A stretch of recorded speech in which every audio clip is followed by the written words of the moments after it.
So last session we did have last week. We didn't have a show because of health issues, but the session before that, the players started out sort of taking a long rest, tending to their wounds, and someone tried to steal their treasure in the middle of the night. And Dagana Arasi and Vander's horse Gavel chased after the culprit And the horse. and the horse. And my little phantom dog. Yep, that's right. 2 phantom mastiffs for a period of time until Arasi got bored with the mastiffs and decided to conjure up a massive thunderstorm instead, which proved to be very effective because despite the illusions that this individual was weaving in order to try and get away, they chased him down, killed him, and recovered their treasure.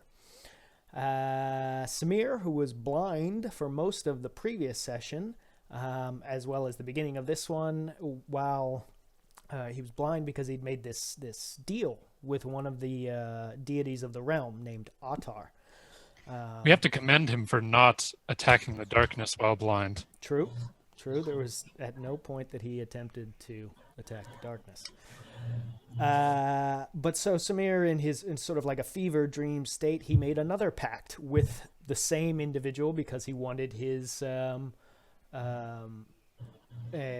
sight back. So the arrangement was if he could find 4 people who were willing to accept this sort of extreme contract, then he could keep his sight. But he has 2 weeks to do it.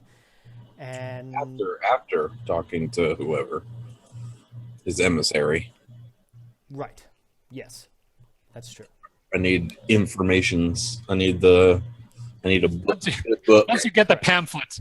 Once I have the good book, the words. Samir was told that he would be somehow, he wasn't told how, but in some way he will be informed what this contract exactly is that he needs to persuade people to accept. Yeah, and buddy, I see your message, and I will do that. Actually, Chaotica might be able to do that since she has all the commands as well. Have you heard the good word?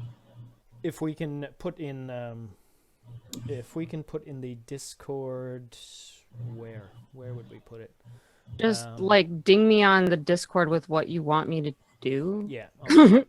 Because I'm Yeah, 'cause you can't see Slide into those DMs. or you can just send me a message on Twitch. Yeah, Because I'm going to copy paste it right here. Copy paste is good. I like those. So Samir has this arrangement. His 2 weeks hasn't begun yet, but will as soon as he finds out what the details are.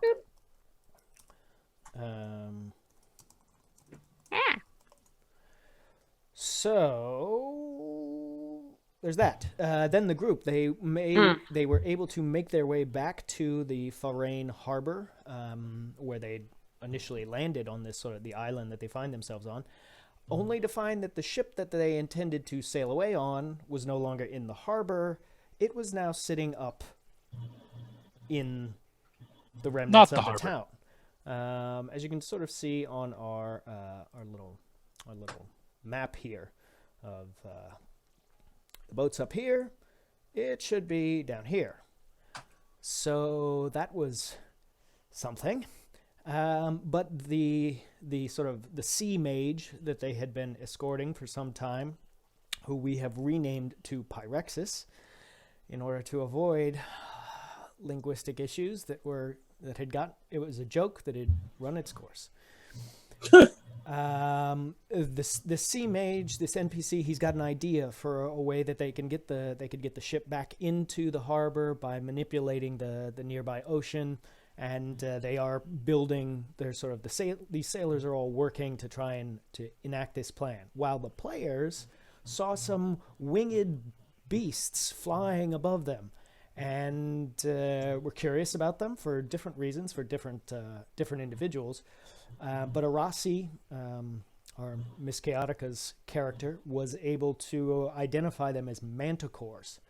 And they weren't really nearby, but the players were a little uneasy, taken aback, so they are as we pick up right now, sort of going to investigate or heading off in the direction of these beasts.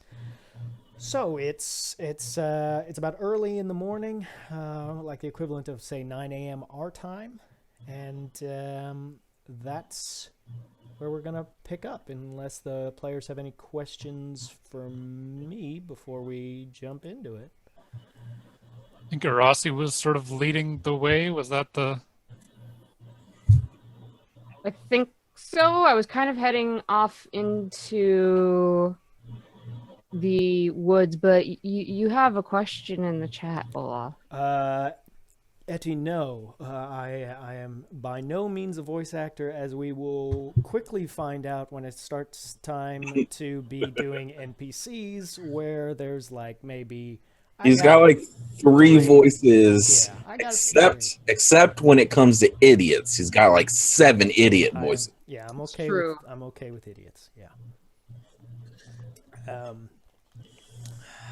Yeah. Well, to be honest, to be a voice actor, you don't need a million different voices. Sometimes you can be successful with just a few, if you're really, really good. At those few. Yeah. And they're very generic. Let's move on. Let's move on. And we're done. And we're walking. And, We are yes, walking as I towards understand it. Manticores, which are not chimeras. Correct. Very different.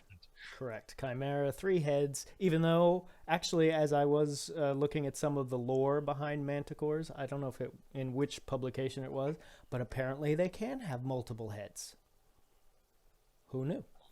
I did not know that. Hero in this bitch. The more you know. Right. Just for those, because I know with Zeke hosting us, we might have some new viewers who haven't seen the show before. So this character, almost too far. This character right here, this is Arasi. This is Miss Chaotica's character, is a elven druid. Here in the purple is Samir. That's Booby Dooby's character, who is a Death Domain cleric. It's the start of our homebrew things, which reminds me of something else. And then following along, then Vander is Shiverwarp's human paladin. And obviously Shiverwarp's horse named Gavel needs introduction. His horse is amazing. And causes all sorts of DM interpretation problems. And then Pretty useful so far. for some reason we had Dagana hiding is Gracilberry Pie's Tiefling Rogue. So those are our cast of characters. Everyone else you see on the screen is an NPC. And if you've ever done DMing yourself, you know that means there are far too many NPCs on the screen. And Yeah, there are. God, if we had a battle here, it would take all night to do the initiative rolls. Technically, there's like a group of 7 halflings somewhere over here, maybe. Yep, that's true. There is even That is more. true. There's a cart full of monies. That's what the horse is protecting. So as I recall, the way we ended it was Arasi was heading off. Samir saw her starting to head off. So we are all heading off. And Yeah. Samir beckoned the other two. We should probably not split up. Let's go. And so off But we went. I love splitting the party. It's fun for the DM. It worked before. Yeah, Yeah, you should continue the practice of splitting the party. I'm sure that should work out fine. It always ends well. What are you talking about? Just I feel like it didn't work out that well. We lived, but that's not the same. If only you knew what the chat had planned that was thwarted. You did fine. You did just fine. I blame blind Samir. Okay. I So blame Blind Samir too for everything. He was a miserable asshole. Good thing he's not blind anymore. Now he has a job. He's got to convince some people to come chill. a man with a mission. So Arasi, what are you trying to do? You've seen these you know what they are. You know that they are Yep. manticores. You're seen them circling. Tell me what you want to do. What you wanna do? Boo? So mentally, like, she's not exactly, I don't know, in a good place or what have you. So she's just kind of feeling generally like despondent is the best word I can think of for it. So she's just kind of looking at what's going on, being realizing there's nothing she can really do to help with the situation. But she did notice the manticores, and they're doing the behavior, the circling is very odd.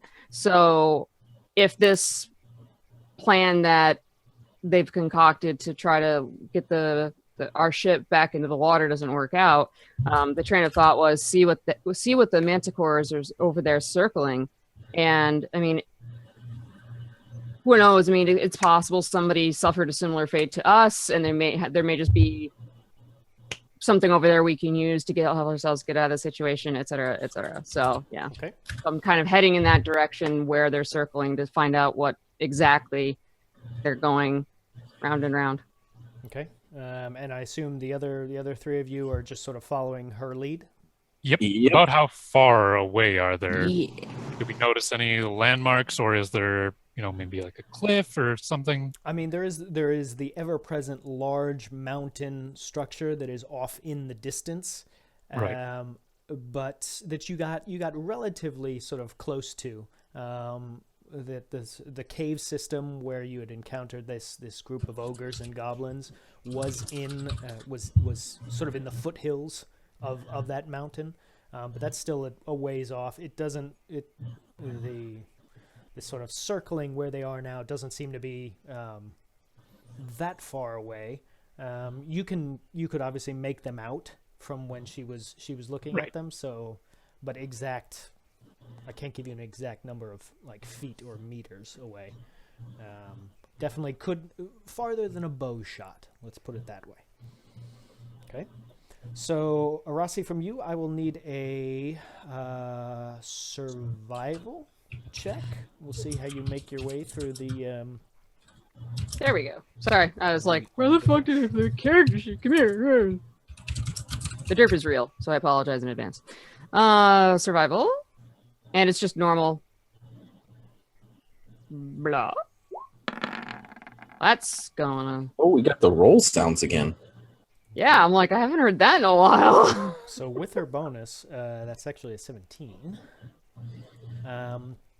So it's this area around where the remnants of the town were we're not in thick, dense jungle anymore, like some of the places where you found yourself in the past few days.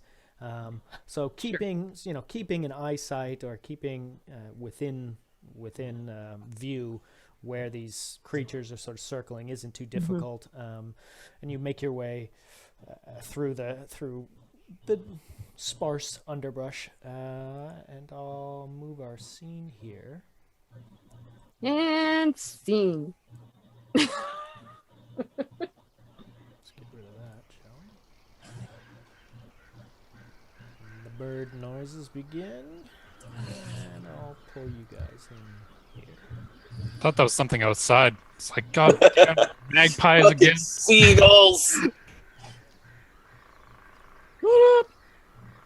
I was watching somebody's stream the other day where, and not even with headphones, where whatever was going on was so much like the area around here. I was looking out my window for the bird calls.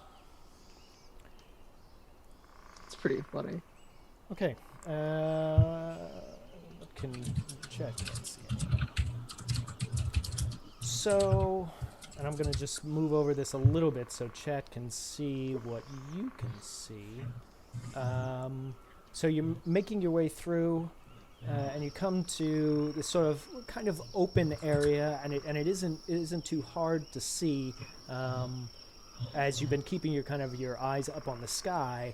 You do see at one point like the remnants of some sort of looks to be broken down tower, considerably old, obviously in disrepair. It's certainly not usable by human standards or anything like that. But what sort of it catches your eye as you see one of the manticores sort of dip down, and you don't see where, but it dips down into the forest and it pulls up. You see it, flapping its sort of leathery, scaly wings to regain altitude, and then you can see in its arms, talons, sort of, it has what looks to be, at this distance, it's hard to tell if it's one of the goblins you've seen or if it's maybe one of those other sort of lizard-like creatures. But it's sort of it's flailing in its grasp, and you see the manticore head for this sort of ruined tower, and the second one. So, because there's always been two of them, the second one sort of immediately follows it as well. So you see this tower here, and you've also seen.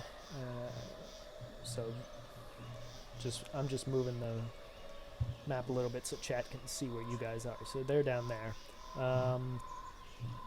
and there's this sort of large open area. There seems to be a sort of little lake or water pool of some sort, and then a kind of looks to be a stone archway set into the hillside. It's hard to give you the elevation, but sort of all of this here is relatively flat, but this is quite a steep hill going up to this. And where are the wyverns in relation to Manticores. Manticore? They're way worse. Sorry, I apologize. What do you mean? Where are they? Where are they in, like, us now? Like, we're headed in that direction. You have just seen them sort of come into the top of this tower structure. Okay. And so the fog of war on roll 20 is up. So that's what all this blackness is here. We attack the blackness. We've lost sight of, Whoa! of the I need you to manticores. calm down. I need you to calm down. I could make a really bad joke right now, but for the sake of a Twitch stream, I will not. So they've disappeared into the tower, basically. We saw them go that way, and then they're no longer in line of sight. Okay. Did we remember how many there were? Or did we count? There's only two? Okay. You've only ever seen two. Okay. So I'm going to mute myself again because the dishwasher. It's just ambient noise. It's the wind through the trees. It's that waterfall that we can't see. Yeah.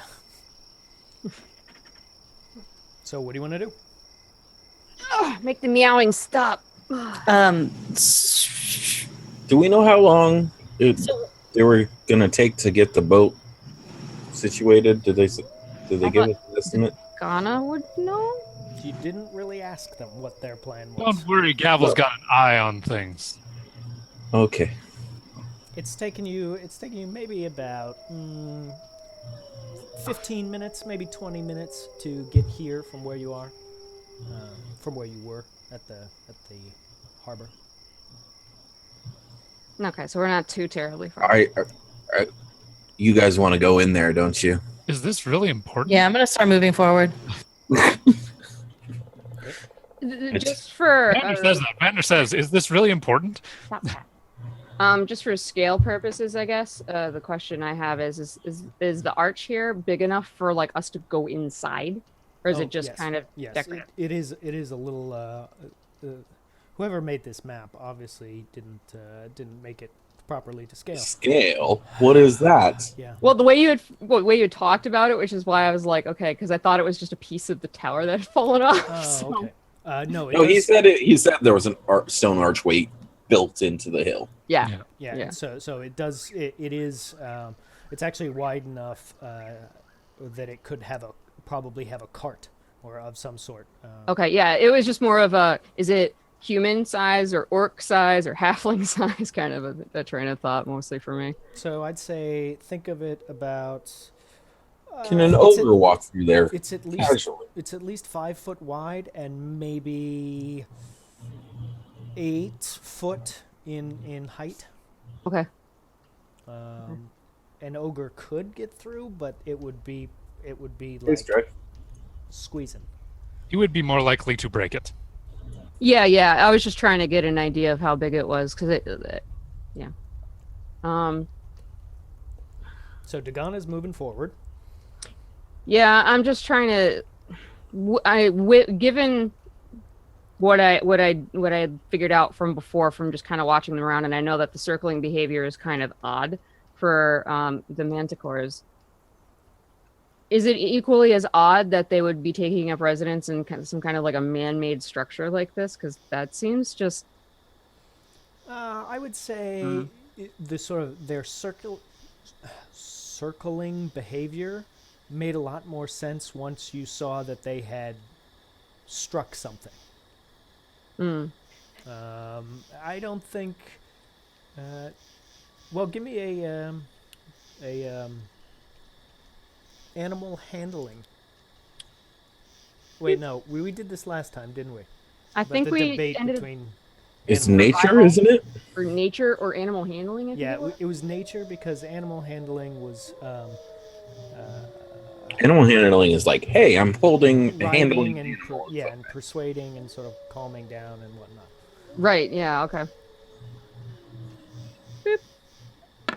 Oh, Well, at least I got that out of the way early. It's a dog.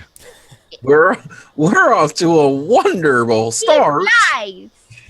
ladies and gentlemen. I rolled a 1. Okay. So We know what is happening today. you knew what they were, but Aside from that- whether this is odd behavior, really, that's beyond your knowledge. Sure of they're these not creatures. dragons, Rossi. Pretty sure. Well, at least it was the last time I checked. Yes. Okay, so Dagana's moving forward. What do the rest of you want to follow her, or otherwise I'm gonna run with Dagana. Yeah. No, I'll go with. I'll come up behind Dagana. Wait, Dagana, what's your plan here? I mean, we see those things can fly, right? If we get the ship out into the middle of the ocean and they attack us, we're going to be way more vulnerable than taking them out here. Or my other thought was, and I'll point towards the tower. I mean, I don't know if they're attacking somebody who's holed up in there, or, I mean,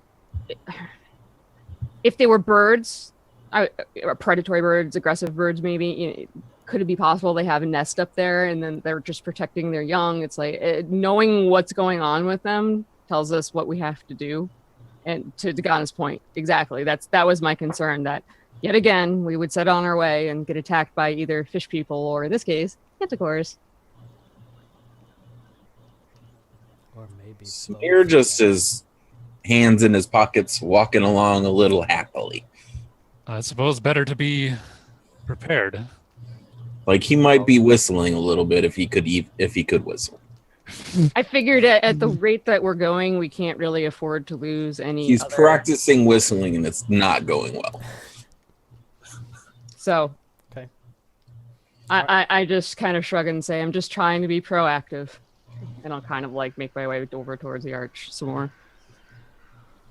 Okay, Vander, does that answer Yeah, no, satisfy? I had already said yeah. Okay, so making your way to you come to this arch, and you can see sort of the hill that leads up to the ruined tower. It's not too difficult for both Samir and Arasi, since you have pretty good hearing. Like you can hear the sort of the terrified screams of whatever this creature was. That come to a sudden and abrupt, like gurgling stop. That sort of echoes off the chamber, off of the. I the take walls out of the tower. my shield Okay. and my whip. No, my whip's just chilling. You don't see anything happening, but you did hear this. This archway that you find sort of set into the hillside, as I said, about 5 foot by 8 foot, doesn't look used.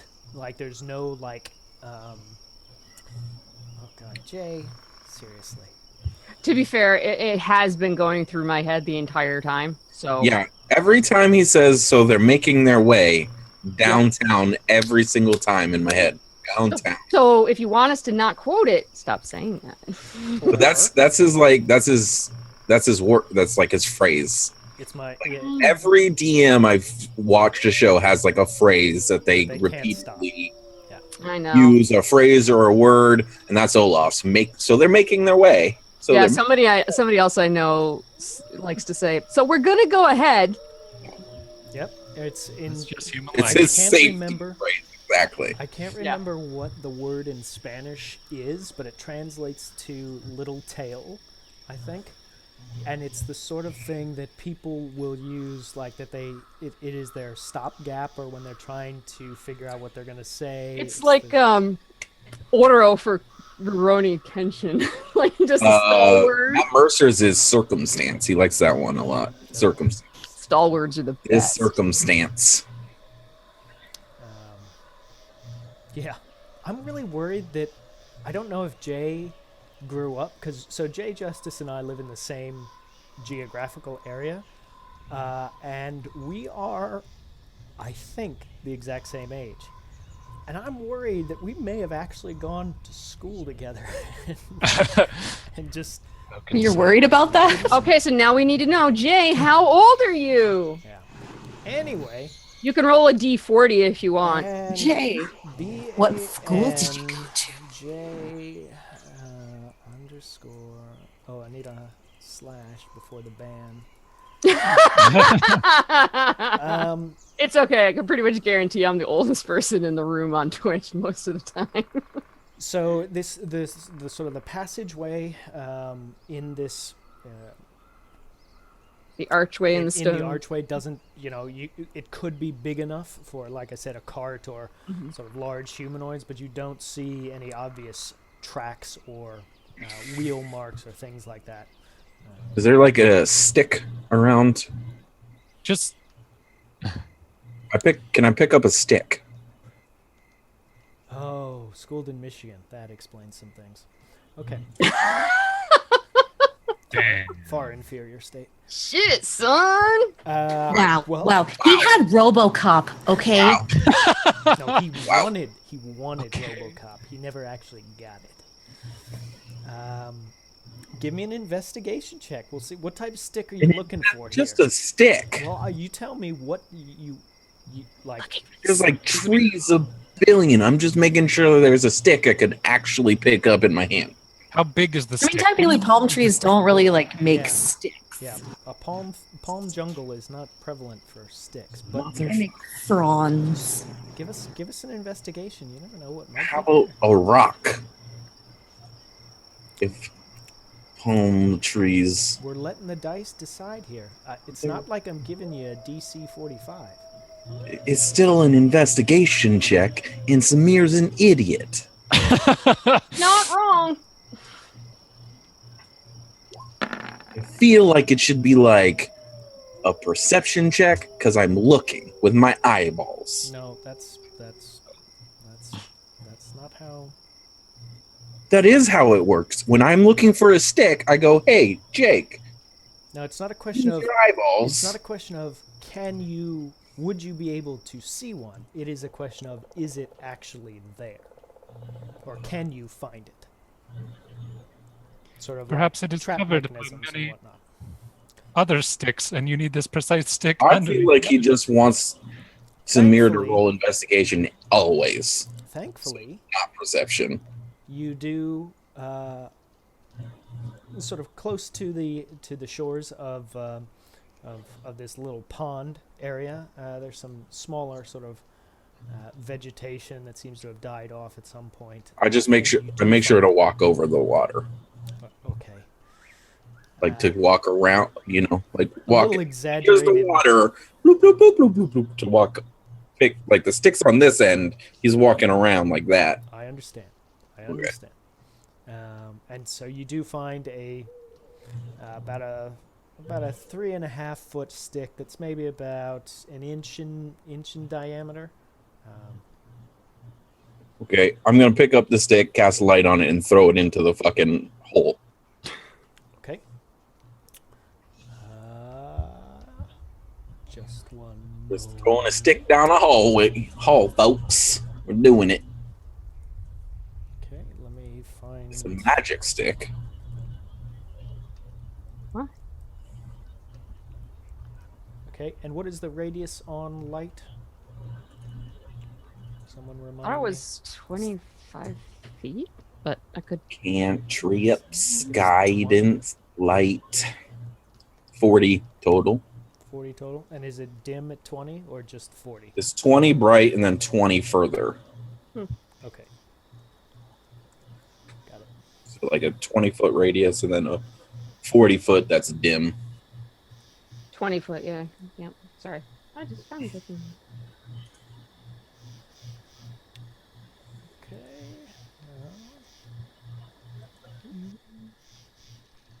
Well, that didn't work now, did it? It's dark. Yeah. Oh, maybe because all gone blind. Do you have to drop an object in there no, there was that I can see? two things wrong here. Oh, there it goes. Okay, now can chat see it? Just barely. Okay, so that little square there, that is Samir's stick. That's a hex. Hex, excuse me. That you've thrown in to this passageway, and I shrug and say, "It looks like it's clear. Dagana, go ahead." I'll just waltz right in. Do I need to pull my guy? Boop. There. Just, remember the last time that you just walked right in? My guy doesn't have the thing though for dark vision. oh, really? I thought I solved that problem. You fixed mine, but no, I don't think you fixed hers. Oh, right, because hers was. Wait, Right. what can There we go. Can I? I see it.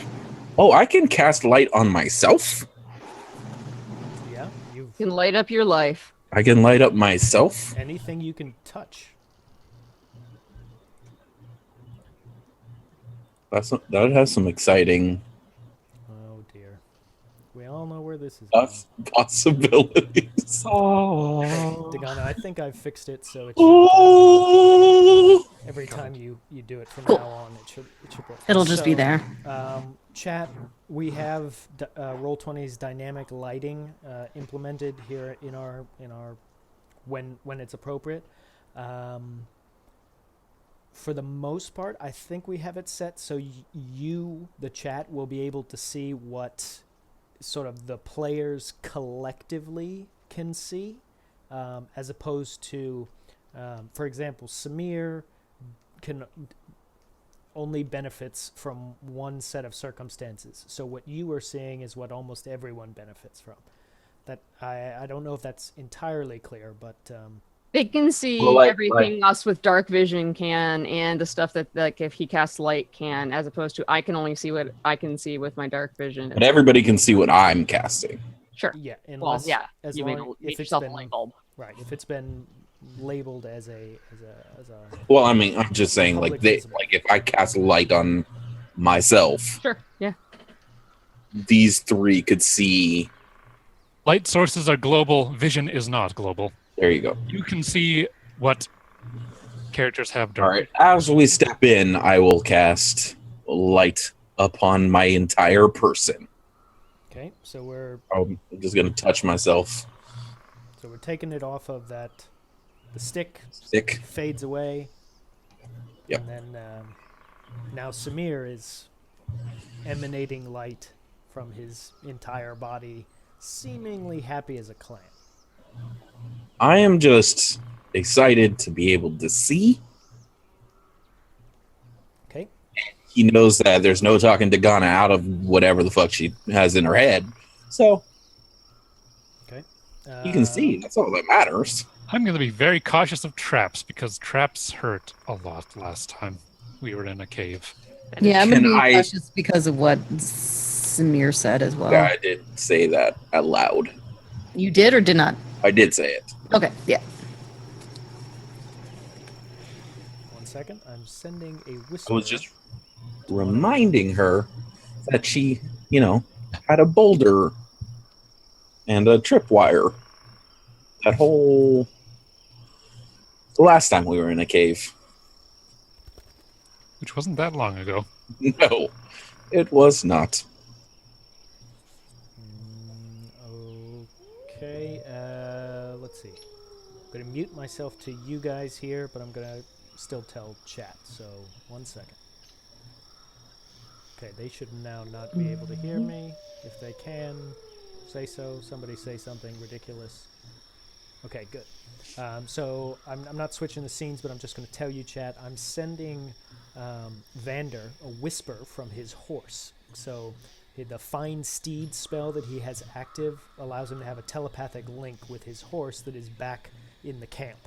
So I'm sending him a whisper that the horse is telling him that the sailors are attempting to take the treasure out of the wagon that they had put it in and load it sort of nearby on the docks. And we'll see what Vander does, if he does anything. Okay? All right, so here we go. Just sending the whisper here. So can everyone who was deliberately being careful give me a perception roll, because you're now actively sort of looking around.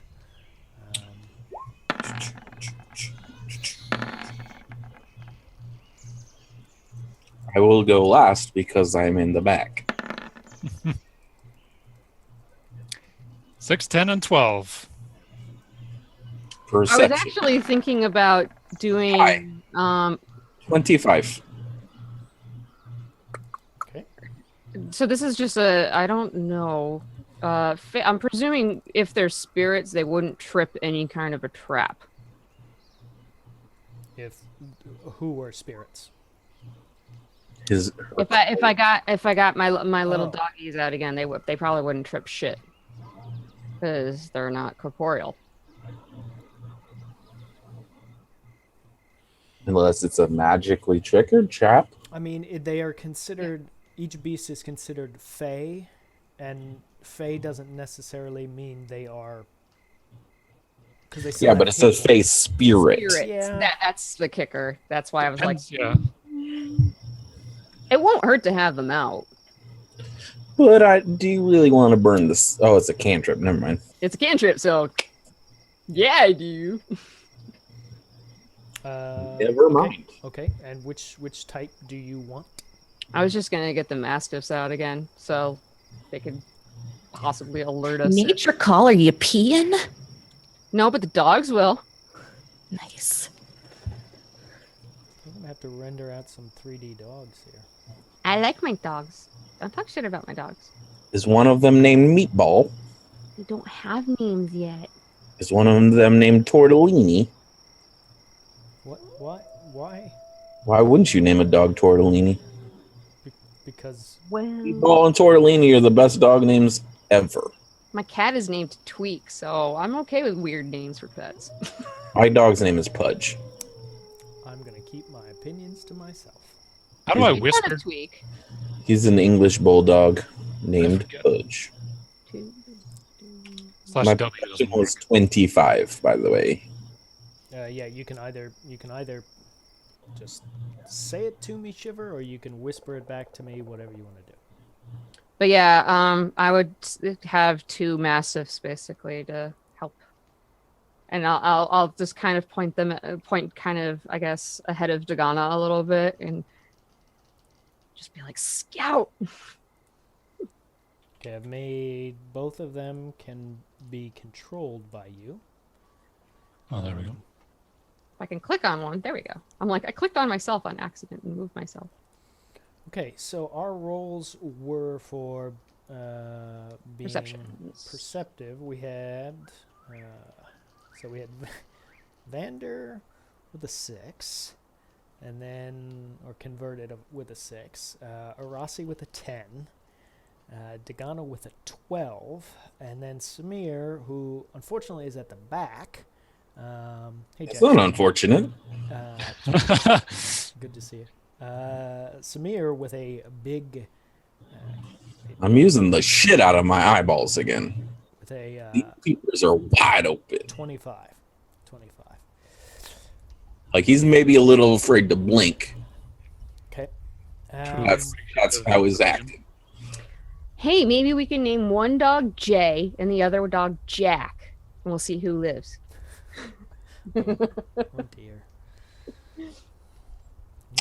Well, I hope be I'm careful with hoping Jay dies first. Personally. Are they going to roll for the dogs? Personally. We should, yeah. I'm down for Jack's all right. Jack's an okay guy. There you go. But Jay, that fucking wrestling mania motherfucker, fuck that dog I forever. figured you were gonna go Jack and Jill and go full nursery rhyme, but Well, I guess we've decided if the dogs have to make any rolls this evening, it will be either Jay or Jack who is rolling for them. Hey!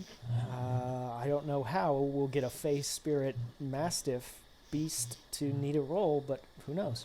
Okay, so you're keeping them sort of in front of Dagana, who's kind of leading the way here. Yeah, just kind of having them go Is forward. Dagana just like flanked?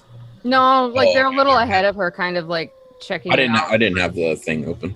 Oh, okay. Yeah, no, they're just kind of a little ahead, looking, sniffing around for. I was gonna say that'd make for an impressive sight if they're like big ass war dog mastiffs. They are big enough to be Olaf is used as a frozen. mount for a halfling. Mm-mm. Yeah, my Uh-oh. Zoom is not really very happy at the moment. damn it, Zoom.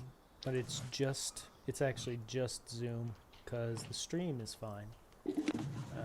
I mean, everything else on Zoom is fine. I If think- you're frozen in that picture, I'm that's not frozen. Well, I He's I'm- not, I'm we are, frozen- Tom. Oh, yeah. there There goes. you go. okay. Oh. Okay. Well, what happened there, chat, was Zoom completely died. It's coming back. Oh, there he is. There we go. That's convenient. I'm just saying it'd be a very impressive sight for Dagana to be flanked by two Much big ass quieter. numbers. For me. Am I suddenly quieter? No, it's the same for me. All right. Maybe you're just quiet when you first said that. Seems fine. Well, walk softly, talk softly, something about a stick. Carry a big dick. Seems good. What? What? The other thing to remember, chat, is from what you can see on the screen, Vander has no light sources whatsoever, so he is dependent upon everyone else. When we I'm get into able to light darkness. a torch Yes, if you- I am desperate. That's true. He does have means, but so I'll let you guys move as you want. You all have Don't control of your forget, various parts, and if something I'm a happens, shining beacon of light right now. Yep, I'll let you know. Yeah. So I'll move up behind. You can just assume I'm just in the back. I'm gonna stay with Samir because I can't see shit. gonna come up right here, and I'm just Jay. like, you know. That one's Jay? You first, big boy. This is. I'll this is stay a bad. step ahead.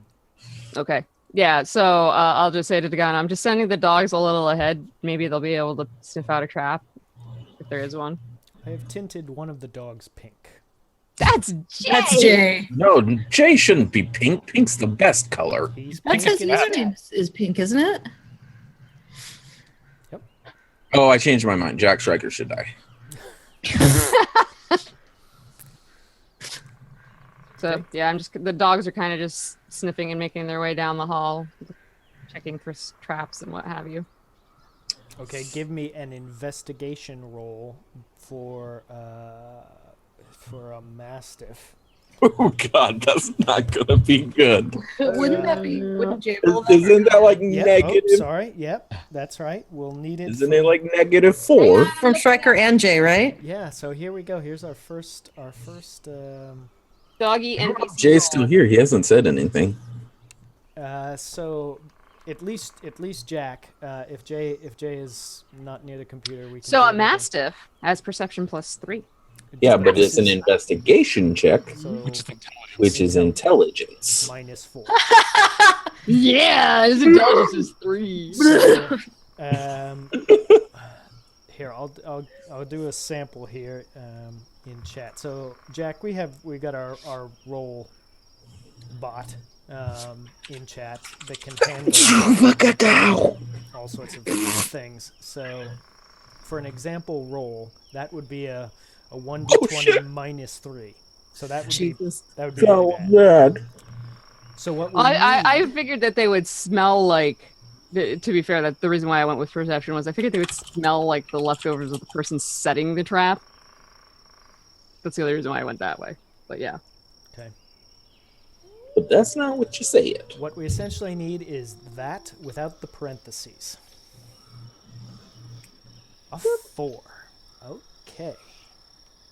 So, Damn it, Jack. dog number Buddy, do we want to let Buddy roll for Jay if Buddy's still here? 1. We can do. Yep. So it's actually now Buddy and Jack. I like that name combination better. Buddy and Jack the dog. I'm just giving Jay another second or two. Maybe he's just coming back to the, because we do have the delay. It's true. Just give it a Where second. are you, Jay? Maybe he went, get a sandwich. All right, the show must go on. So, Buddy, if you want to roll for the second dog to see if it is doing any better. Buddy! Otherwise, I will do it. To keep. Now everybody's going. Everybody AFK. At least we have this wonderful background music. Yeah. There we go. Oh, there it is. Would we hear birds inside of a cave? Yes. Yes, you would. We're near the entrance. Why are our dogs dumb? But I will give you a little more cave appropriate music. How's that sound? I don't know. I'm from the city.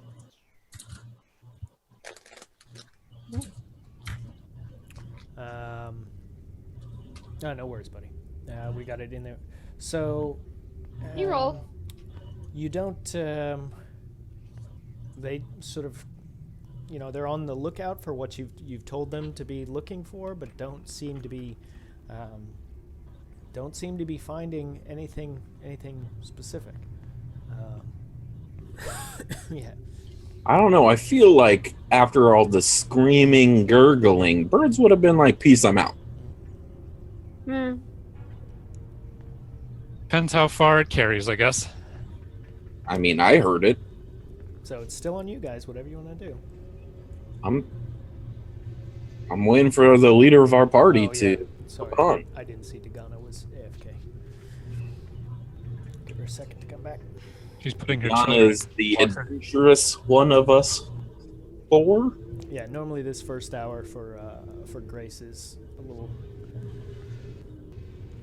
time So sensitive. I guess I because can call ahead to children the start dogs and just say, do you hear or smell anybody? Okay. So you want a perception? Mm-hmm. Okay. And do Different. mastiffs have advantage? Yes, the Mastiff has advantage on perception checks that rely on hearing or smell, and they have +3 perception. Okay. So we're hearing like Arasi call out to these dogs. Yep. Yes. You are. Because Cool. unlike you, who is telepathic with your creature. Right, She's right, not. yeah. That's weird.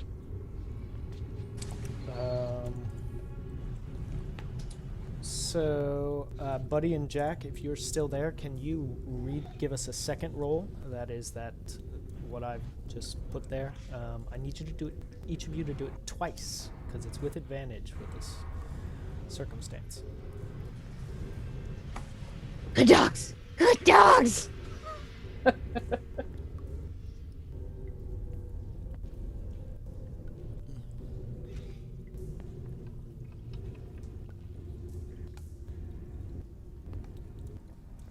16 and an 8. Okay. And a 21. Oh, look at the 21 that Jack just got. Okay. What was my DC here? Okay. So and I'm gonna move them a little bit. So dogs get to about there, which chat you cannot see because there is no light source up there. Well, I'm kind of like keeping behind them a little bit. So here. I mean, like the way that my vision is too, like you can see it. You should be able to. Here's what I'm gonna do. I'm gonna give one of the dogs dark vision.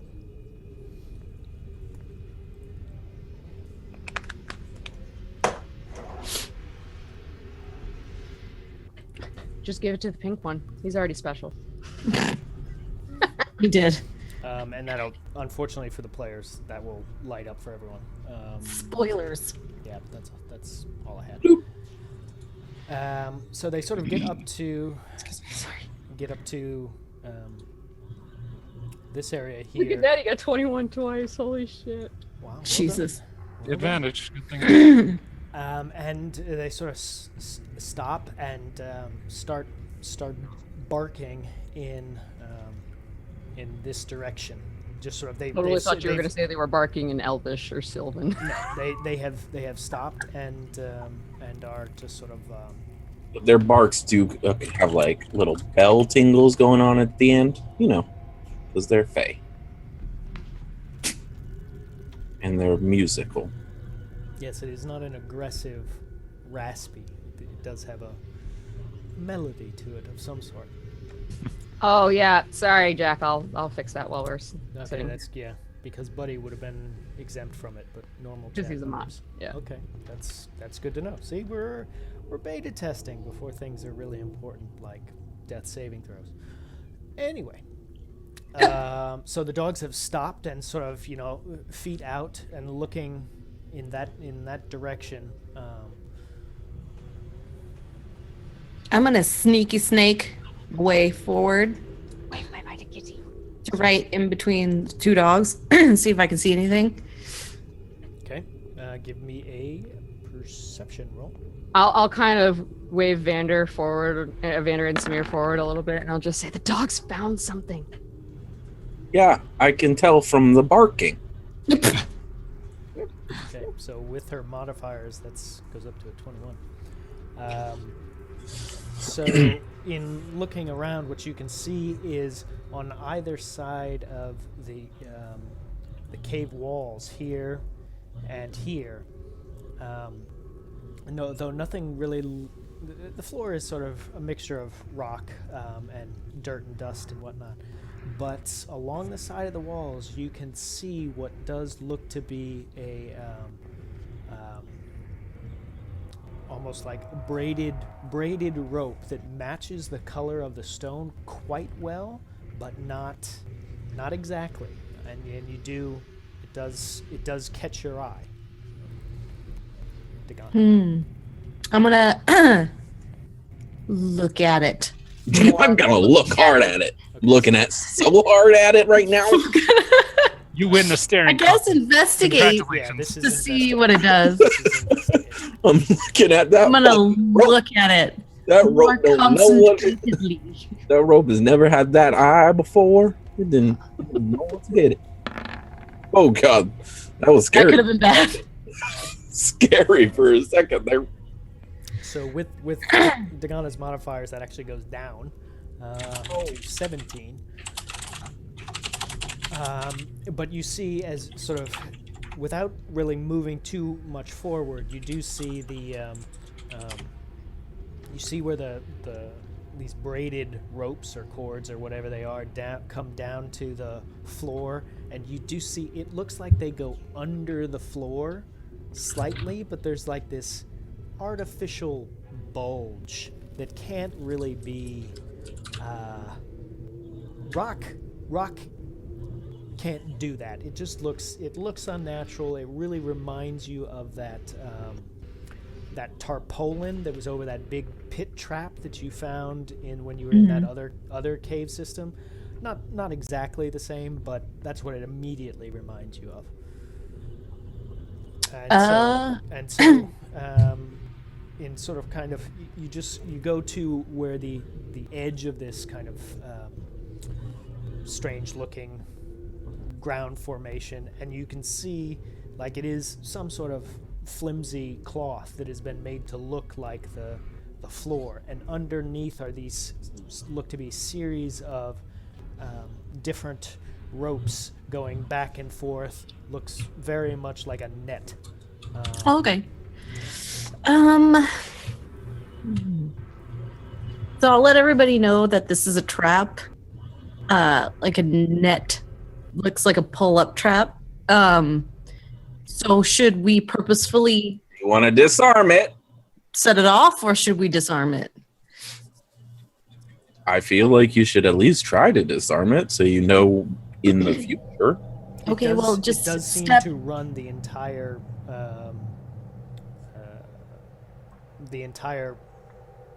length. If it drops rocks, we should definitely not set it off. So if I look up, is it just like something in a net, or is it like if I stood on the net, it would pull me up like a snared?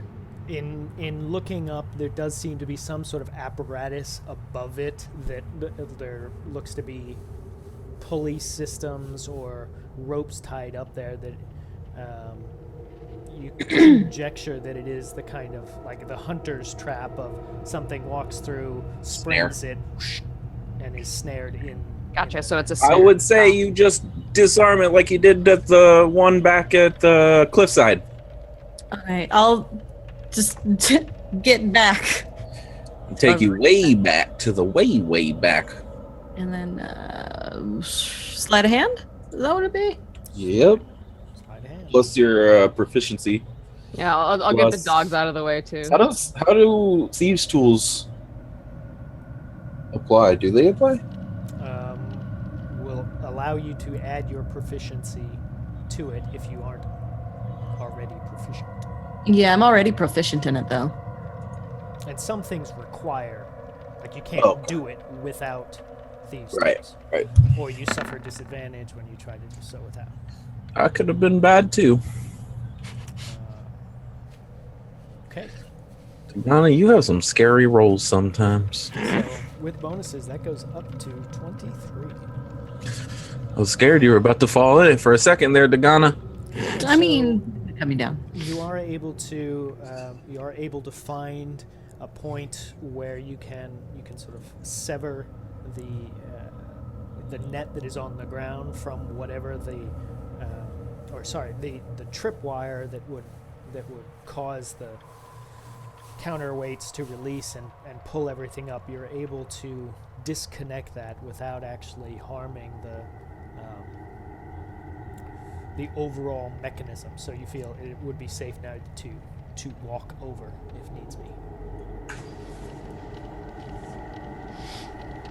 All right, and then I'll step over, and then I'll be like, Jack, Jay, come here, boys. Come on. Come on, Jack and Jay. Come here, good doggies. Good doggies. And as you sort of move down the rest of the corridor, you then eventually come to what is essentially a dead end.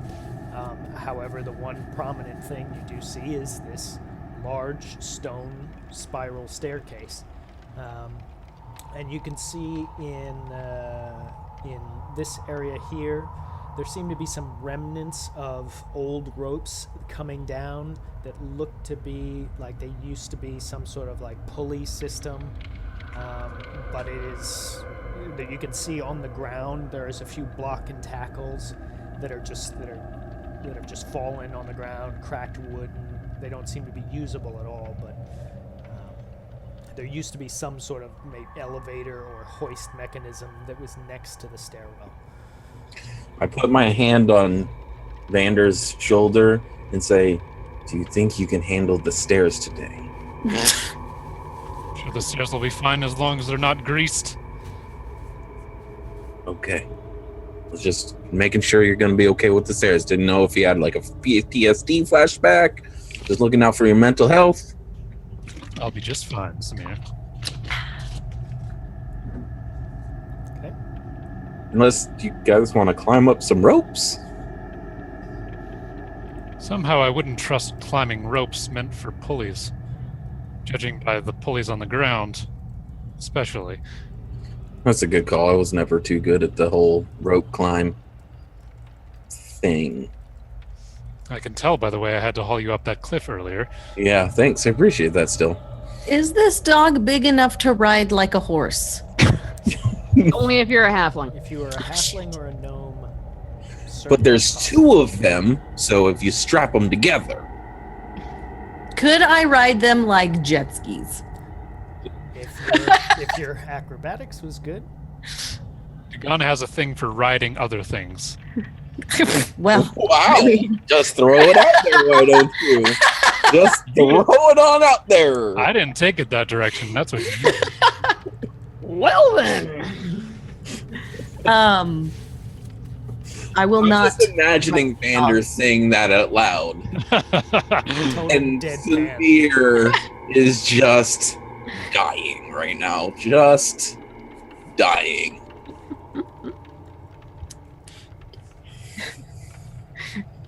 And Vander's very unhappy. It's like, oh, um, you juveniles. so I will smack Jay on his rump and send him up the stairs. This works on dogs as well as children. Oh, God. Arasi, sort of the J dog, sort of turns around and looks at you with sort of, a puzzled. kind of Meanwhile, look. Dagana's smacking it in the ass. Go, go. I'll just be like, it's okay, go up the stairs. Check it out. See if there's anybody up there too. Okay. That's amazing. So you see the dog make its way. I'll say the same. I'll just like, go ahead, Jack. Like, send them both up together. Okay. So the two dogs go up the stairwell. Couple seconds pass, and you start then hearing this loud barking. The ends like the shrieking creature did. Oh shit! I'm gonna hurry earlier, up. Okay, it's quite not the abruptly. melodic barking. They're barking fey creatures. I'm It's sorry, always a Jack. little- Are you Oh, I didn't know if you were like, there's another set of dogs up there. No. It's having a bark off it is- going on. No. It is the fey dogs that are barking, but then the barking is cut short. You hear two sets barking, or two individuals because it's Okay. off cadence, and then one just stops, and then the other you hear like a little yelping, and then the other one just stops, and you don't hear anything. I'm gonna take out my warhammer and my shield. I'm gonna start rushing up the stairs. And Whoa. Rossi's like, her face is like, what have I done? Okay. I'm guessing Vander's just charging up the stairs as well. Well, if Dagana's running up the stairs, I will run right after her because she was ahead of me. But like I said, take out my warhammer and shield, and if I will goes pull up, out I'm- my weapon and I will gesture at the stairs and go, ladies first. To Rossi. Okay. I'm gonna do a little roll 20. I take off my robe and wizard hat. It's put on. Yeah. Yeah, but I mean, it's Grace. She'd take them Sorry, off. Jack. I'll give you peanut butter and cheese later. I put on my robe and wizard hat. I take them off. I'm so sorry. Grace is terrible. That was very sexual. I'm impressed. Samira is turned on. When isn't Samir turned on? Generally, blind. like anytime he's in a cave, Except when he's blind. when dogs are barking and then just start whining and then stop. And Dagana just decides to run into danger. I'm just When Vander's like, hey, let's go into danger. Just a lot of the time he's not turned on. Just 2 seconds here, chat. I think the last time he was turned on was with the stealthy chick from the city. Stealth. The one with the mask? Oh, Tuesday. Katarina. Yeah, that's the one. That was a while ago. That was a while ago. That would be episode 1, I believe. Dagana's whole climbing on walls thing kind of scared him a little bit. Okay, I'm gonna switch our scene back here, and then I'm gonna explain what you see and Dagana what you hear. So, hold on to your butts. Poor Jack. He was promised some cheese. Okay, so at the moment, what we see here, Dagana has just come up, is just coming out of the stairwell. The other three of you are actually behind her, so Yep. you're still technically underground. Okay. Cool. And Dagana, as you're coming up out of the stairs, you hear this sort of whooshing noise, and just as you sort of are able to get your head up out of the stairwell, you see basically the underside of this creature flapping upward, and there's no sign of the two dogs. They seem completely gone. And you hear... I mean, do they when they die, do they just poof? Well, you Wait? wouldn't know. Okay. Since it's not your spell. Arasi, you would know. And you would know that, yes, they just poof. Did they But get? Dagana Did, would know that. And since they don't carry anything, like there's, it's not like a collar dropped or anything like that. But Right. what is more important, as you see this thing going sort of flying upward a little bit, like it doesn't seem like it's going too far, because here, I'm gonna move one so you can see what I mean here. Dun-dun-dun. Okay, so I'll move one out of the way. So you see here, there's like a second level of the tower that is partial. Like here, it's collapsed, right? But then up here, there's sort of the remnants of whatever used to be the second floor, and the manticore is going back up to the second floor. And as it does, you hear in this sort of gravelly, very difficult to understand, but is definitely the common tongue. It is the voice coming from the manticore, just going, I don't know what it was. It just not any meat on it. I chomped it and then it was gone. Give me some more of the goblin. I think we've expanded to 8 dumb voices. Hey, Upgrade. Well, these things are terrifying. I mean, they speak, so yes. that's Exactly. Are, That's I'm the presu- spookiest are they part. just speaking common? Yeah. you would Arasi, you would know that. I mean, a manticore is an intelligent creature. It's not a genius by any Stretch of the stretch of imagination. the imagination. Thank you.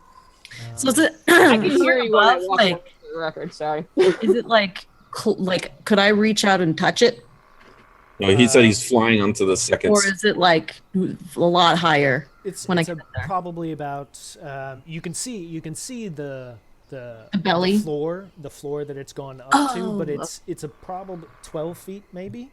Oh, okay. There's this floor here, and you're down here. Because we were on the ground, right? Like we came up out of the ground. So we're at ground level, and then there's a second level with Yeah. stairs leading. At the moment, only Dagana and Dagana's not even at ground level. Like her head is just Is that Up ground? a at hole ground kind We're of thing. coming out of there. All right, I'm gonna. Unless was it loud enough for everybody to hear, or just me? It would certainly be loud enough that Samir and Arasi would be able to hear it, just because their passive perception is so high. Okay. Vander was right behind you, wasn't he? Yep. As you Yes. explained it. Yeah, literally. So, yeah. I would say Vander, you probably heard it. All right, so I'm gonna pop down really quick and be like, Samir, I'm gonna kill it unless you want to talk to it. I'm not. As you wait for Samir's response, all of you hear from above you, Stop hoarding all of the metal. You're taking all of the metal. Got it. I want some too. Give me that arm thing. No, give me the whole. I'll take the whole arm. Up to you. I don't personally feel like I'm gonna connect with these guys. I mean, it's like a flying ogre. No. Uh-uh. And I'm gonna look at it, Rossi, like they're like flying ogres, right? Oh, these are much nicer than those scaly ones. Just go stab it. And like the minute he I'm just says saying. that, So like my knowledge of these things is that they're basically just like nasty ass predators that just hunt and kill and are generally awful. Yeah. I mean, she is asking Samir for advice, so his advice is. I mean, the I don't- minute he it's not- says that, it's though, not I'm just gonna even start like- running up. In as quietly as I Samir's can. mind, he has no concept of like animal kind. He's a city boy. Oh yeah. So- No, I know, but she had asked me before she like took off, and I'm just. I would Oh, but- say give me either a history or a nature check, whichever one you But in his mind, feel more both confident suck. with. Just stab him. ogres are humanoid, so therefore he has some sort of rapport to work on. Relate with them a little bit He, better. he knows what it's like to be an idiot. Yeah. And service idiots. He has an idea of how to connect with the dumb man. You know This that one's just exceptionally large. Rossi, you know that while they are intelligent enough that they've been known to. Most manticores are predators, Yep. predatory animals, but they are intelligent enough that people have been known to sort of to bargain with them at times. Like when they're the prey, they've been able to sort of make a deal so that they get out of being the meal in exchange for someone or something else Gotcha. being the meal. Okay. And So the like. more important thing is that they eat two things: human flesh and metal. They Okay. like So I'll grab Zagana's arm before she runs off, and I'll say, look, they eat two things: flesh and metal. They're Literally, man like they're about to eat this. And they can be bargained with. People have bargained with them to save their lives. So we can point out the fact that there's a cave over yonder, and I'll point towards the cave where we just came out. It has a giant pile of metal and bodies in it that they can go get stuff for in Whoa, for whoa, spare whoa! passage. Let's not get too hasty and throw my fucking ogre family under the bus. Family now, are Look at they? these fucking guys. There's two dead ogres in there, and plus all the crap we killed outside of the immediate cave. Do you plus not all the remember stuff- how I don't you should know be enough of anything. this. grateful? We're not going to let them terrorize You should anybody be else. They're not gonna run grateful up the to stairs. Ko I and his swear I hear food. something. Xander's tired. He runs up the stairs. I'm gonna fucking run right after him. Little Bam. people. I am literally doing this right now. I'm just gonna go More lady metal. first. Get 'em. Everyone, roll initiative. Initiative time. I'm Oh, just God. like Arazi's just like Arasi and all of chat are doing that as well. If you were here for the DM prep sessions. Why? God, Oh! because these guys are going to fucking Wasted. destroy us. Nah. Yeah. Nah. Okay, gavel. You never mentioned that they were very, very strong. Oh yeah, Oh yeah. They're very, very strong. exciting.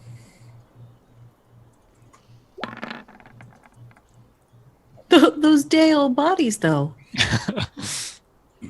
It's like ogurky.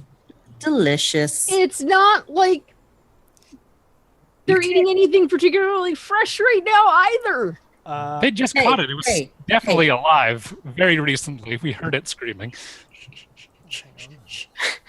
When TPK happens, I'm gonna say I told you so. And this has been a bad week for TPKs. Mm-hmm. Why do you say that? Who TPK? Who got? I don't watch any other several shows, so I'm not other going to spoil it. D&D shows have had incidents this week. We don't need to say TPK. who in case you're still catching up on various shows.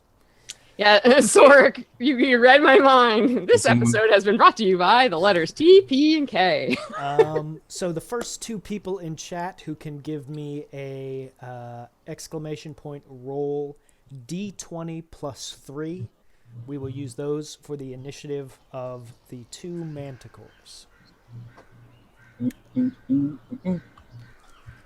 Pitting, bro. I can.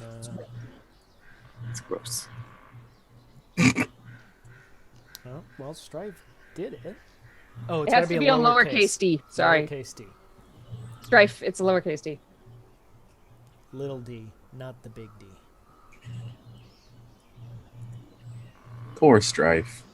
He's just got a big D, and they're just trying to make it put it in a little hole. Bot don't like the big D. Oh, okay, and buddy with the next one. So it's 7 and a 21. Okay.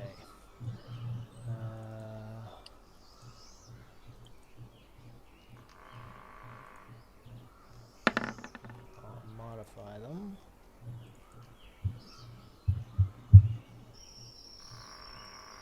First one's a 7. You guys in the day-old body thing. Dude, I don't care.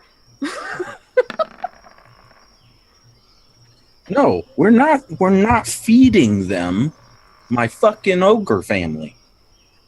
Things we already killed outside. We're not feeding Ko, the man who saved my life, Co, some fucking manticores. Why would we bargain with them in the first place? We came here to kill them. no, we didn't. Not just Why the did we come here? Vander's like, no, we Vander kind came here. Vander came here to kill them. Vander came here to do that And justice. Donna came here to kill them. They're here to protect manhunters. the sailors. I feel like manhunting anything should be murder. I do have a question though. They eat human flesh, but what about tiefling/elf? We're pretty tasty too. What about black man flesh? Obviously, they're already eating You're goblins. clearly already well done. No, thank you. Donna, you don't really know. I don't finer like the points of dark their meat, I'm dietary sorry. choices. Boy. It's just so fatty. Kiss me in the face. But My the manticore. dark meat got all the flavor. Arasi, And all the juices. you would know that they tend to prefer human flesh because humans like to be outside and are easy targets.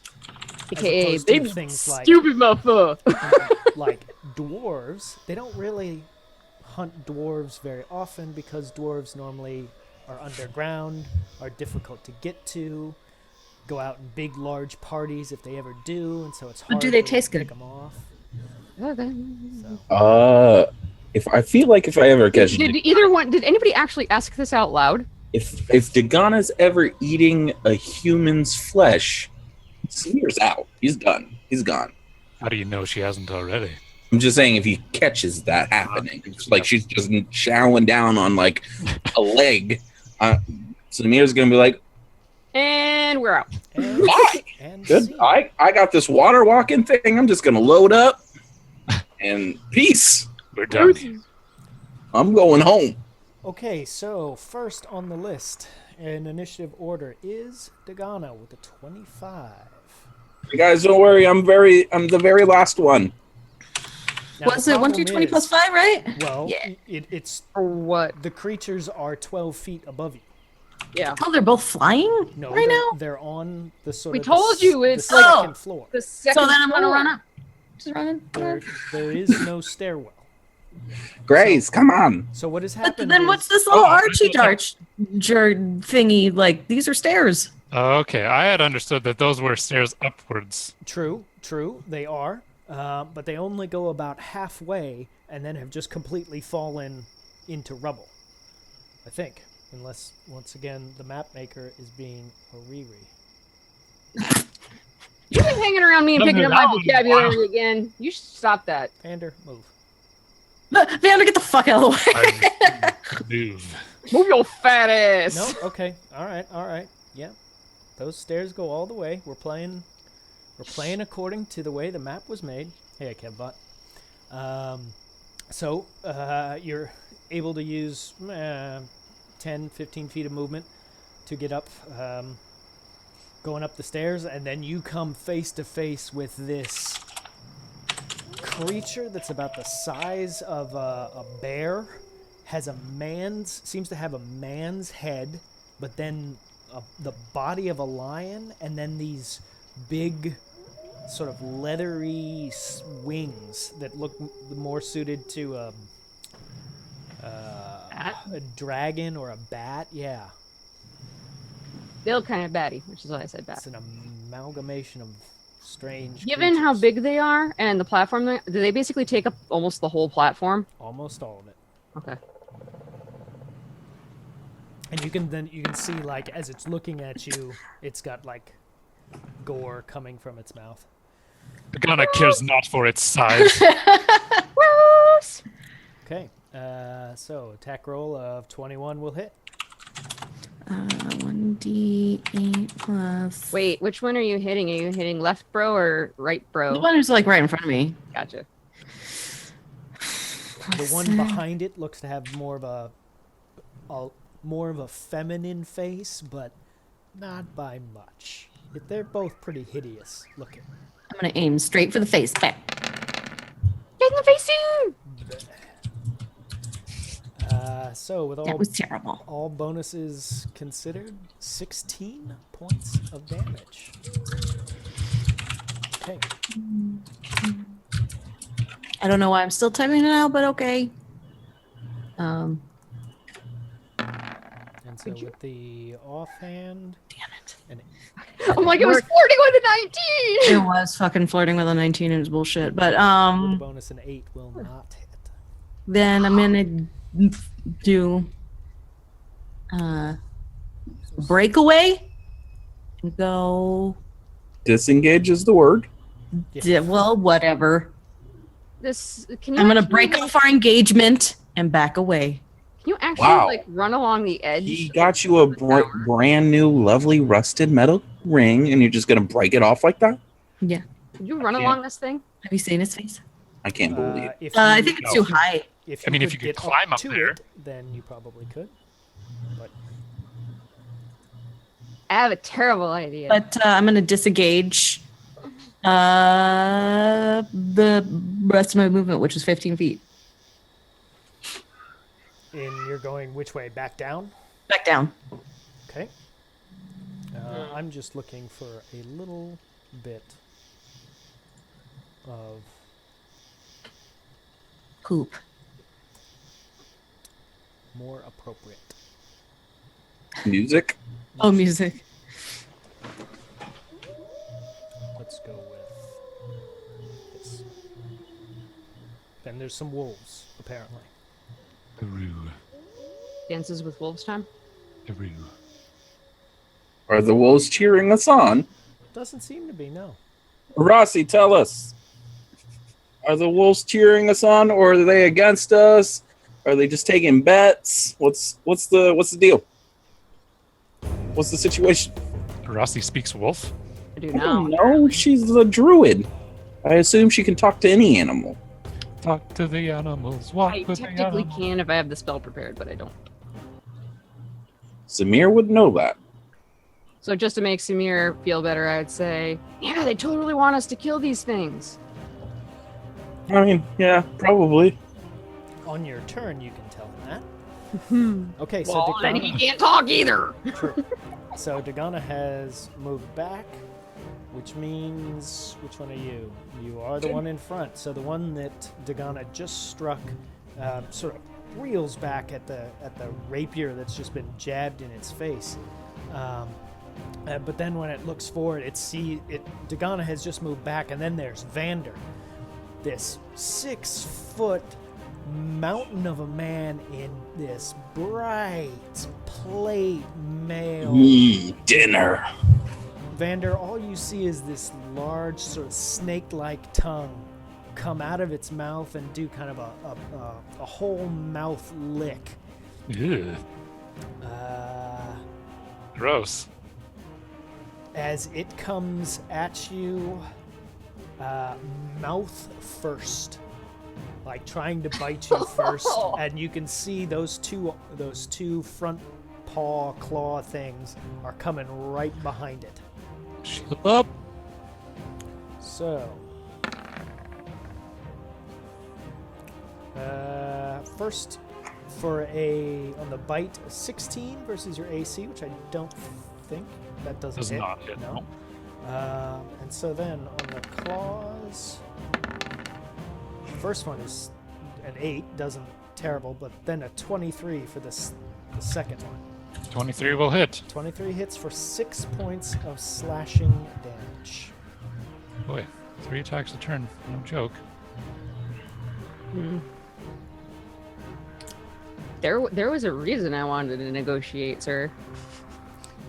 So that is its turn. And it stands its ground. It likes this big metal meal that has just shown up out of nowhere. Vander, it is your turn. All right. It's like a sandwich or a taquito. Taquito. Like a burrito in like aluminum foil or something. I could really use a flauta right now. Mm. Like the Costco flautas that come in that like 12 pack. Like 4 of those. No? Okay. Anyway. I'm with What? you. Gotcha. What? Right. I'm gonna use my bonus action to cast Vow of Enmity on Do you this need the one. lights on? That's a big ass fucking. Winchester? Can you flip the light switch on in your bedroom? It should work now. Dagana doesn't realize she's not muted. Okay, so Oh my god, I'm so sorry. can we clip that, or do you have to be a partner to clip it? Could No, someone you can clip that? You can flip it. Or Dagana. Dagana just starts shouting at children. For some reason, we don't see any children. What? What? Do you need the lights on? Someone hit the clip button. Anyways, Am I there where he's casting all of these spells?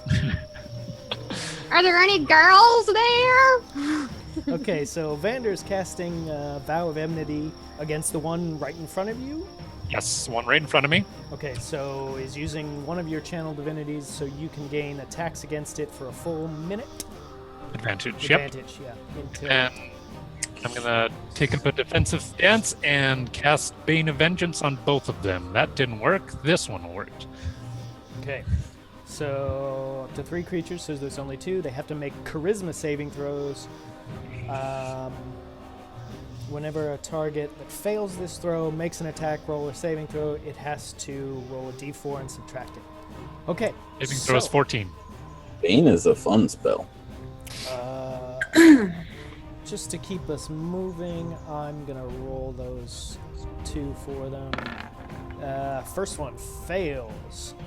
Second one... Fails. Second one does not. Second one rolls a natural 20. Damn it. God damn it. So the one right in front of you fails and will have to make the d4s. So the one that you have the vow against is sort of double screwed. Alright.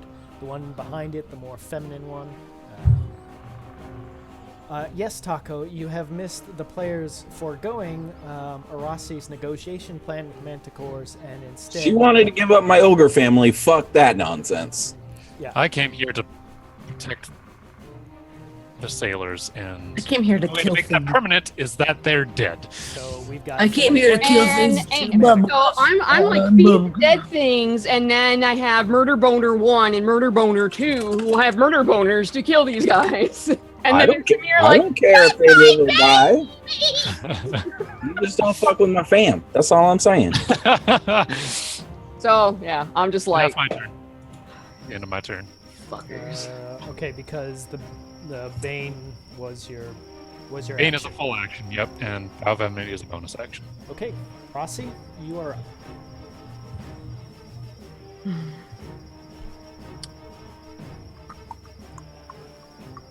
Sorry, I can't remember what I had prepared or not anymore, so I'm looking at my stupid list here. While you do that, chat, here's a question for you. Okay, right? The classic jelly beans. Why in the name of God? You see that? Produced with genetic engineering? Oh my god. What? How do you genetically engineer a goddamn jelly bean? That doesn't make any sense. So wait, are you And what? telling me that there's something that Is it the is it like a chicken that lays? I thought aren't they artificially and naturally flavored? it's the corn syrup. It's because they use genetically modified corn in there, I'm sure. Fuckers. I mean, I'm still gonna If you're, eat 'em. if I mean, you're that makes eating the sense, popcorn but, one no. anyway, you're a fucking heathen and should kill yourself. Popcorn one's one of the best ones. Yeah, that's what I'm saying. You just kill yourself now. That's an awful, awful thing. I was never really a big fan of the jelly beans. I don't Anyway, know. I like the more kind of soury one. Yeah, I like the sour jelly bellies. Those are good. Fair. it gets stuck in my teeth. Like the sweetie sour, like a more robust blueberry. Yeah. Oh, the robust blueberry. I don't know. I don't know any. I love flavors, them though. complex blueberries. Okay, who you touching? Myself. Screw these guys. They wanted to fight it. That would do nothing for me. Anybody but me. Yes, I'm aware. So Arasi is casting bark skin upon herself. I like how it's just circle of the forest spell. Oh no, I have to do that because I can't keep track of everything otherwise. Yeah. For like number prepared. I just like how it's all caps. Oh yeah, no, it's because I was missing it in the look. I appreciate it. It's very funny to me. Okay, I'm so wicked that's- fucking stupid. What do you want from me? That's your action. Any bonus actions? Does crying count as a bonus action? No, That's a free. That's a free action. I don't think I have. I don't think I've. Just us double checking to make sure I'm not lying to you.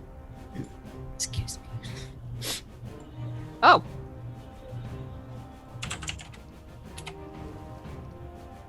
So, can I do that A little On- shillelagh? on my little talking staff? Oh, I do actually So have a you druidic have it. focus that is a staff, I but just wanted to make sure you have oh yeah, that staff. Okay. You Oh, don't yeah. really. You haven't spent time figuring out what it does. but it's the size of a quarterstaff. Right. Yes, you can. Fuck it. Does he say anything? No.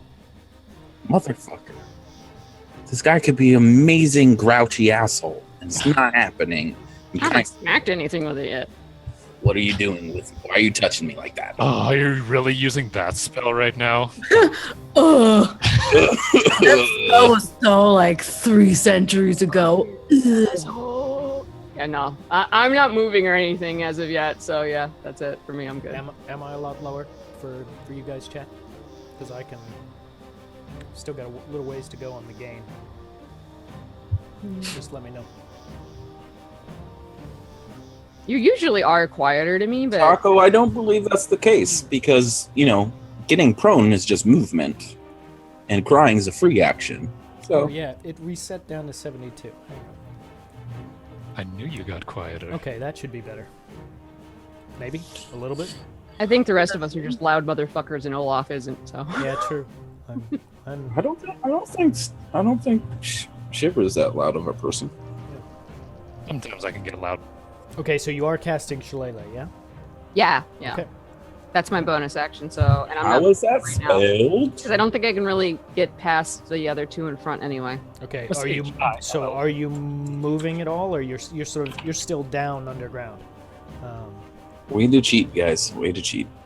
Well, it's like so. My understanding is basically that the way the staircase kind of comes up is that there's like just the stairwell coming up out of the ground. So Samir is more of a ranged specialist than I What? am, so I would let Samir go first. What?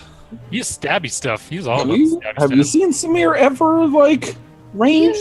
Touch death. He uses the hand thing every once in a while, and then it misses, and he's like, "Oh god damn it!" And why then he would-" casts his whippy thing and what like he needs. Yeah. I Every spell. time I do a ranged spell, it does nothing. I understand what you mean, Arasi. It makes perfect logical sense to me. Okay, so you're not moving anymore. End of your turn. So the other one, the other manticore, Oh, I thought you meant Samir for a second. The other what? The other player. Wow. Hey, Stamper. I see what you think. Starts beating its wings and taking flight and moves over, sort of parallel, or right next to its compatriot, and move him to the back so we can see Vander. Oh my god! I thought the little sick things were part of the map for a second. I was like, no. Yeah, I'm like, why is there a tiki mask just chilling up there? To remind me where the Bane and No. I thought it was part of the map. and comes at you, Vander, with sort of you can see, as I said, a little bit more feminine face, but its gaping maw is just sort of coming straight at you. So, Come on, Shield, don't fail me now. feminine or not, it's pretty Would nasty. Vander know it's a feminine? So with a bite, I would like to 18 remind you at this versus point your that AC. you started it. 18 does not hit. 18 does not hit. So Jesus then Christ. claw for 22, which I believe does, That will hit. Yep. for 7 points of slashing damage. Okay. And then the second strike is 14, so that misses. Oh, I thought it was 14 damage. I was like, oh my god. That was going to hurt. That would have hurt a lot, yes. And it sort of maintains its sort of. Come on, camera! Don't. I'm just gonna fail say me now. autofocus. Don't fail And me. see, now I've got all this room, but I don't think Whoa. the camera's going to Did be you able to. change- keep Wow. up Wait. While you're all the way back there, please start spinning around and singing about the sound of music. Can with you this. Can you show me your dance moves? Just your favorite dance. Hit it. Hit that spot real quick. I'm turning off the camera. Mother- Thanks for watching, everybody. We're done forever. We're gonna do the rest of it like this. Fuck you and the horse you rode in on. That's rude. Gavel didn't do anything. Yeah. Gavel isn't here. I didn't ride in on him. Duh. So it's sort of hovering in air right around, Autofocus. right in front of Vander and sort of over this chasm. So Samir, it is finally your turn. So it's a pretty big fucker. Wow. They're both big fuckers. Both are considered In the large sense that I could creatures. climb up the stairs and like touch it. Oh yeah, easily. Okay, that's what I'm gonna do then. I'm just gonna climb up there, and I'm gonna go ahead and cast Maim. That sounds cool. On the one that is sort of hovering. Close. The one I can closest touch. one. Yeah. Okay. I'm just gonna go hi and pet it. We can't touch someone. Okay, so it must make a Constitution saving throw. If it fails, it takes 8d6 necrotic damage or half as much on a successful save. I'm also going to add Touch of Death on that. Okay, since I think this would be more fun. No, never mind. I can't. It's a melee attack. I can't maim. I can't touch are of you- death. Okay, so you are maiming. I'm maiming, but I'm not touch of deathing because Right. I can't. Okay, so chat. I need someone to do exclamation point roll space d20 plus 3 for the Constitution saving throw. And whoever does that first will be the one that we take. And roll shitty. Thank you. It has to That'd be be. great. There you go. Yes! Fuck yes, taco! Wow. All right, I'm keeping track here. So we've had some jack rolls, we've had some taco rolls, we've had some buddy rolls. So if you've done one of our rolls tonight, hold off. We'll try and let Stamper be quick. We'll get you next time. Didn't Depending on type what it I is. wanna. I would have gotten it. No, maybe. Okay, so it takes 8d6.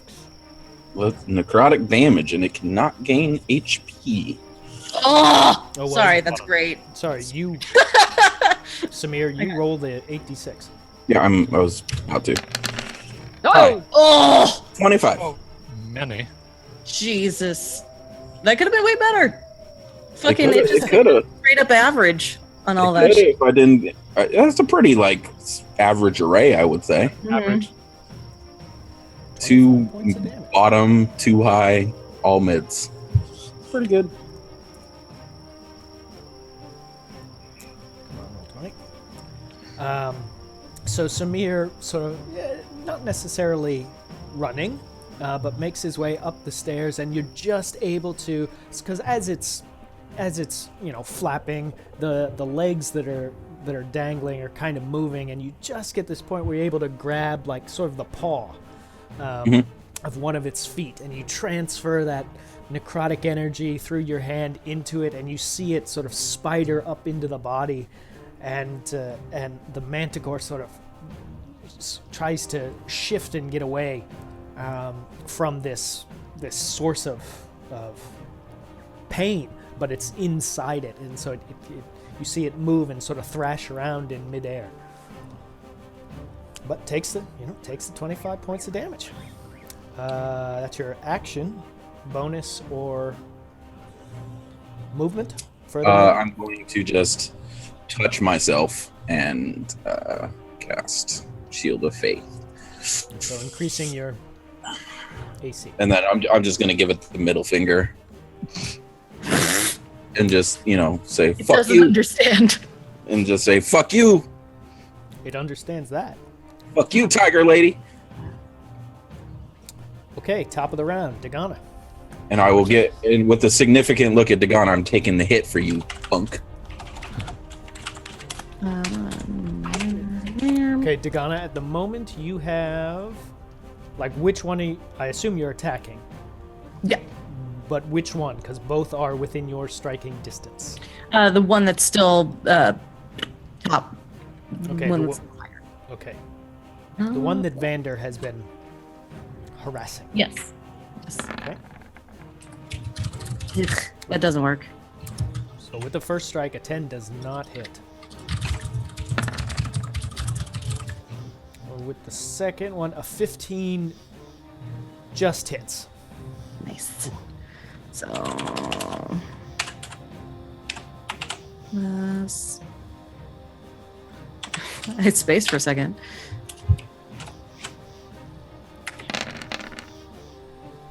There we go. Cool. That's what I like to see. Damn. For just as much as Samir does with magic. So, using your sneak attack bonus, 25 points of damage. You're able to, as this thing is solely, almost blindly focused on Vander, though your first strike is off because Vander's kind of in the way. The second one, you're able to come through the opposite side and find an area in its sort of neck and upper shoulder area where that rapier finds purchase. And then, if possible, I'd like to use my movement to move like here, like to go around, Okay. but if possible, I It understand that. is. I don't know if you can do it with a large creature in your way. Like if you can move through.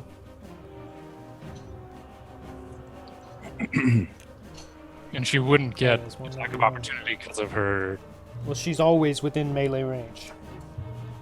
Oh, I see. Right, yeah. You can. You can move through a hostile creature space only if the creature is at least 2 sizes larger or smaller than you.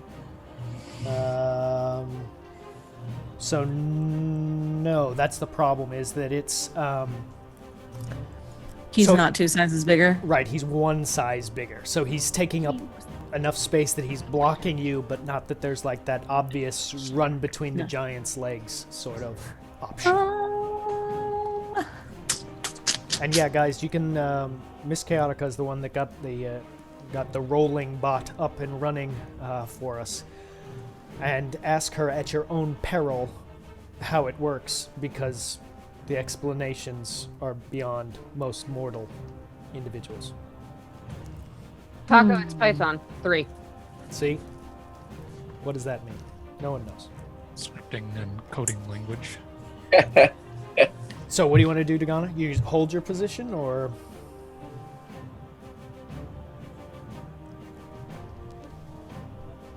Is there a way to climb up the wall, you said? Or no?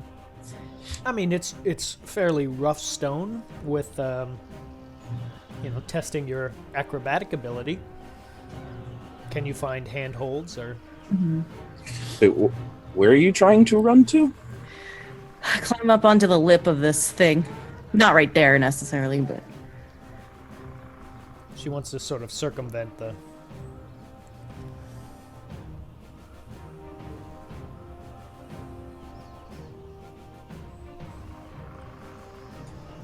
so just you said roll acrobatics, or can I do that or no? You can do like. The first thing would be to do. Because like we'd have to determine how far it is, right? And then cut that in half, because that would be movement. Yep, it's definitely difficult. So it And then- is. To the top of it is about another. Another 10 feet. So you would need at least 20 feet of movement to get to the top of it at the end of this round. That doesn't mean like you could use as much movement as you have left, which you haven't moved at all, right? I haven't moved at all, no, yeah. So, Okay, it would- so you essentially have 15 feet of difficult Wall climbing. terrain movement. Yeah, Alacane, you're right. The crickets are getting a little nuts. Okay, I'm like, I thought that was here because I have really loud crickets, so I thought that was just outside. Where the hell did they come from? Oh, it's in the... Wait. Oh my god. Go away. Stop. Please. Crickets, we're busy. There we go. I didn't even notice until you brought it up. Yeah. Neither did I. I thought it was just here, so I'm like, well, nobody else can hear that, so whatever, fuck it. It's good to see we have a lot of people who are familiar with bot coding or programming in general in chat. It's just programming in general in this Yeah. case. Yeah. Very interesting. Might make something of that in the future. So, Dagana, you would have enough movement that you could get to the top. But I'm thinking it's actually, I was going to say it's acrobatics, but it's not. And it's actually a strength roll. Because you yeah, are... not just that, but it's like then once you're up there, if they fucking swipe you, you could just get knocked off the top. Yeah, I was looking at it and I'm like, she couldn't even really kind of go under and then like back up onto the platform because I'll it's just like, tell the How Understand about you just jump on it and then use it as a springboard to jump across? dude, I would. Well, That would be acrobatics. It would be, the jump would then be acrobatics, yeah. If you're looking for an acrobatic way to get across, that's all I'm saying. yeah. And you, but, like, and my you hit strength it, and is- you hit it so it doesn't get an attack on you. No, I know, but my strength is butts and Acrobatic isn't strength. no, but he's Jump to on climb it. up would be strength. You don't know, but what I'm saying is jump on the thing and then hop over to the other side. He wants you to jump on top of the manticore. And then Oh! jump onto the fucking... Jesus. oh, so gonna go boing boing. Yes. He was saying thing in place of manticore, which is I'm why sorry. there was confusion. I apologize. You could totally use the manticore as a springboard. That's all I'm saying. I'm saying for the sake of coolness, do it. You do it. I'll stay here and I know, and I'm saying for the sake of two giant fucking claws and a face, I'm not gonna do that right now. Stay Maybe. behind protective. I mean, that's a good call. Yeah, so I'll stay next to Vander. I mean, it's a good call, It'd be fun, but but it's not as cool. Okay, so just staying, not moving at all. Just yeah. chill. Okay. So now we have the first one, who... Okay, he doesn't get disadvantage, right? From Nope, the just bow? Bane. Just Bane. Okay. So... Vander, you see, almost strangely, you see him take sort of one step backward. Or so, one step, a movement backward of about 5 feet, which is strange. Like you were expecting, you were going to get the bite and the claws again. But then you see come from behind it. Does that give him the thing? Yeah, does that allow me attack of Attack of opportunity? He's not out of attack range, right? With your reaction, you may make an attack of opportunity. Yep. You. Ow. Cool. Shit. Stop attacking yourself, Dakota. No, That's supposed to be +7, sorry. So that my should headphones are like 17. just between that they get caught on my armrest. Okay, 17 That will sucks hit. because it pulls on your ears and it hurts like a motherfucker. Sorry, people. You say 17 will hit. It does hit, yes. Come on, Mander. Yeah. Nice. Okay, Nice. that's 8 points of damage. Yeah, in the face. Swipe him with the warhammer. Oh, it's the other one that's really been screwed up. Wow, okay. Well, I guess I got advantage there too. I didn't take advantage of that. That's true. You roll the advantage you get just the in crit. case you get the crit. And we can use my favorite part of the show. My favorite thing is rolling on a random. On a crit table. The crit So- table is pretty cool. The crit table is pretty fucking amazing. As it, Especially it's if you sort of, get something like an instant death. there is no instant. Well, actually, that's not true. There is a couple incidents. There's a couple things that will probably cause death. But Oh no, I nothing think that you there's just die. like a decapitate one Yeah, it's like if you roll the D100 and that's roll the 100. only one.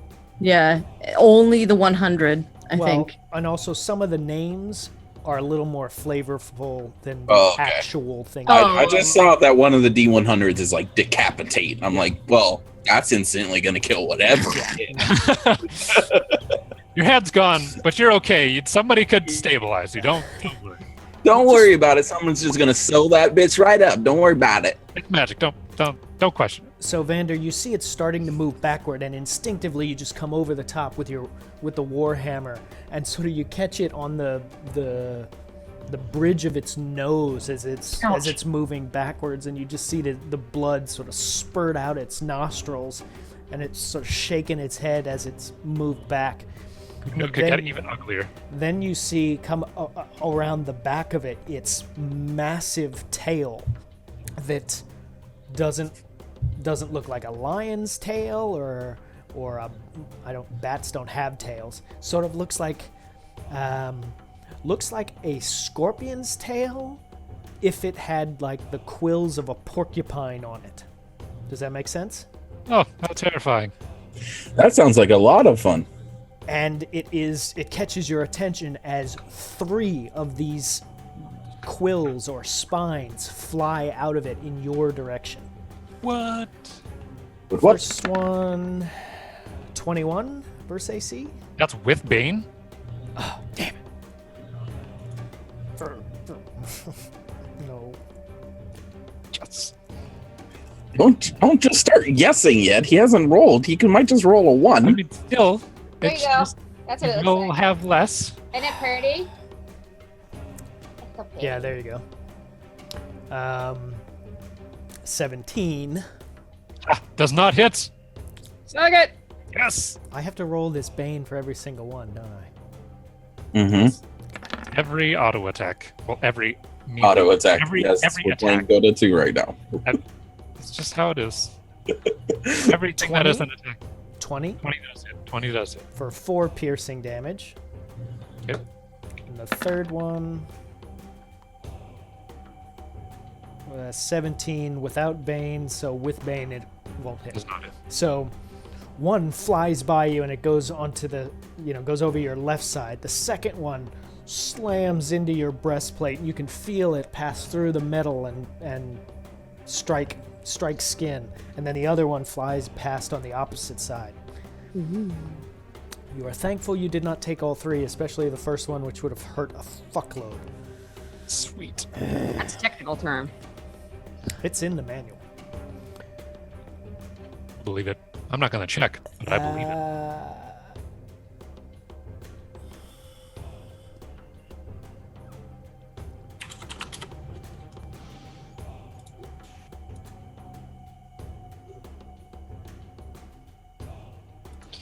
and it stays there. It doesn't move any further. I thought you meant the tail. Tail's stuck there. Yeah, I'm like, the tail just got wedged in the wall? What? Your turn, Vander. Throw spikes back at it, Vander. Come on, Vander. All right. So I have to move to hit him, correct? You would, yeah, have to Is that- move forward. Vander. So I'll take a step forward, and I'm gonna take a swing at him. Yeah, and for those of you that see Taco's NPC generator, especially for the names, actually, that he's put like real names in there. That's advantage. So with 15. the advantage, the top one of 15 does just hit him. Now, God. All right. So then I'm gonna use Divine Smite on this as a level 2. Oh, there you go. This is what I was looking for. If you So- ever need way too many details about a character, nicknamegenerator.com. Okay. I haven't actually ever seen that one. It gives you a real address, social security number, their mother's maiden name, their phone number, their exact date of birth, how old they are, passwords, usernames, what web browsers they use, credit card numbers, like everything. It's ridiculous. Damn, that fucking hit. GPS tracking number. Blood type, height, weight, If you ever need to track where they are what by vehicle they drive. Jesus. Okay, so Vander with 23 points of damage. Yep. Radiant damage. Radiant damage. goddamn. Making, sorry. Now, previously, actually, the female one, the one that is flying or hovering, she looked the worst because she'd gotten Samir's hit of like 25, and then Dagana got a sneak attack on her for like the same amount, so she was bloody and battered. Now with Vander's strike on this second one, both of them look sort of in the same state of distress. And then I'm going to take another swing at him. Do it. So, with the advantage, higher roll of 18 does hit. And I'm going to do the exact same thing. Burning some more spell slots. For this time, 16 points of damage. Okay. Noted. Been hard today. This one right in front of you. I mean, it's still standing, and it is making these nasty Gurgling. half growl, half whelping noises. How does justice taste, you beast? Yeah, Vander feels good about that one. It's like I grapefruit. would like to grant. Stop! I would like to grant what Inspiration. a D4 for that line. Okay. What was it? It was like fucking. A D4. No, I'm trying to think of the command. Oh, Or is that even a thing? oh, you mean in the chat? They're like, that's the experience thing. That's the bonus experience Oh, for a okay. chat to give to the players. But you can give it to each other. I imagine that'd be okay. I did not write in a filter for you giving it to yourself, so don't be a dick. We actually also, I don't have the link. Wait, yes I do. For those, we homebrew a lot of things sort of on the show, and we're working on, hopefully that link will go through, There it is. on putting on the website the kind of the summary information of the various things that we homebrew, and our inspiration system is one of them, where the players, I always forget to give inspiration. I'm terrible about it. So we use like a modified version of players awarding it to one another. And you can, the initial write-up is there on the website. Okay, so Vander, are you moving at all, or just? Nope, that's it. I'm gonna hold my spot. Okay. A little bit concerned about the two behind me because I can't protect them anymore, but Poor Fey doggies. this is What a bunch of dicks. Poor Jack and Jill. Jack and Jay! It was Jack and Jay. I know I was just talking shit about Jay. All right, Arasi. Damn. Got him. Rip J. 4 out of 40. Ounce of water skin. Jay's gonna watch the VOD and just be like, "What the fuck is wrong with you people? Why does everybody pick on me?" I don't even know who you are, Jay. I think you're a cool person. That's what you get for leaving the show, Jay. That's, He has a point. Arasi, your turn. I know. So I'm at like, hang on a second. You're still underground. Yeah, is there like room for me to move up enough so I can at least have a line of sight to? I guess You would female that's definitely, on the stairs, you definitely have a line of sight to the hovering one. Mhm. The other one would be pretty difficult to see. the one I touched. Show me Can I where see- that man touched. I'm presuming because he's like up the staircase. Can I still see Vander, or because it's curved I cannot? Given the number that there is this massive large creature flying, and then both Samir and Dagana, like, I would say it's really difficult. You probably know you couldn't see Vander because he's moved up onto the actual platform. That's what I was thinking. I'm like, Maybe if I was a step backwards. No, it's it's just more of a I can't tell. Yeah, Psycho, we like to have the 3D dice on because just to replicate that feeling of around the table when you're watching it go from like 17, 14, 1, 18, or whatever.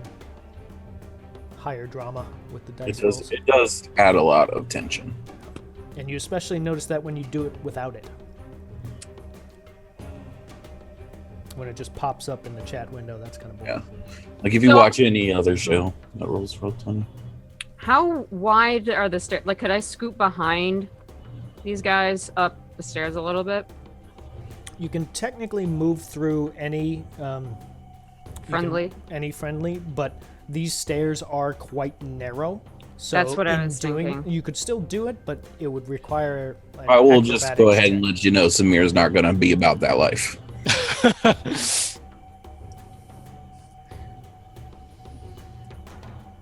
Does not handle precarious stairs well. Yeah. Any Prefers- chance that anybody's going to try to climb around him on these stairs that he might fall off of, fuck that nonsense. Is basically his. He might have one of his fits. I know. It's kind of how he rolls. Yeah, that's the problem.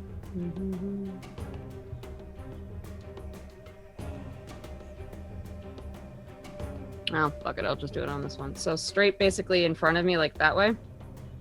Guess what I'm going to Oh no. Oh Christ! do. When Bosox watches the VOD, he'll be happy. I know. Okay. 15-foot cone. So she's casting Thunder Wave. A crowd, Oh, it's a cone. crowd pleaser. No, it's a square. Oh, it is a square. Yeah, it should be a cube. 15-foot cube. So, in sort of, draw the cube for me. I knew you were going to make me do this. No? Because otherwise you're It's potentially important hitting because we Samir. might die. No, I know, which is why I'm like, I always... Like, if you made the cube go this way, you're probably going to hit Samir. I If know, you- which is why I'm like, can I go walk through these guys? And Smear's down like, Yeah, you can't give it to me.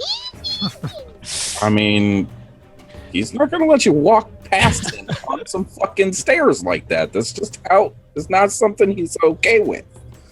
Okay, so here's my question. Well, I guess, so the Thunder Wave is... Oh, it's a cube, right. It's a 5-foot cube. that's 15 I was 15 measuring foot. it. That's what I was just doing. So it's a little too wide. Okay. So it's narrow enough that it won't hit Vander. Yes. Barely. But I don't know how to like move it. Yeah, that's fine. Okay. Okay, I understand.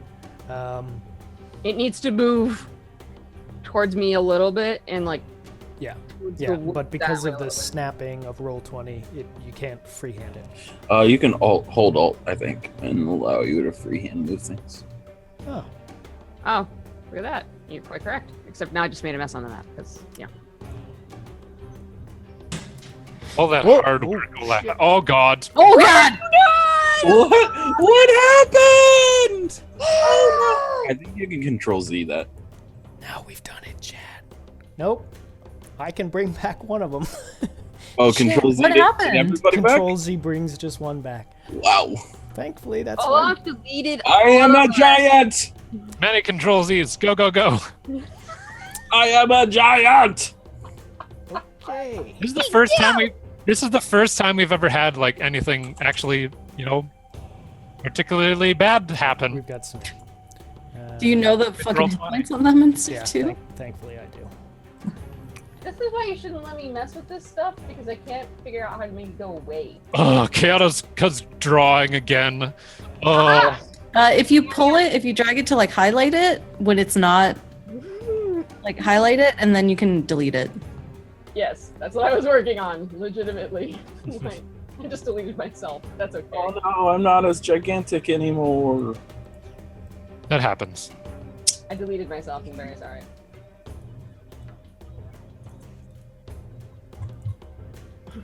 Whoa, whoa. Oh, wait, that was the same initiative. That's so What the weird. fuck? It was It's the a exact ghost. same initiative. Yeah, that's Ghost. so weird. I guess I should roll mine. Hey guys, I figured it out. Come on, don't break it. Oh, it was almost. Mine Wow. was a natural 20 initially.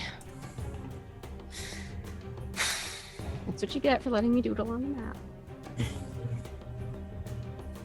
Okay.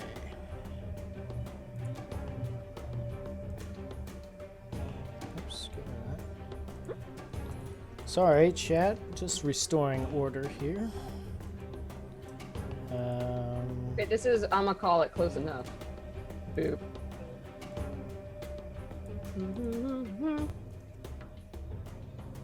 One of them was a 7 and one of them was a 19. Thank you. I just know the 19 is next. No, the 7 is next. Isn't it? Are we You're done? gonna, Yes, because Dagana went first. Right, yes. We've So moved it our way was down. Dagana, Boy, Manticore, Vander, Earl Manticore? no. You went, Me. and then after you is the low manticore than me. Yeah, so it's me, then Girl Manticore. Because Dagana's like, she was something like 23. 26, 25, something like that. And then Oh, I'm sorry. Do you need me to like? Vander was 17. Yeah. Rossi was 17. So Rossi. Actually, I was 19, and there you go. I was the same as. You and Rossi were the Keanu, same. And he went before me because his dex is higher. Sure. Yeah, I damn. was I higher was 19. or something. One of the other things was 19.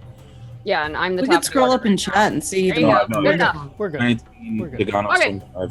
Do it It's live. fixed. It's Nice. fixed. Nothing When you happened. look at the YouTube, none of this will have happened. It's fine. What are we talking about? And Thunderwave. We're talking about Thunderwave. All the Thunderwave. So that's roughly 15 by 15, and I dragged it. okay. Gotcha. So it'll only hit The one. that one. All right. But 2d8 thunder damage and Well, did you roll the oh, it does need to have the save first. Okay. So Stamper, our Stamper 01, will you give me a exclamation point D20 plus 3? Exclamation roll D20 plus 3. Roll. There's a roll. Do what Chaotica said, not what Booby said. copy pasta what I wrote, y'all.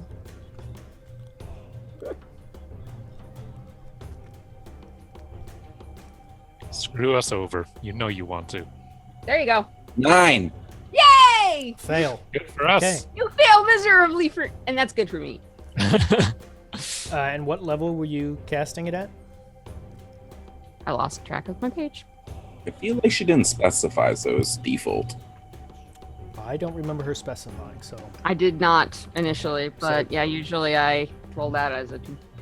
Yeah. All right. So 3d8. Yes. Here we go. Whoops. D8, not DC8. Jesus. Oh my god, that I fucking. rolled an 8, an 8, and a 6. The big damage. Oh my god. Okay. So that happened. Okay. Oh. Oh, and it's knocked 10 feet back. Well, it's knocked a little more than 10 feet back because as the blast wave of the thunder wave erupts, you see it get caught, like, because you're underneath it, the wave hits its sternum first, but then you see it sort of the effect. What is like the perimeter of the The of a wave? aftershock or the shockwave? The shockwave, thank you, catches those large reptilian wings and just inflates them like sails and flings the manticore No! out over the edge of the God damn it! tower wall into That was- the palm forest behind it, and you can't you don't know Motherfucker! what has happened Samir. to it because the wall is in your way. I was totally gonna blow its corpse up. There had Well, I mean, you something can just for walk this. over there and do it. But nothing's near it now. Palm trees are. So it makes. God damn it! Okay, I'm so excited. that was an action. Any bonus actions? I can't see Vander, so no.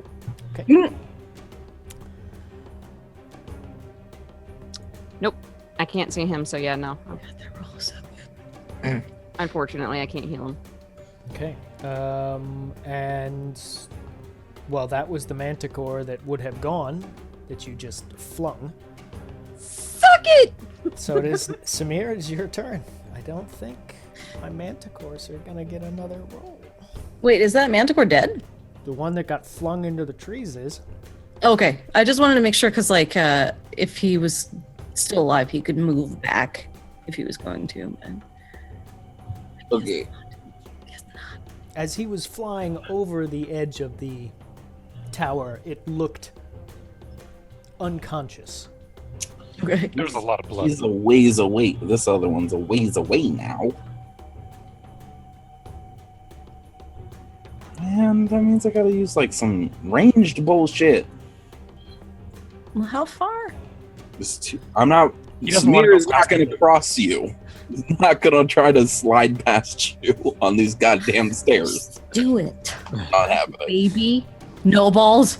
Do No, it, no it balls. doesn't matter. He is very, happy with the amount of balls he has. He's pretty confident with them. So, I'm just gonna cast Lacerate at it.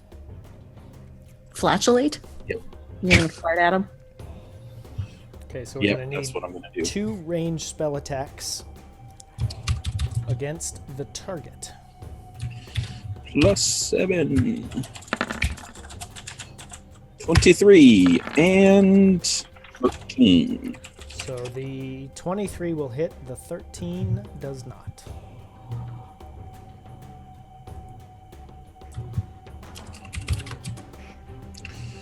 Interesting. Reducing it. Wow! Oh! Amazing! Well, we got the double 8s before. Now we got the double 1s. Snake Amazing! eyes. Gentlemen, snake eyes. Hey, what a surprise! Samir did a ranged attack. And it. Can I give him inspiration for actually failing this? Because it's so much Samir. What's the opposite of inspiration? Is it the Desperation. desperation? I don't know. That's totally within character. That is an inspiring thing that he has lived up to his goddamn character. Every ranged attack, just asshole. Just asshole. That's what it is. I won't though. I won't actually give him inspiration. You can give inspiration for anything that you choose to. You just have to justify it, and on your head, how good the justification be. He tried really hard. Have some inspiration. Any bonus actions, Samir, or movement? I'm trying to decide if he'd like how he feels about this. There you go. Strife's thinking. Oops, shit. Yeah. The next session intermission lasts 15 to 20 years. I'm an elf. I don't care. We'll just have those little popcorn things. Like, let's go out to the lobby and get our. I'm just gonna, kick some rocks. Just kick some rubble. Okay. And sort of down the stairwell, Arasi, you Yeah. see a couple of pebbles coming down. Okay. That's it. That's my turn. Tigana, you're up. All right, I'm gonna move right here. God, now. Okay, so staying within melee range once you're in it. Okay. Oh god.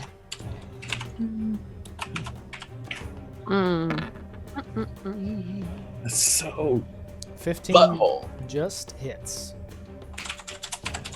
Low ACs on these mana cores. Thank God they have low AC. Well, you guys just keep We did fucking just massive getting over it. damage. Like, it's like, oh, they're AC. Yeah. It was like, I thought you said low HP. Okay. So as this creature's still distracted by Vander, you see that its tail is arced over, looking like it's gonna fire more of these quills at him, and just you see that opportunity, sensitive area. You're behind it, right where that tail meets its back haunches, and you take your rapier and just straight up the keister. Ripping and tearing as you go. And there is this you see it sort of the manticore kind of reel and start to turn in your direction as if it's turning its head towards you, and then just collapses. What? Did you just shove your sword up its butthole? I did. I made that manticore love me. I've tried that one before. It doesn't work out as well as you think. And this is Neat. why we have a thing at the beginning of the show saying this is not appropriate for younger audiences. You're the one that did the butthole punching True. thing. True, I gave it the flavor. Don't take that any further. Does it please. taste like tacos? Does it- I'm sorry. Is it the jelly? Jelly Does belly it taste butthole like flavor rust? 15? Like, does it taste like copper coins? Like, is that? Because it eats metal. So It might be coppery. by the don't take that any further, sort of interpret that as take that as far as possible. Okay. Of course. Okay. What do you want to do? Can I? As chat now catches back up to everything. As Can I cat, search as the cat's man- like, ew, butthole flavored jelly bean? Did this have like? It looked like they were nesting here or something, or they just picked this area because it's high. You can see like there is strewn around the around this sort of top floor. There are a lot of look to be various body parts or pieces of different kind of humanoid things, just really remnants. You can see a couple that look like not more like clothing pieces that are like cloth or maybe a few leather boots or bracers or something like that that are just sort of been cast off. All right. Vander's gonna check in with Gavel and see if everything is all right.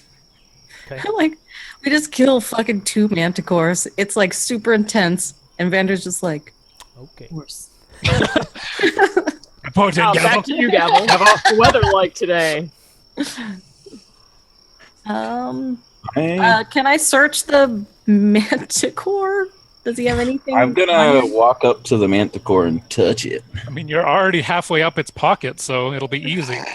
Is he smuggling cocaine? Is he smuggling cocaine? Nice. Hang on. Is this in-game crickets or real-life crickets? I don't know. In-game This is cricket. in- Thank yeah, you. The sounds of the forest have returned. I don't know what to do. I don't know if they're real or not.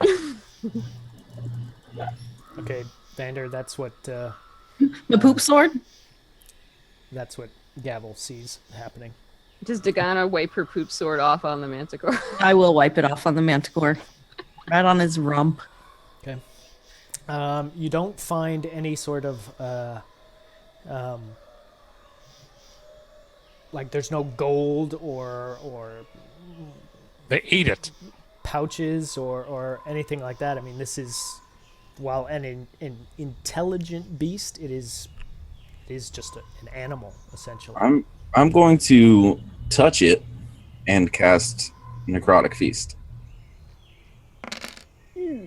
What's necrotic feet? So, So, touching a small or larger creature that has been slain in the past hour, he can regain 2d4 temporary hit points, which will last. I cast it at 2nd level, Okay, so it's 9. Oh, and remember those are But it's only hit temporary. points. Yeah. Yeah. Mm-hmm. that's for Vander. They last until I go to sleep for a long time. Vander gets plus 11 HP. Till your next rest. Oh, thank you. Yeah. So does that mean that like Temp HP is usually long rest. so if you're at like full health, like now currently like you're at full health plus 10? Temporary adds to your maximum. Neat. But you can't regain the temporary. You can't regain Right. it. It's just like a buffer. And I'm hoping like I shrivel it down to like like those little shrunken heads. I kind of want to. I would want it to shrink. Taco, do you have an interpretation on hit points, on temporary hit points, whether it's short rest or long rest? Since you're our rule book. I'm looking now myself. Our human rule book. Our Taconomicon. Taconomica. Taconomicon. I like Okay, this. no, here we go. Unless a feature that grants you temporary hit points has a duration, they last until they are depleted or you finish a long rest. So, word for word, until a long rest. Is a lady manticore a womanticore? No. It's a manticore. I don't care. Damn it, Strife! I've read that.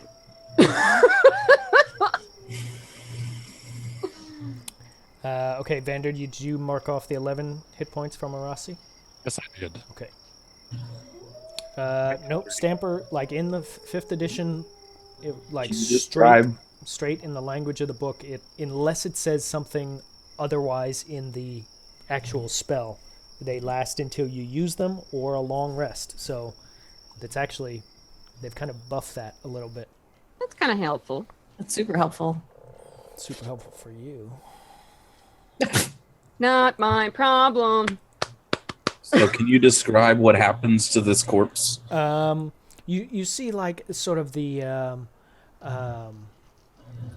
like the wings, the membranes of the wings sort of shrivel up into kind of dust, and it does seem like the imposing nature of it does kind of constrain slightly, but still 10 hit points out of what was its large pool. So it's not a shrunken. Yeah, no, it's not a shrunken. Damn. So for those asking about, so Necrotic Feast is that from the, is that players? Or is that the Tome of Evil or whatever? So basically what we did was, so Samir's whole contract, the thing that caused him to go blind and whatnot, gave him access to a lot more necrotic or sort of like necromancy based spells. That's sort of the trade-off. It's not a custom spell. It's one of the ones that was from a previous edition that's been updated to 5th.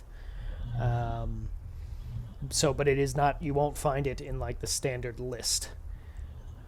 I'd have to go and see what I've. Yeah, I got a link to all my stuff. Oh, here we go. That's a link to all my the death domain spells I have access to. It's from the lost spells thing. So, and we sort of did that just because, more. Variety is the spice of life, kids. I got you. I understand what you're saying, Psycho. So it shrivels up, but yeah, Dagana, you don't find any shinies because it's an animal.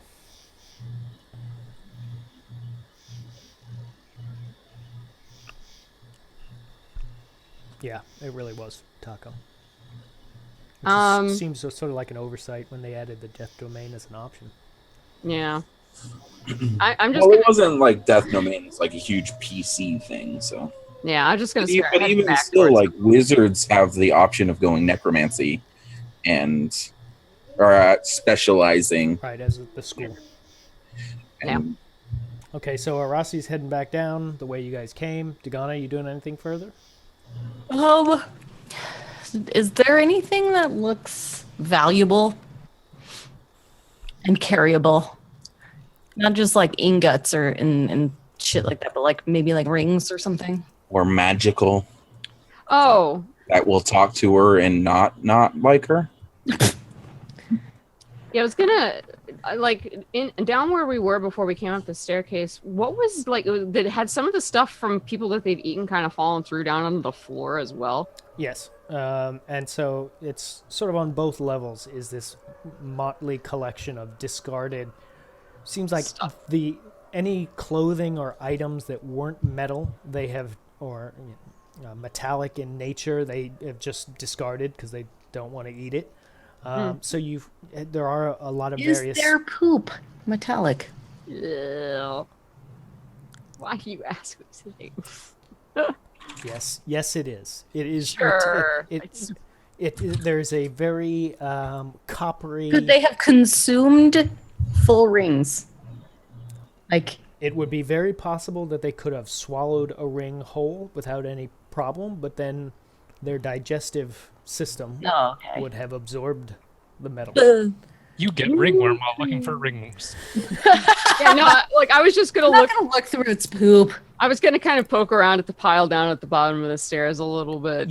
You find a lot of assorted leather and cloth pieces of clothing and the occasional piece that used to be armor, but nothing that is remarkable, salvageable or in usable. any way. Yeah. I'm gonna kick the manticore and then walk down. It's a husk. I just figured I'm gonna kick the husk. kind of like what Strife is saying. It's kind of like it was mostly just a curiosity thing of like if they had, they caught Vander and they're like shaking him around trying to kill him or whatever, and like stuff randomly fell. Yeah, and they didn't. They didn't actually eat it. No, Taco. She did not. She chose the better part of valor and not digging through animal shit. Having been hit by the spine, Vander's gonna take a double take and just ponder whether they might be used for something. Can I make like a nature check or something like that to sort of like Okay. some sort of value in the manticore spines? You absolutely can. That was like flirting with terrible numbers. Yeah, it Minus five, was. but it was 15. Okay, so you can tell it is. So it is a solid. This spine. I mean, it pierced my breastplate, so is a solid piece of metal. I mean, it is. It's not like bone. In that it's sort of brittle and you feel you could break it. It feels like a forged piece of metal. What type of metal? That you can't really tell, but like as a sort of like a dart, or maybe affixed to a spear, or some sort of like throwing, piercing weapon. You could rationally that makes a lot of sense to you. So there's the one that you have taken out of yourself, And then, sorry, I gotta do the numbers here. You count. You count 23 remain affixed to the tail. Wait, 21. 21 remain affixed to the tail. All right. I just grab it with my gauntlet and just try to yank him out and see what happens. That would be one way you could do it. Yeah. That's what I'm gonna do. Or you could cut the tail off and take. He has a I hand. have a hammer. You want to like crush the tail over and over? I mean, I could ask somebody to do it, but nobody was interested in it. So Dagana's still right there. She has a rapier. Yeah. You need. it's Yeah. also not good for the sawing. I don't actually know if The best anyone option, has. and I'm doing it. Gander thinks it is the best option. Okay. I have 2 daggers. Couldn't he use the edge of his shield and just slam it down? Listen, damn it! I'm pulling out the chimera spines, not chimera manticore. Jesus. He's Shiverwarp has gotten it into his head that this is a chimera. I have corrected him like 3 times over the course of this week.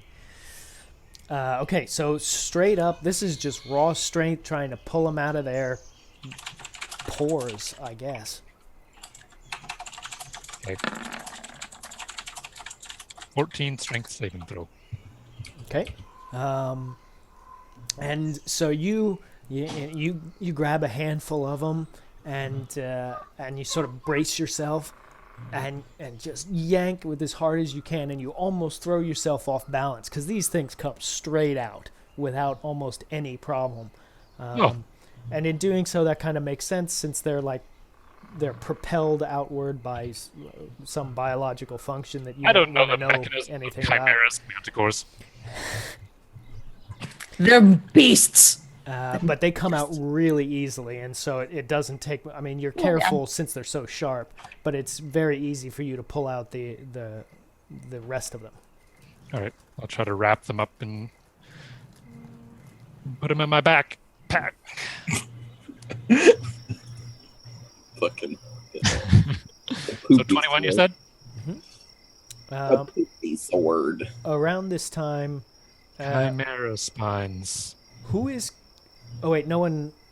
Where did you put the stomach? Of Is it- The elf woman has it. Okay, around this time, Arasi, like something is really starting to smell, and you think it's the manticores that had just died in Samir's necrotic thing, and then you realize, no, I think maybe it's me.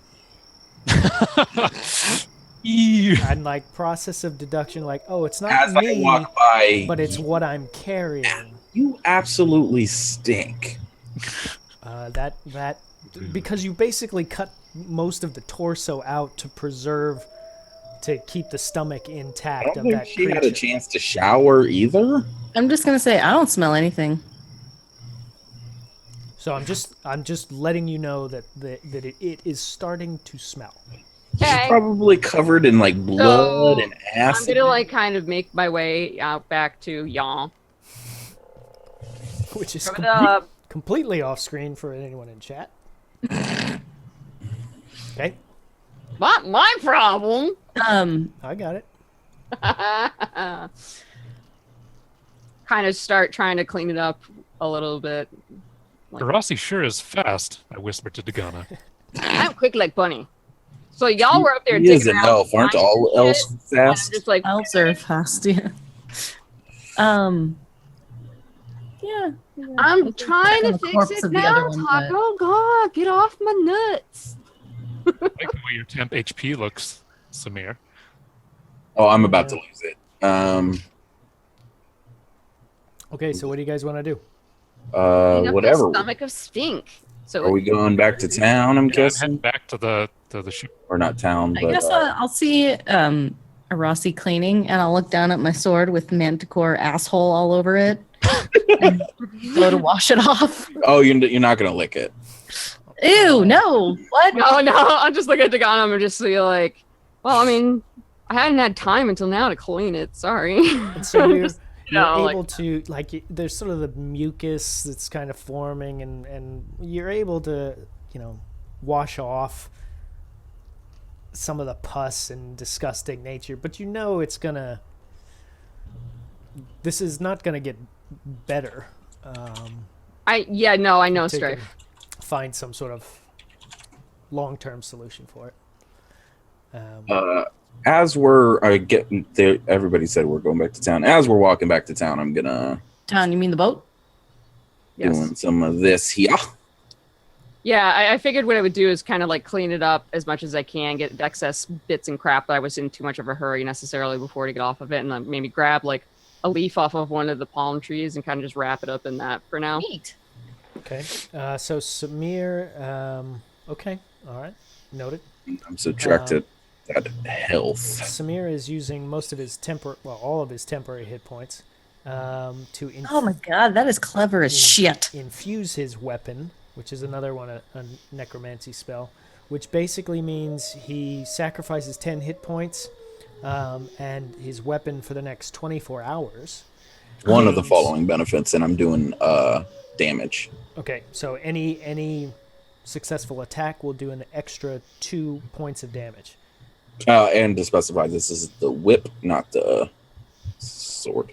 That's cool as shit. That is really cool. I like the whip a lot, but like it's a 1d4. So, Yeah, the whip is supposed to be Well, it's a 1d4 what? Isn't it? well, like 1d4 plus 1. but plus now one it's 1d4 bleeding. plus 3. yeah. With the wound. So it's sort of like a It's really cool, and I like it like thematically.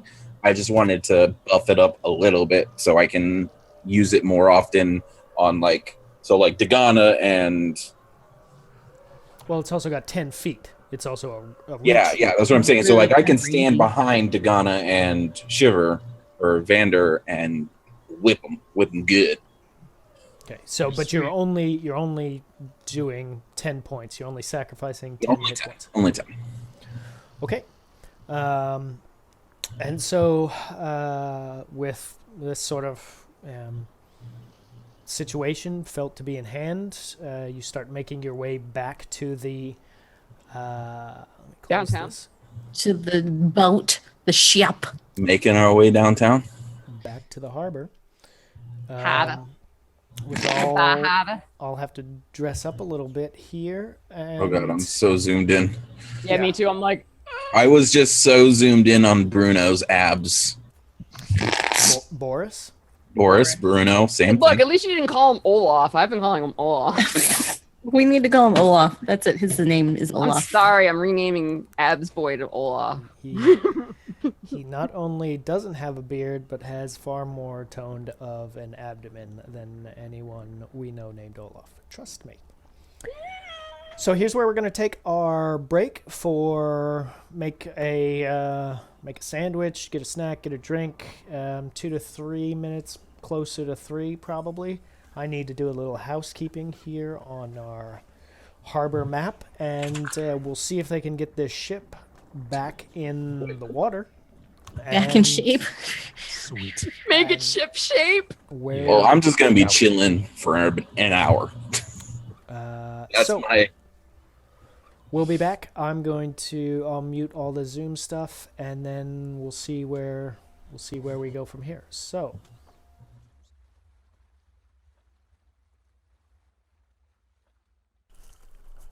Okay, let's bring everything back in here as we carry on for the second half of the session. There we go. And we'll get our unmute everyone. And it actually tastes very bacony. It doesn't taste like, the skillet or whatever. You can go ahead and figure out what they're talking about, because I have no idea. Cooking We're talking about bacon, bacon. man. Serious Oh. business. You guys didn't keep it a mystery, a boring. Well, we didn't tell them what we were talking about before the bacon. That was way more fun. I don't even remember. See? He's blanked it out. It was that bad. Okay. So, cheese stick, popsicle. Those were the two things before bacon. He's not kidding either. Here's the cheese stick. and there goes all mystery. So What are you, a as, gay cheese? as you're coming back to the harbor, sort of the first thing you see is that you don't see anyone, and that's a little disturbing. But as you get closer, Not you disturbing to me. okay. Vander is not perturbed because he's been having updates from his From his hoors. Totally thought you were going to Spectral end that voice. with phone sex. He was having phone sex with his force. Well, I mean, it's kind of. Phone been, implies talking. But what you telepathy. see is, as you get closer, that it seems like the entire crew has moved up onto this this sort of higher elevation of the harbor. That some rubble of a building that is a stone building that fell down long ago, and almost everyone is up there on that sort of higher area, except for our sea mage of Pyrexis. Who I don't think I've actually seen in chat tonight, so I'm going Me to neither. be very sad if he doesn't get to make any rolls for his character. Oh, but that reminds me, I was going to do our announcements here in the second half of the show, Okay. because normally very few people are here when we start. So as you've been seeing, the first big announcement was our we have the bot in place. It's doing rolls now, and you've seen us use that several times throughout the night, so I'm not going to go through that again. The other big thing is tomorrow night will be the release of our second Patreon package for everyone who is a supporter of AC RPG on Patreon. And so that'll be, I think it's 36 battle maps at the moment. The last time I looked, it's right around there. So it includes all of the ogre dungeon and all of the jungle tiles or jungle maps that the players have found themselves in over the past month, as well as any of the map tokens that they've encountered of the ogres and goblins and kobolds and winged kobolds and all that stuff. So that'll be released tomorrow, and the way Patreon's working now is when you become a supporter, you not only get whatever is available at that time, but also anything that had come before it. So you would get last month's as well, Super value. as I understand it. So you would get not only you'd basically get everything since the start of the show in terms of battle maps and tokens. The other thing is that they've just announced, which is we've implemented, is now the Patreon rewards are tied to Discord. So when you're a supporter of like any level on Patreon, you then what it does is it takes your Discord name and it gives you like a special role in our Discord server. So there's one chat room that is only for the patrons. And in there is where I put things like big, important story NPCs or towns. Like at the moment, there is a town that is in there for the patrons to talk about. So you can name buildings, determine who lives there, what their whole backstory is. You know, you can do whatever you want in terms of sort of leaving your mark on this town that the players will eventually encounter. We'll see what happens tonight. They may encounter it sooner rather than later. So that all that sort of stuff, we're always trying to give anybody who is a patron some way that they are contributing back to the show and that they are leaving their mark on the campaign that sort of becomes a permanent thing. So that's Patreon. And the other thing I said at the start of the show, we have TwitchCon is next week. As far as I'm aware, we're still planning on doing a show on Friday night, but we might tweak the times. I need to talk with the players about that, about how we're going to handle it. So watch Twitter or the Patreon, the Discord announcements tab for what that's going to be. So that's all my singing for our supper. Isn't it? Yes, it is. Okay, so we get back here to the on with the game. Back to the harbor. As I said, you see that the people have shifted their positions, but the Pyrexis mage is sort of on the on the deck of the ship. Actually, he would be up in the forecastle probably. So he's getting a little bit cut off because the map doesn't go that high. But you also see it's not marked here on the map, but all along here, along the sides, they have sort of constructed this like very rudimentary, I'm going to call it scaffolding. It sort of looks like painter's scaffolding that is along the sides of the ship. So there's a lot of it. There's a whole stretch of it sort of going this way, and then there's just a little bit sort of right here. As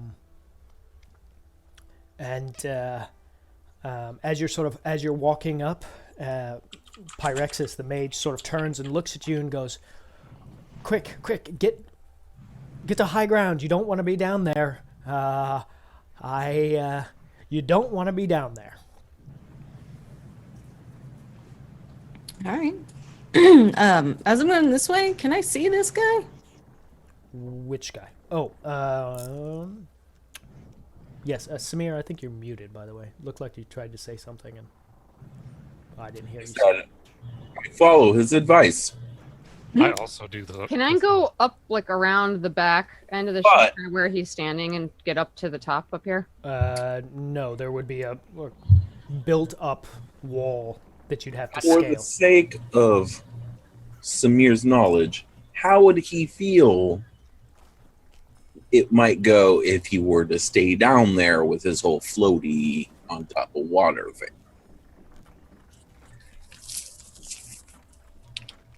I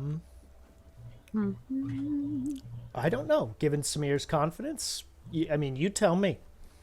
You haven't really asked for details about what the plan is, so I don't really have any information to give you. Well, like he said, before we left, he said he's raised in the water.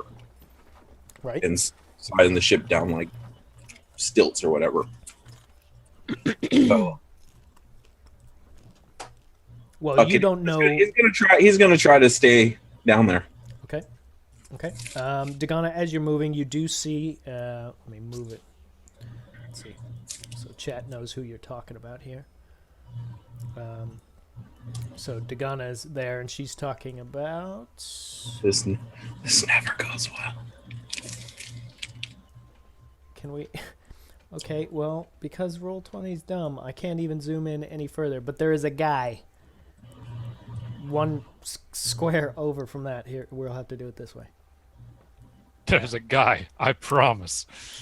There's a guy over there. Don't worry. Dude. And Dagana, you do notice him because you see he is sitting there. This was the one who was the first mate who you guys rescued with the captain. He was one of the ones who went back to the ship, didn't stay for any of the cave stuff. And you see he's sort of he's standing where there's collections of crates and barrels that seem to be still intact, and your 2 treasure chests and your cast iron pot you can also see are in this collection of supplies or boxes. I will just to clarify. You're see raised this. in the water, right? Oh, okay. Oh, and so Samir has gone out into the actual harbor. Yeah. Okay.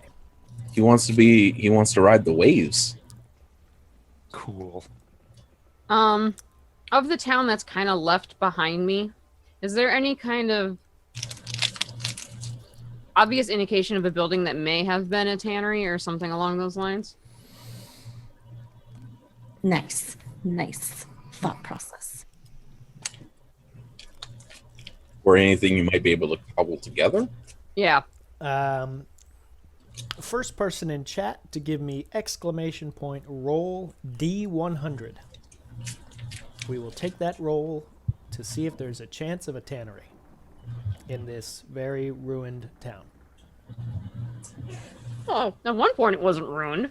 At one point it wasn't. Strife's got it. 22. So in sort of just you're not obviously doing an exhaustive search. You're looking around to see. And if there ever was, at this point, you can't really pick out one building from the other. You wouldn't even know where to start your search. There isn't any kind of obvious structures. Like normally, tanneries are kind of on the outskirts. There's a very distinct smell that comes with a tannery because of just the way it's done, and there are none of those indicators For anybody that doesn't know, P. So, Dagana, I mean, you and Vander have not yet moved. I'll just be like, why is that over there? Not up here. And who are you saying that to? The first mate? Was that what his name? Who he was? Timmons. Timmons, yeah. He is a fair distance away. So are you just shouting? Yeah. Okay. And he just sort of shouts back to you, easier to load once it's in the water. I'm just gonna go back up. I'm gonna So we're getting the show started. shake my head and walk up. Trust him. Really excited. Okay, Vander does the same. Okay. Yeah, I was gonna say, is Gavel gonna not with the Yeah, he's with me. Hey, Gavel, you wanna come out in the water? It's gonna be fun. Okay. Gavel doesn't walk on water, sadly. You don't know that he's spectral. He doesn't. He do. I does. walk on water. He's spectral, He's not spectral. He's just a horse that's celestial. isn't it? Oh, right. You're correct. Okay. I was thinking of the So nose. with the now Very subtle. Pyrexis, if you are in chat, now is the time for you to speak up. Otherwise, you're going to lose it. So the mage on the forecastle, seeing that everyone is up on the embankment, sort of you see him just compose himself. Anyone who is close enough, which is really none of you, there's a sea of bodies. yeah. Everybody's watching what he's doing, and you can sort of hear him incanting or saying these sort of phrases over and over again. And time starts to pass. Samir, you're getting pretty bored out there. Like a minute, 2 minutes. Just walking. I'm just starting to 5 pace minutes. a little bit. Like, So this is like we're working on a short rest here. We're like just kind of chilling. Oh, there he is. All right, good. 5 minutes goes by. 6 minutes goes by. 8 minutes So goes at by. about like 5, I'd probably be all like, so I'm gonna go check out the buildings and see if there's anything useful for us on the trip, because I'm not sure what might have survived. I'm probably just sitting down, just like waiting for rumblings to happen. Okay, so give me an investigation roll as you go off, Arasi, before we get into. Are we about to start? Okay, and with modifiers. I have no There is modifier. no modifier. Okay, so all right, so you head off. Why to, you making me roll all these int things all night is awful, and I hate you. Because he likes to make us roll it because all of us are stupid. It's not stupid. I didn't roll your characters. We are all Kind of. idiots. So We're all 0. after about 10 full minutes goes by, and then you see down, Samir, you would see sort of the level of the sea starts coming up Ooh, I stand up. All like surfer pose a little bit. and starts cresting over the top of the wharfs at the dock's edge, starts spilling onto land, and continues to raise until the water level floods all throughout this area. It continues going, raising. until Samir, with you standing on it, you feel like you're almost high enough that if you were to walk over to the boat, you could just step right, almost, just lift yourself right over the gunwale. It's exciting. So, as the water lifts, you see the mast of the ship sort of right itself as it starts to sort of float within the braces that they've sort of haphazardly constructed. And as it does, you see the water start to come back towards Samir, back towards you, back towards the sea. Uh-huh. And what we need now from Pyrexis is a D100 roll, which I assume one of you will tell him how to do. So, exclamation point, roll a space lowercase d100. And the bot will roll you a number. And we'll see how your spellcaster does. 45. Okay. Is that good or is it bad? I don't know. So the water keeps the water keeps coming back out to sea, and there's nothing frantic about this. This is very sort of slow and methodical. There is some wave that is just unavoidable, and you see at times that mast tilt back this way, and for those of you, Arasi, you've moved on, but Samir and Vander and Dagana, who are in close proximity to the sailors, you can tell when it's pitched on sort of that sharp angle. I yell a warning? You can yell whatever you want. I'm just telling the other two, you can feel the nerves of this group of sailors as it, there's one point where it tilts and it's grinding against sort of this rudimentary guide rail scaffolding that they've made, but then it rights itself and slowly and surely washing away, pulling all of this debris and broken crates and everything that happened with this hurricane, pulls the ship back out until it gets to come on, kill my drama, till it gets about out to here, and then slowly the water level declines back down to what was its sort of normal level, and Pyrexis has gotten the caravel ship back into the ocean without any major misadventure. Vander I'm looks gonna walk impressed. over here and look over at my gold. Okay. Go. Look over at the golds. Okay. I thought most of it was like silver. No, Details. it's not. The ones in the chest was gold, and then the one in the Correct. pot. Oh, okay. The pot was We concealed it cleverly with the silver. So, once the ship I don't know. I was blind. once the ship is back, everyone, and I'm not going to move them one at a time.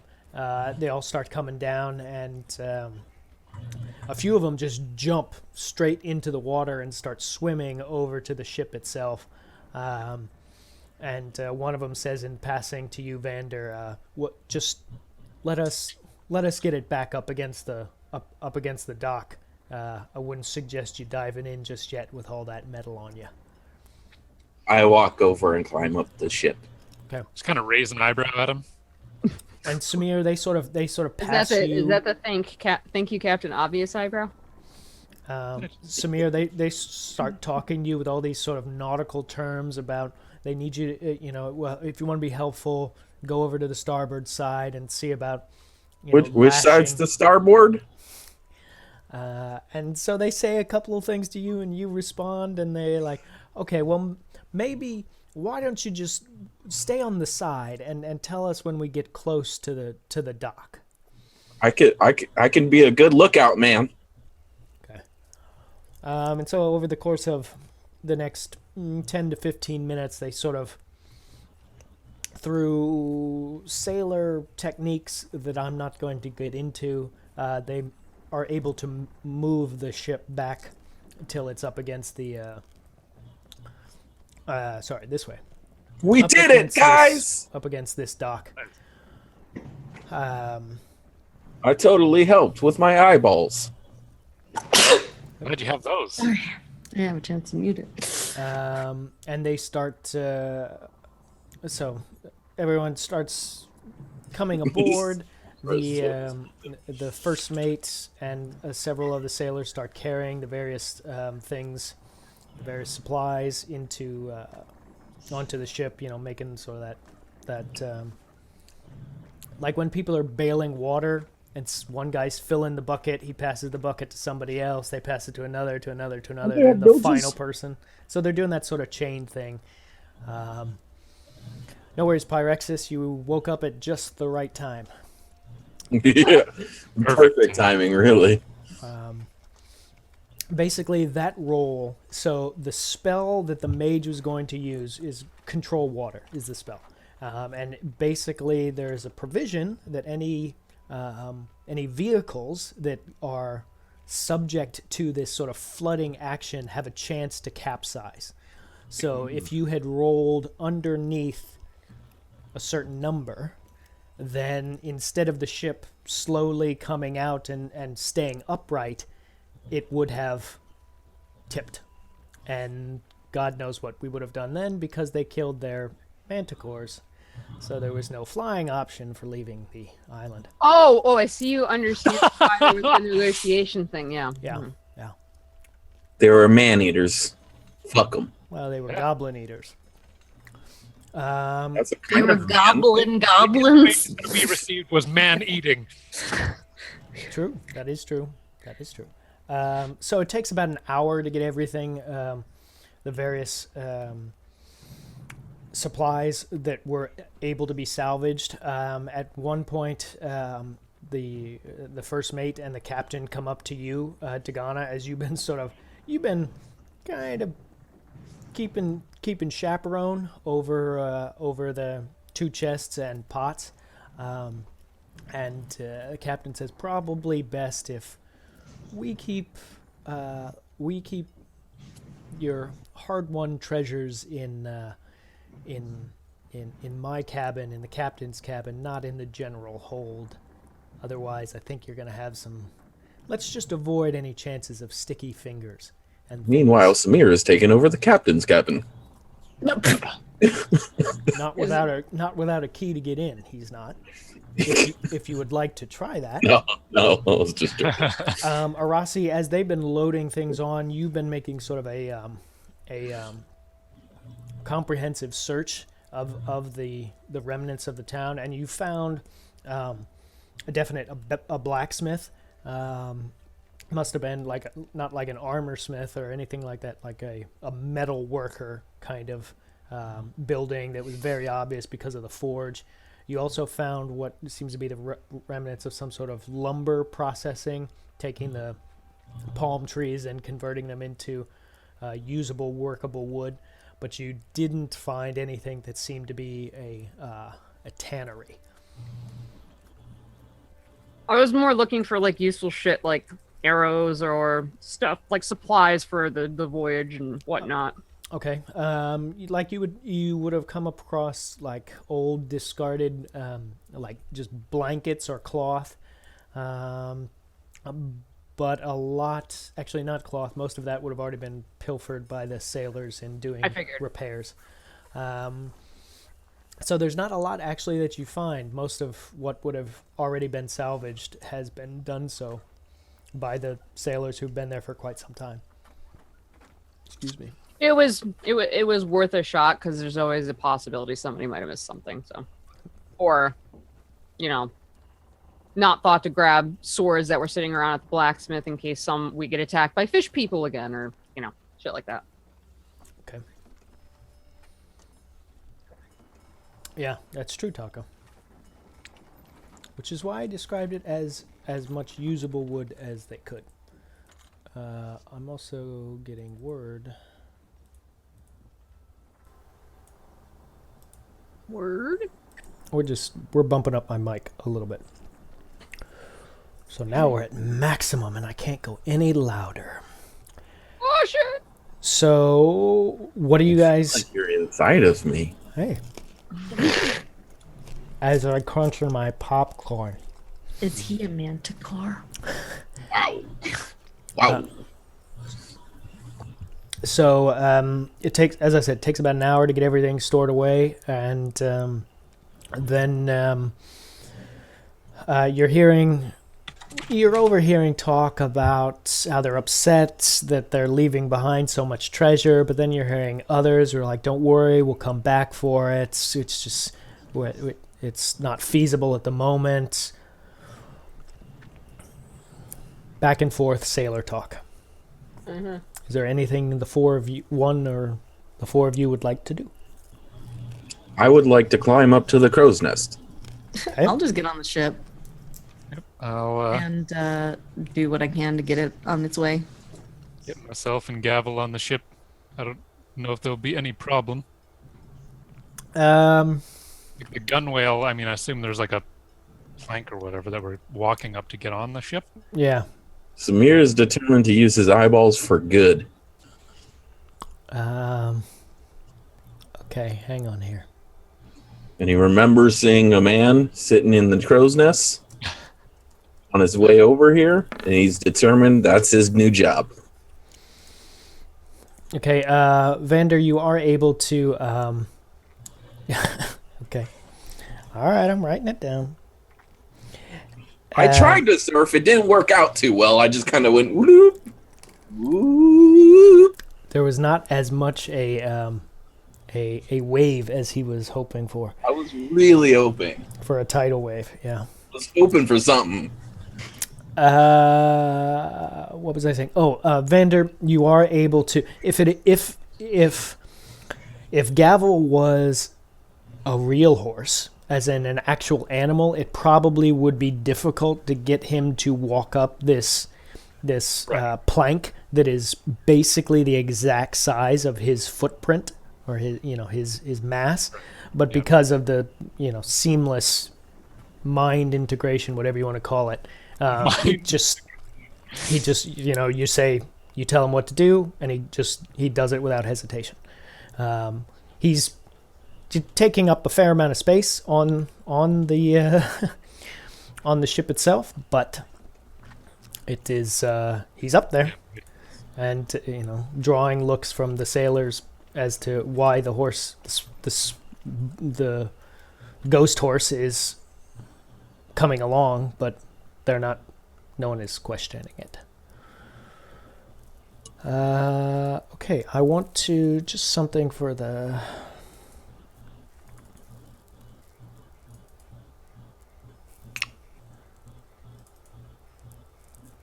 Nope.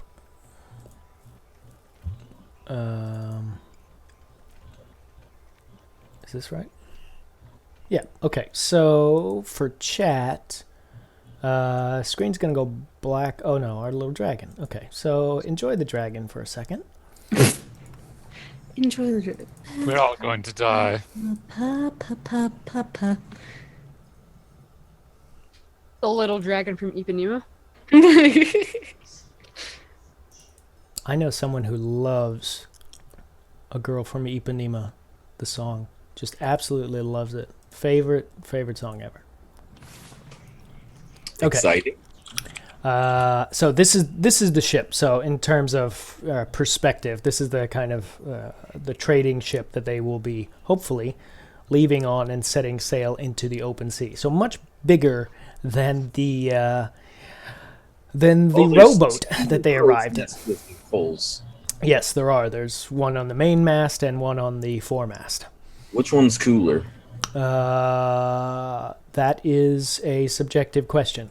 I guess Samir would think the one in the front, in the foremast, is cooler because it's in front, whereas the second one on the main mast, you're basically looking at the foremast.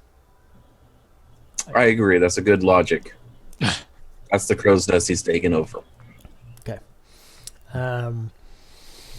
Vander wonders why he chose the much inferior crow's nest when there was a larger and taller one in the middle. It's not as sexy.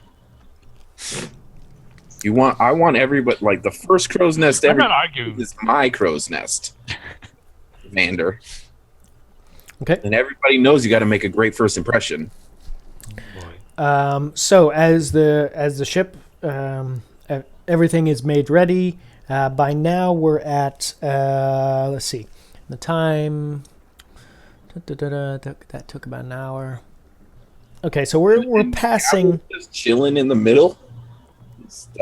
Yeah, What's that? Gavel is on top of the deck, sort of right next to where the hold Okay. grating would be. Just sort of standing there doing nothing. Do horses sit? Yes, they do. They Well, they can. don't sit, but they Lay down. like lay down. So it's because, like, I have a mastiff, and she just lays anywhere. So, like, she'll be in the kitchen just laying down, and you have to walk, like, step around her like crazy, and she's huge. So that's going to be exciting for the sailors. I mean, it is an imposing figure, but it's motion. Like, Gavel does not move unless Vander directs him to. So he's not like pacing, or like, he is almost a statue. Well, I mean, what I was saying is, like, my dog would just lay. No, I understand. Okay. Yeah. Now, if Vander chooses to have the horse lay down on its side and sort of sprawl itself out, you know, he could theoretically do that. I'm just saying he hasn't tried. I'm sure someone in chat has a witty response for you, Taco, that is going to, yeah. Con check for horse. Horses can't vomit. Duh. That's why whenever horses, they can't vomit, so if they have stomach things, that's why they die of colic. Take it from a farmer. Same thing with cows. That's why you gotta tube them. And boy, is that a fun experience for a 7-year-old. It's Gross. So as they sort of they get moving, start departing. And you are finally leaving this island behind you. I'll bring up chat here for our large map. We are departing from number 2, and as you sort of start to pull away from the island, the captain and the first mate and Swanya and Inez and Brownie all sort of, you know, beckon to the 4 of you. They're going into sort of the captain's quarters and sort of suggesting you come along. Can we get a big hooray scene first? We fucking made it off the goddamn island. Here goes, as hooray! By himself. Apparently. Yeah, apparently Samir is the only one who's in his crow's nest you by guys. himself. Every one of you wanted off the island as much as I did. Show your goddamn appreciation. Vander's happy we're on the way, but he does not cheer. Vander maybe cracks a small smile to himself and then immediately controls himself once again. Sounds good. I'll take this. I'll take that one. Happens. Okay. I do that. Okay, so I don't know. Are you staying in your relative? And at some point, Arasi has gotten onto the ship. We're not leaving her behind. Are you sure? Maybe Rossi was like, you know what? Fuck it, I'm dolphin now, and I'm just gonna swim. Screw this. True. Killing the manticores. Messing up everything. She wanted to feed my fucking ogre fam to the manticores. Fuck that nonsense. Oh my I enjoy the view. The view is quite nice from the ship as we're leaving. Yes, it would definitely be heard by others. What? I'm sure He everyone heard it. doesn't know how to be quiet, Steris. Yeah, The entire Samir normally. planet heard him. Yeah, Samir talks with the intention of being heard. Yes, indeed. Okay, so are you joining them Yeah. in? Well, if they waved us over, I'm going in. Definitely coming. Okay, So you come into the captain's cabin, and it's a little tight actually for the number of people that are in there, which is 1, 2, 3, 4, 5, and then the 4 of you, so 9 people. But so the 10 people with Swanya. So She's really like half a person. well, she's a dwarf. So the captain sort of sits down in one of the very few chairs that's there. Almost everyone else is standing, and just sort of, wrings his hands a little bit and is like, "Okay, so we're all agreed. We head to the cove, get reinforcements, some actual arms and armor, and then we'll come back and actually clear out that cave for all that treasure so we can get set up properly." Sort of looks around the room, and you see, not among you, but among everyone else, there's a lot of sort of silent head nods, a couple sort of shrugs, and What? this seems to be the plan they've come up with. I mean, I say that we'll just move on our way. Sorry, the two of you talked at the same time, and I didn't actually understand either one. Go ahead, whoever else was talking. Grace was saying something. I was just saying that, like, Oh, goddamn. at this point, maybe we'll just move on our way and do what we got to do. Okay, and Vander? This is just like a question out of character. Carmichael's Cove was the place that Brownie had referenced as being sort of her point of operations. Correct. Yeah, her sort of home base where the rest of her, I guess, faction, if you wanted to call them that. And the captain here, he just said the cove. Yeah, so by Out of character. virtue of extraction. It's been months. What was the original plan? Fuck if I remember. That's what I'm looking at the map. Fucking. What was whose original plan?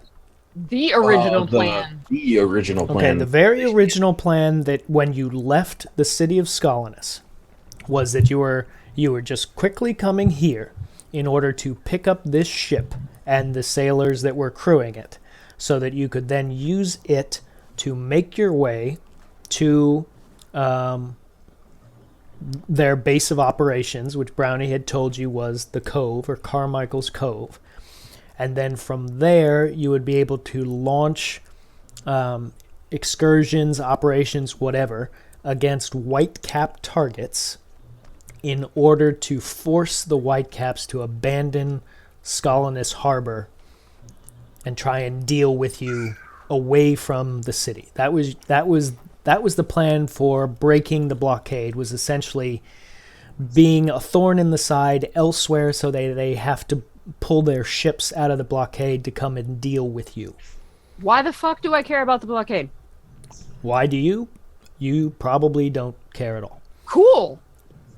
So I'm gonna look at them with this face of like, supplies for what? We just need to get crap out of Samir's back. No, we need to break the blockade so that the city isn't overrun. For So like, legitimately, I don't understand why we need these things. Like, they don't connect in my brain. Country bumpkin.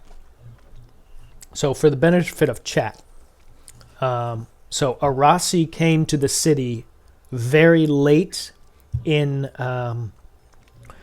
the other 3 players experienced a lot of events while in the city that sort of culminated and snowballed into sort of a large event where they made significant progress to sort of free the city of some corrupt overseers. But Arasi joined the other 3 players sort of right at the point of that conflict, so she doesn't have all of the background that the other 3 do. So just for perspective. So my character isn't being a shitlord. She just literally doesn't understand know. why they No, care. I'm trying to explain. So, because this is the only independent city on the island, as far as I'm aware, over what's her face's bitchy rule that we're trying to defend. Plus, my people are there, and I need to keep them safe. So, breaking the blockade's the only way of doing that. The White Caps are not kind to most people. So Well, far as I've stopping experienced, trade. while in your company, most people aren't kind to most people. They're stopping trade. They're being needlessly hard on a people who are really decent people. Also, I just want to be a pain in the ass for people I think are assholes. Well, I'm keeping my people safe. period. most of the time, people are not kind to each other. There's no reason to allow an entire organization to overrun and take control of a city which was, for the most part, particularly so- self-contained and quite welcoming. The captain speaks up and says, "It seems like maybe you're slightly divided. Are you coming with us or not? I mean, I guess we could. Our supplies are relatively limited. I mean, we probably need to stop in Hiron to pick up just some fresh water and We're breaking A the few- blockade, right? That's the whole plan.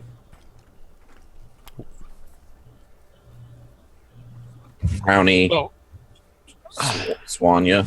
everyone. Sort of all of the NPCs around you are nodding their heads. how long will our stay in Hiron be? Because I do have things I need to do there. Oh, we would hours, just enough time to purchase whatever we need and then keep moving. We don't want to arouse suspicion by being How far from Made known. Hiron is Carmichael's Cove? Pretty far. Open the map. Look at number 3. I'm asking. Number Anders is oh. asking this. well. Oh, We can, I can literally just respond far.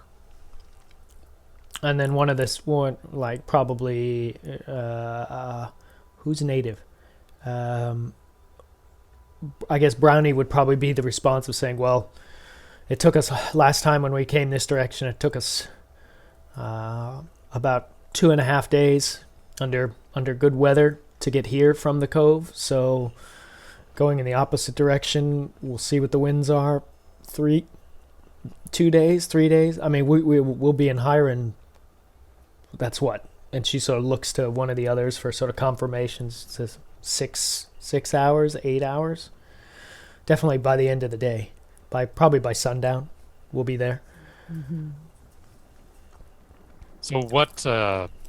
Where is the hometown of Barassi? Out of character. Where's that on the map? Yarto. I have no idea how that's spelled. 4. It's number 4. 4. It's upriver from Hiron. Well, we have things we need to do, so I guess we could just meet. Take off from there, deal with your situation. I point to Vander, and then my situation, and I point at my back, and meet them over there. Catch a ride somehow over there. Here's the question: what do you need us for? And I asked this to Swanya, the captain, and Brownie. Sort of look at each of them. And captain and sort of looks around and says, "Well, from what the few young ones out there, the morons, have told me, you're pretty good in a fight. Far better than they seem to be. I mean, let's be honest, we are sailors. We're not And they're a militia. bunch of cowards. You noticed that, did you? Oh yeah. Yeah. What? Why are you guys knocking cowards right now? Let's Gee, just. I don't know. I'm Tell a me from the giant. inside of that giant cat thing's stomach about knocking cowards. I'm a giant coward. I do pretty well for myself. Our business is business. We got into this. Swanya said there was money to be made. This was a new opportunity. Not being abducted on some remote island by beasts. That was, we're not adventurers in that sense. That's not what we signed on for. Now, granted, some of my crew are more hot-headed and foolhardy, but Stupid. How long is it going to take you guys to set up at the cove? well, we're not going to set up at the cove. We're going. Captain Farnham said that there would be proper fighting men who could come back with us, who could, integrate into the crew. All that treasure you found, I mean, we can set up shop quite easily, become far more of a player in these waters if we just have a little influx of capital. And So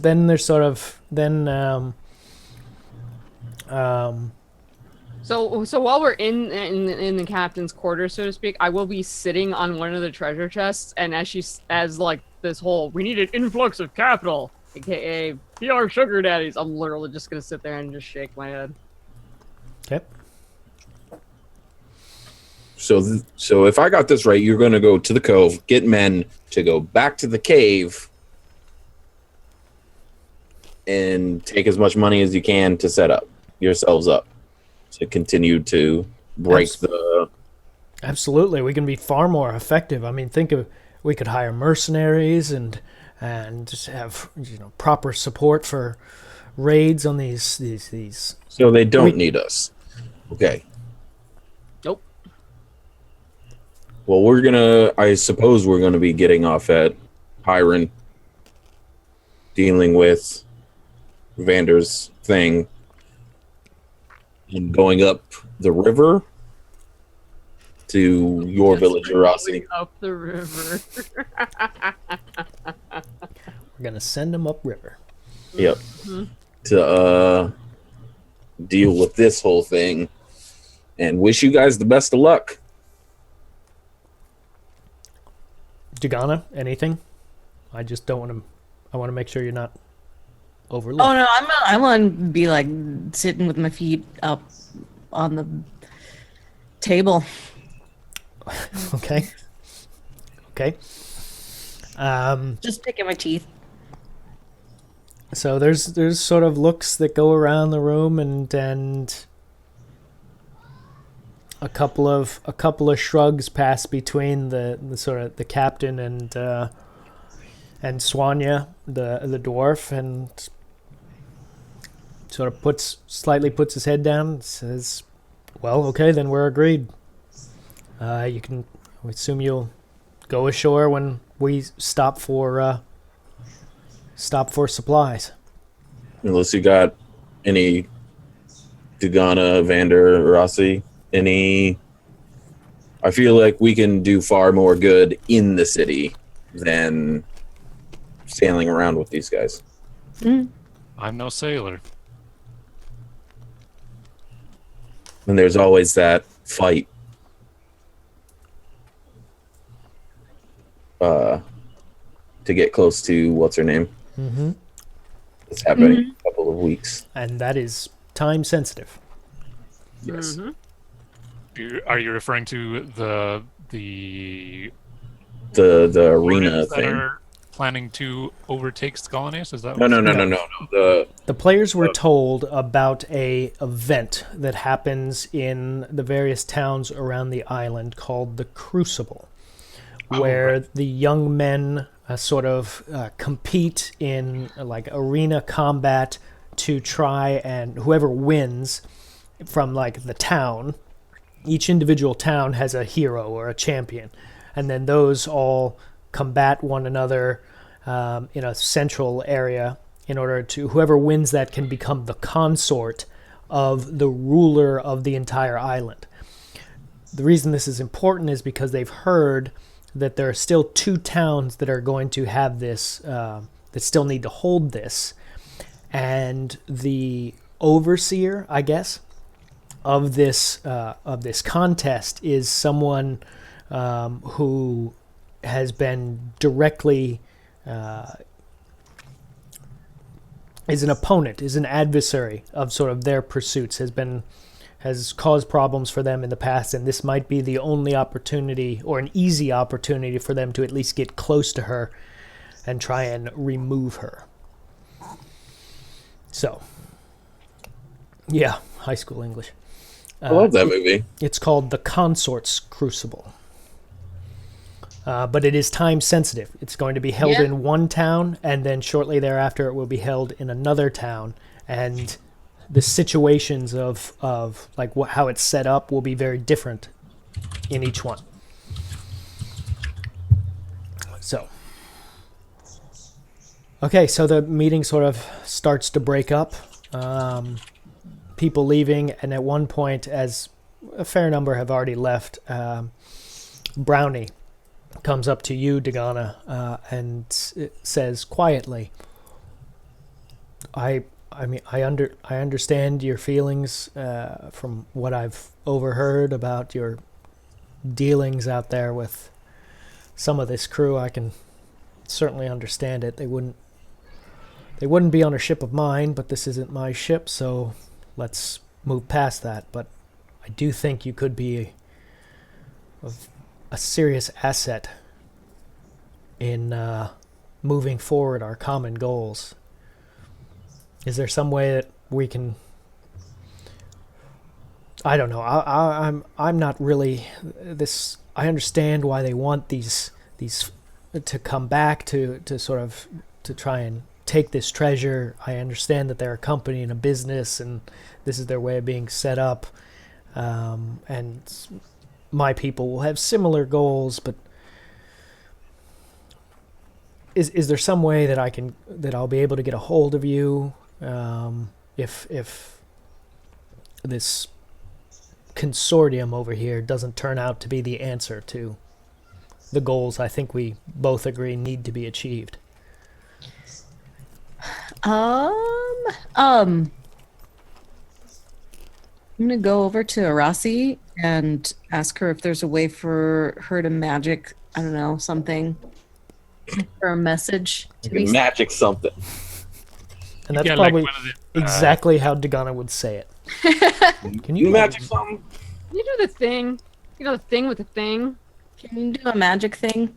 If she needs to get a hold of us, can she do something?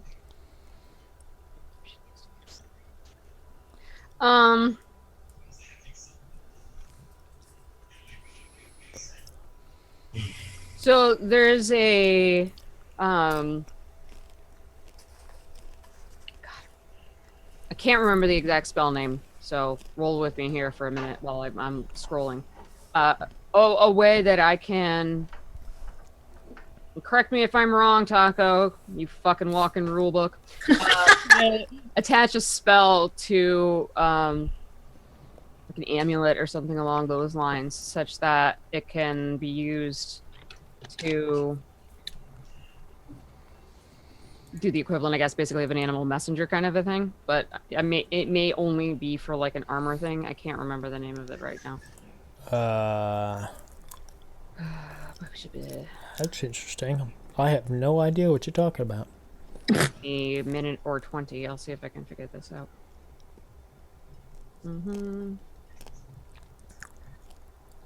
Nope, not that. No.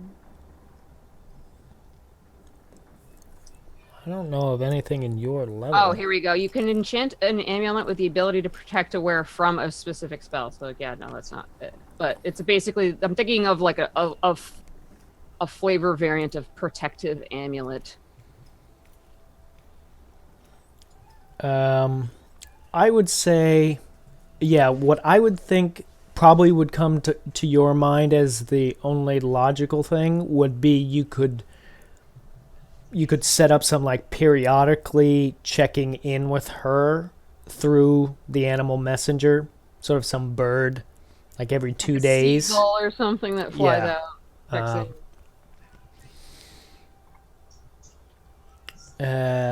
Well, that's what I mean, Taco. Like something like we're gonna be on a boat for a while, but I don't know how much downtime making something like that would take.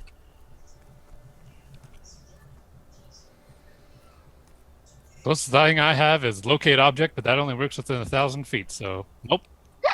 No, I was specifically thinking animal messenger attached to a thingamajiggy. Yeah, the problem is that her location is going to constantly change. Ergo, the And amulet.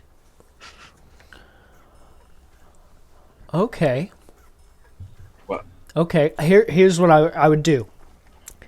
If you gave her something personal or something that is yours, that could be the focus of that it's moving, and that could always be sort of what it's seeking out. That's But the beacon. I can always. Yeah. I have a much darker method. Mine's less gruesome, and most of the shit when you say something like that is gross. So It's just called a death candle. So I could create a death candle for an animal, and she could kill it, and then it'd go out, and I'd know we could have to get in contact with her. You just said killing an animal to a druid. I didn't say it. I'm talking out of character. I don't remember including Death Candle in one of your It's a abilities. cantrip. It's no. You have No? Lacerate, Life Thread, and Pain. I don't remember. I just remember it as a.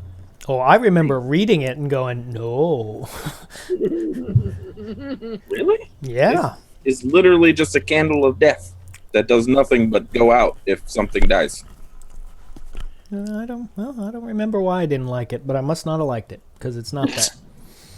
Sounds so Anything cool. that he didn't like in my book has got a strike through in it. Yep. Oh, does it? I didn't really. I just remember it. That's all. But yeah, I mean, I could do it that way. It's basically just I'm trying to I know that there's a mechanism, at least within the universe, of attaching something to a spell to a thing. So Yeah, that's what I there remember. definitely is. Oh, never mind. I got it. I can always just do ascending. Let's see here. Sending is 3rd level. 25 words or less to a creature you are familiar with. And it knows it in your mind as long as it's an intelligent. Send the message across any distance, even to other planes of existence. God damn, that's useful. That's neat. So, what creature are you proposing to use? Brownie. He just talks directly to a person that he Yeah. knows. Oh, Well, okay. I thought it isn't creatures talks constantly- directly. Like, It is a Sends a message. it is a It's a tweet. Except I it's can- except he wants to do the converse, and you would have to basically blow a 3rd level spell every day. Every Well, time we you didn't say wanted how to do it. often. every time you wanted to do it. But if I could she check- wants to message us, how is I that? could always check in. Exactly. Is what I'm saying. Like I could always check in with her we can set up a thing where I check in. Okay, and as you explain this to her, she says, "Okay, well, that is not within my ability to respond. I believe Inez can do the same thing. So as long as I'm There still you with go. her, she Nice. should be able to respond to you." Nice. Well, I believe the spell says they can respond to me. Taco! And can answer in a like They can manner answer in a immediately. like manner. Yes, that's true. Yes, They she can. can't You talk. could if you have problems, you can use Inez to contact one of us. Sweet. And you can always use ascending. The opposite way. Okay. Okay. This way that Arassi's not spending hours of her time crafting. What else am I gonna do? I'm stuck on a fucking boat. You turn into animals and do things. Made of wood. You like wood. What?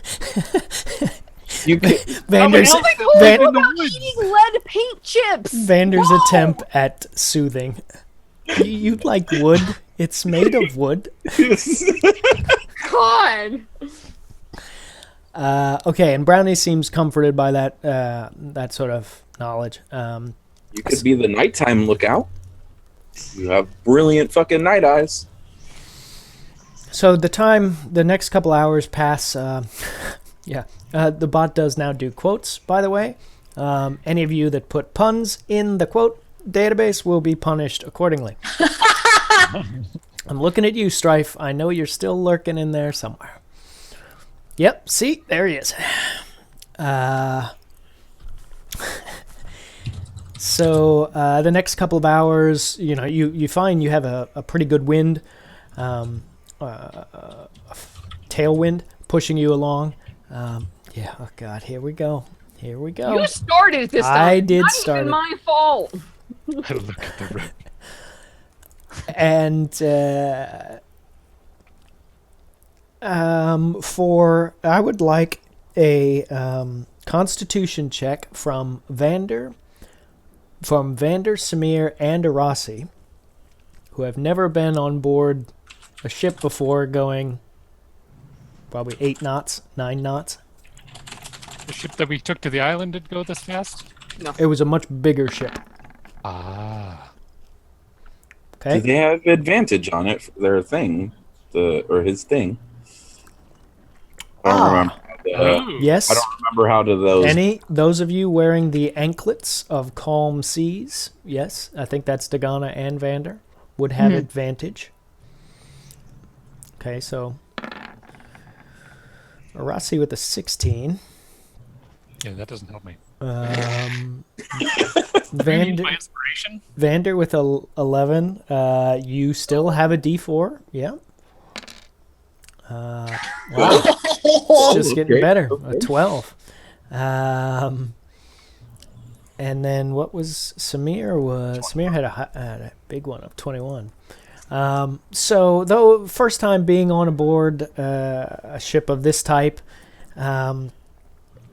Samir, you after the meeting breaks up, you go straight back to that crow's nest and just that fresh air and being able to see all the the coast going by. I mean, you are in another. You don't even know that the ship is going up and down, and that doesn't even occur to you. I think it's the elevation change. Is the being on the ship itself just really fucked me up the last time.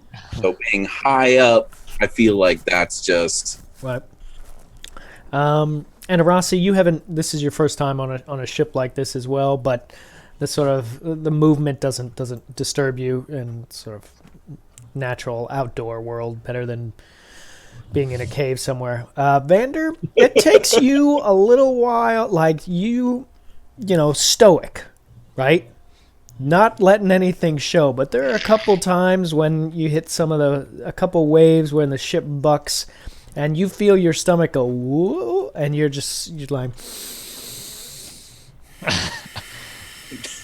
I'm fine. Okay. I'm fine. And if anyone could see, because through your steel gauntlets, they would see that you have like a death grip on whatever the part of the boat that you're holding onto, like total white knuckle, but because it's in the big mailed glove, it just looks like you're holding on. But you keep it under control, nothing crazy goes. No running for the sides. Before I would leave the meeting room, captain's whatever office, I probably it would probably be one of the chests. I probably open it up and make sure like I have a decent amount of it on me just in case I need it for since things have been going that way, bribes or buying things or whatever, so that way I actually have money on me. You tell me how much, because at this point, you're able to like count and I can count? Can you count? What? They teach math in Druid school? One squirrel. I mean, at least you're Squirrel? not like a 6 intelligence. So. Well, I don't know. I mean, he basically said we're mentally handicapped earlier. Can the horse count?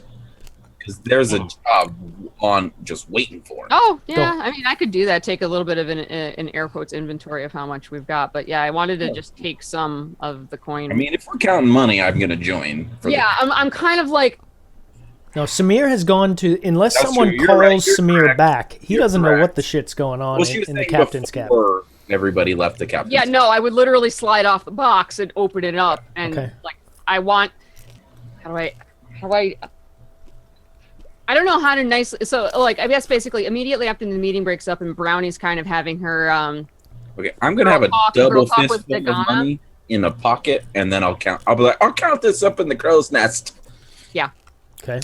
Basically, and while Samir is doing that, I'll basically kind of like, in a low enough kind of a voice that it wouldn't necessarily carry while Brownie's having girl talk over there, and just basically say, I don't trust this money to be here if we leave it alone. I mean, you got great eyes for this. Okay. So, I legitimately expect at least a decent portion of it to be vanished. Okay, Oh, so yeah, for you're sort of posting up your own guard, being the guard. I mean, I'm taking some money out just for, I expect these people to be assholes because they have been kind of so far this entire time. I mean, we could. Oh, right, you didn't do anything with the belly yet.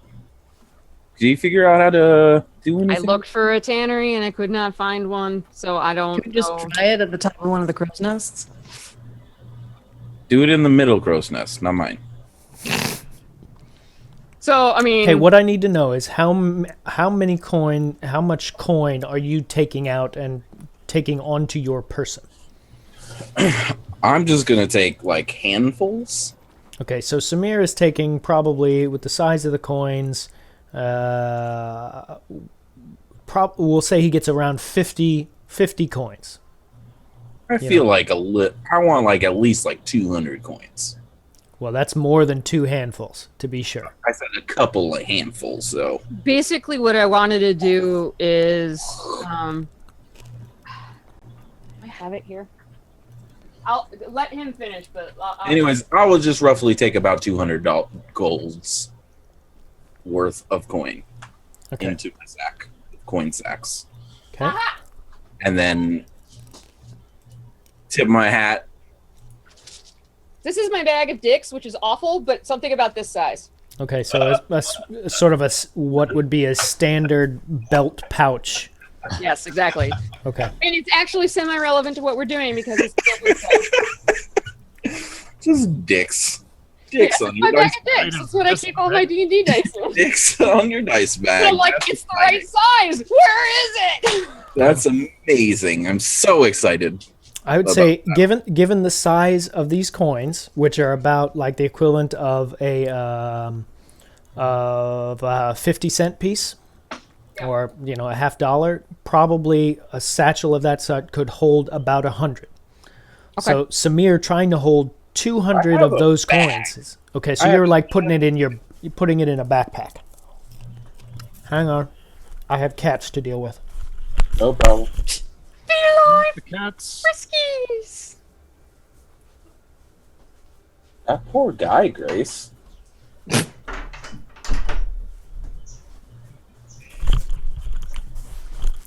There's something about cats and green screens that just don't play well together. Okay, so Samir's putting 200 gold coins specifically into your backpack, correct? Yeah, well, I'll fill my pouch and put a couple more into the sack or in my bag, and I'm off to the crow's nest. Okay, and then Arasi's taking about 100 into sort of a belt pouch, right? Yeah, I mean, at least it basically, I want to make sure that I have at least something out of it. So if we need supplies or whatever, we're not boned. Right. Yep. And I'm going to cast guidance upon Arasi and say, "Good luck figuring out the stomach thing," and then run off to the crow's nest. That's what happens. Okay. So she's under the effects of bliss, Okay. or not bliss, the guidance. Sorry. Is Totally he taking 200 coins or 200 gold worth of coins? I'm guessing it's the latter, Taco. He's taking 200 gold coins because in the treasure chest is the only place where they actually have coins that are gold. So they have 3 things. They have 2 chests, and then they have like a cast iron pot. In the cast iron pot is almost entirely silver coins, but the 2 treasure chests were mainly made up of gold coins with then a smattering of silver that they sort of added on top. And something happened to Samir's camera. I'm still here. Okay. Available. So in this instance, they are specifically taking gold coins. That was like the one thing they wanted to really get out of that dungeon area was the gold specifically. So, okay. I just wanted to...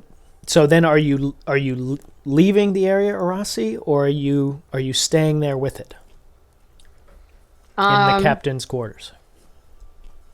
Well, I wanted to at least make sure I had some on my person just in case, because... No, I understand Even that. what I've overheard conversation-wise with these guys, I'm just asking, what do you do after you have gotten that amount on your person? Is Dagana still in the room? Yes. Okay. Is Brownie still in the room? Assumably, after she has done speaking with Dagana, she would leave. Okay. Is that me and her basically it in the room at this point since Vander's up trying not to yak on the deck? Yeah, I'd say probably the captain is certainly left to go and oversee Captain. and be captaining. Yeah. So, I'll kind of quietly close the door to the cabin and look over to Dagana and say, given what I overheard them say while I was in horse form, I don't entirely trust these guys with this. I think if somebody isn't with it, even with Captain's air quotes good word here, this isn't going to stay. Mm-hmm. Yes, Pyrexis, I can literally yak on the deck. You're killing me, Chad. You're absolutely killing me. Chat's a bunch of assholes. I mean, Why would you do clever. this? Clever. Yeah. I mean, a clever asshole is still an asshole. True. Okay, so Dagana, how do you respond to that? I mean, I agree. I'm just trying to think of what we can do to keep them away from it. At least. Is this where the captain sleeps? And I'm asking this in character because I legitimately have no fucking clue. Yes. Yeah, so Dagana would be able to explain to you that it's sort of a modular room. Not only is it where he would hold his meetings, but it would also be his sleeping quarters. Like you'd be able to see somewhere along one of the walls where the actual sort of the built-in his bed hammock would would be. be. Yeah, or maybe it's probably in this case it's probably is something like a hammock. Since this is not a galleon or any sort of large ship of the line sort of massive thing. Yeah, it was just kind of. I wasn't sure if it was like the room But where remember, in planning. your intended plan, you're probably on this ship for another 5 hours. Out of character. Samir's whole blessing you thing is him hoping you're going to figure out how to use the sack of stomach to put all the gold in. Well, that's very so- metagamey. Well, no, That's- it's what I right, was. that's It's what I've been He had trying to do. He had the gut sack. He remembers being inside of the gut sack, his entire person. Right, I'm just saying that Samir hasn't voiced that. No. So to the Ghana, I'll say I think one of us should just stay here, just out of a fit of paranoia. But I do also want to try to see if we can. And I don't know if one of the sailors would know this necessarily. I don't really know the entire realm of sailor expertise, which is why I'm asking. Would any of them know how to? I don't know. I was looking for a tannery to see if there was a way to maybe cure the stomach, and I'll hold up the bundle of crap that I had made after I'd wrapped up the stomach with all the palm leaves and whatever, and say there's no way this is gonna stay fresh. Is the right word, but you know what I mean. So I don't know if there's some method sailors might know to figure out how to preserve it, or some other method that they may know of. At this point, I'm going to chime in and say, you might ask Inez. She's probably the one that would have the most knowledge of magical items, and that thing certainly has some sort of magic about it. We don't know if a regular tanner or anything of that sort would have any idea about it. So I think that's the first place to stop. I'll ask her, actually. Okay. Yeah. I just mostly I don't feel comfortable leaving this without one of us standing watch. Well, I'll stay here, and if you wanted to send Brownie, and we could just play cards. Okay. With or without gambling? I'm not gonna gamble this stuff. It'll probably be, old sailor games, dice or something. Yeah, I'll nod. I was mostly kidding, honestly. It was just more of a. I figure we need the money for something going forward, supplies to deal with. I mean, the fact is, it's our money. Exactly. Do with it what we want. They can care about them. Yeah, and I mean they can deal with what they need to. They can get their silver out of the cave. Yeah, that's what it basically. I don't. I don't want them to get both their share and our share. That's my concern, honestly. All right, Vander, you go and talk to Inez and sort of explain because you don't Well, have. I'll go with if Okay. Dagana's gonna stay, I'll go with him and just kind of say, "Hey, Brownie, Dagana wanted to play some cards." As I pass by her on the way to Inez, I presume she'd be out there somewhere. Okay. And so the two of you come, and Brownie goes back in, Dagana, and you start playing. I can't think of the name right now, but yes, as you Cribbage? said, Cribbage is an old sailor's game. is it? It is now. All right. And so sort of just pass the time in that way. As Vander, you and Arasi sort of explain to Inez what you're talking about, and Arasi, at some point does show her the sort of this mass, and as she sort of Gross. looks at it. She's like, "So explain. Wait, just explain to me once again why you're carrying, like what you hope to do with it." So at one point, and I'll point up at the crow's nest where Samir is. He was in this. So Really? I presume if we could find a way to preserve it, I guess like a water skin almost is what I was thinking. We could use it to carry so many more supplies or what have you without necessarily Like one of those mage bags you're always hearing about. Yeah, exactly. That's what I Right. was thinking. I've heard. I mean, I've not only heard of one. I saw one once in with this.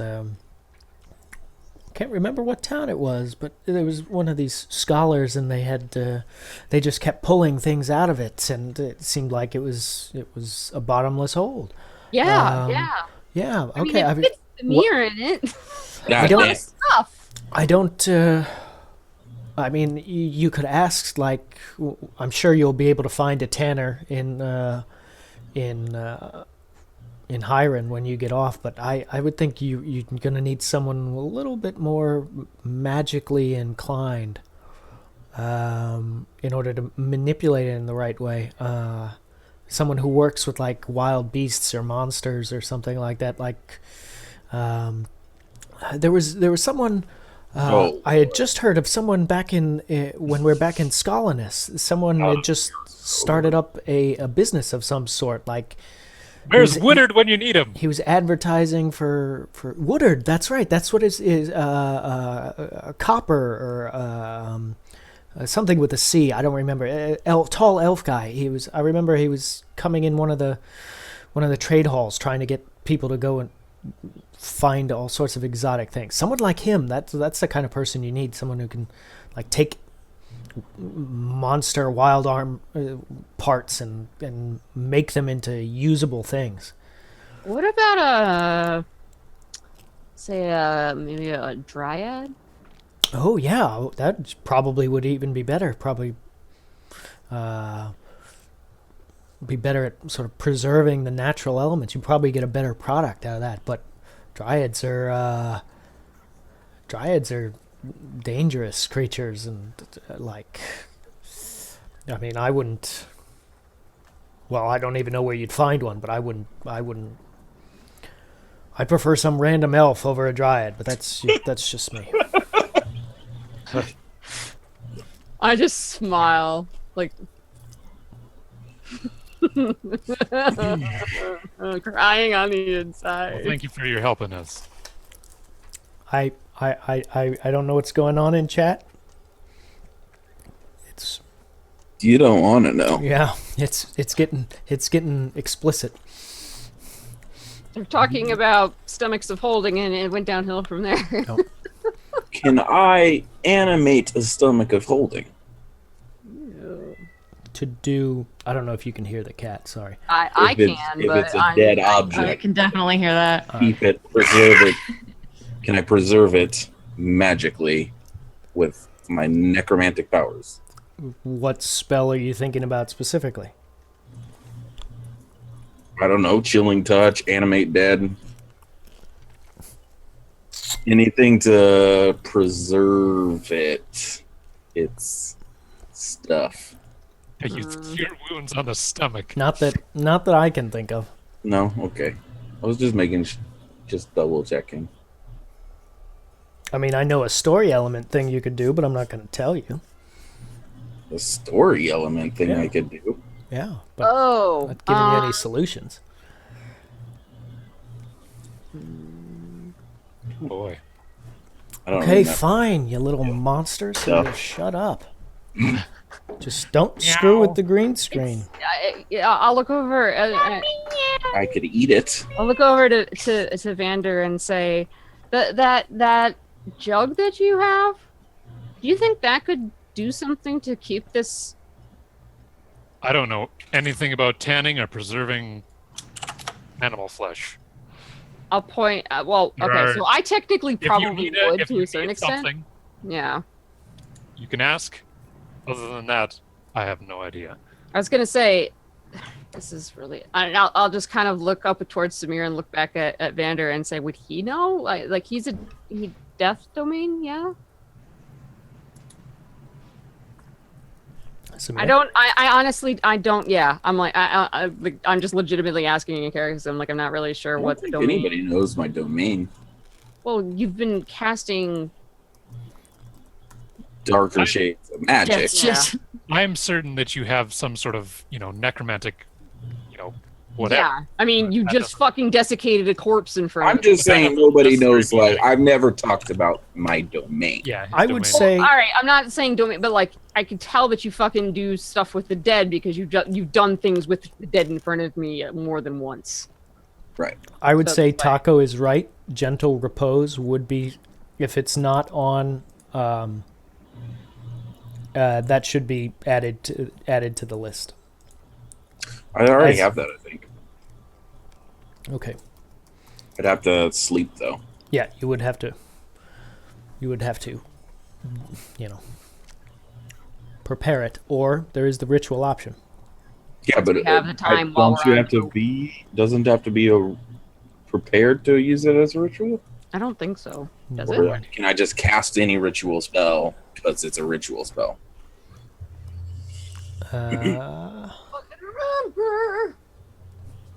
Sorry, I'm doing two things at once here. You're fine. It's just a question. It's a mechanical thing. I Since- assume Taco would probably weigh in. Yeah, and since no one ever does anything as rituals, Yeah, I know. Well, I remember I was I trying. have a few ritual spells, but I was trying to do it, but then it came to light The that time. paladins are not you able need to be cast prepared for ritual. ritual casting.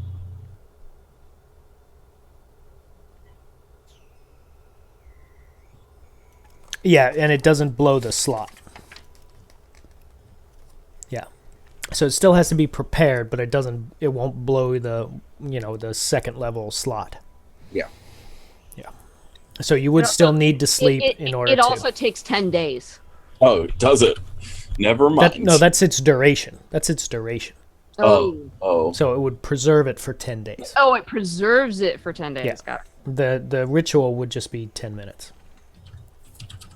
It's like I the was most gonna say, I'm like, spell ever. It's just 10 like days. Oh, there is I think sanctuary, or no, there's a spell that like I can like consecrate the grounds, and it takes days. Right. Yeah. Yeah, I have a spell like that too. I just Yeah. meant like the Druids spell to definitely have preserve stuff like that. something just takes like a year to prepare. It's like, it's dead. Damn. Well, fuck. Okay, Would so that revivify is the information revivify? you've gotten from Inez. Yeah, you could ask Samir. I'm not sure of the extent of his power in that regard. He's never done it in front of me before.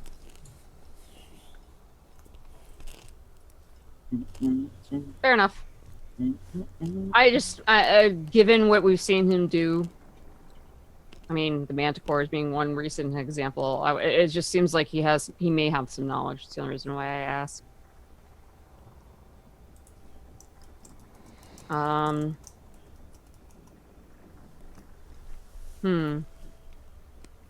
Yeah, I'm just sitting here. I'm like, I don't think there's any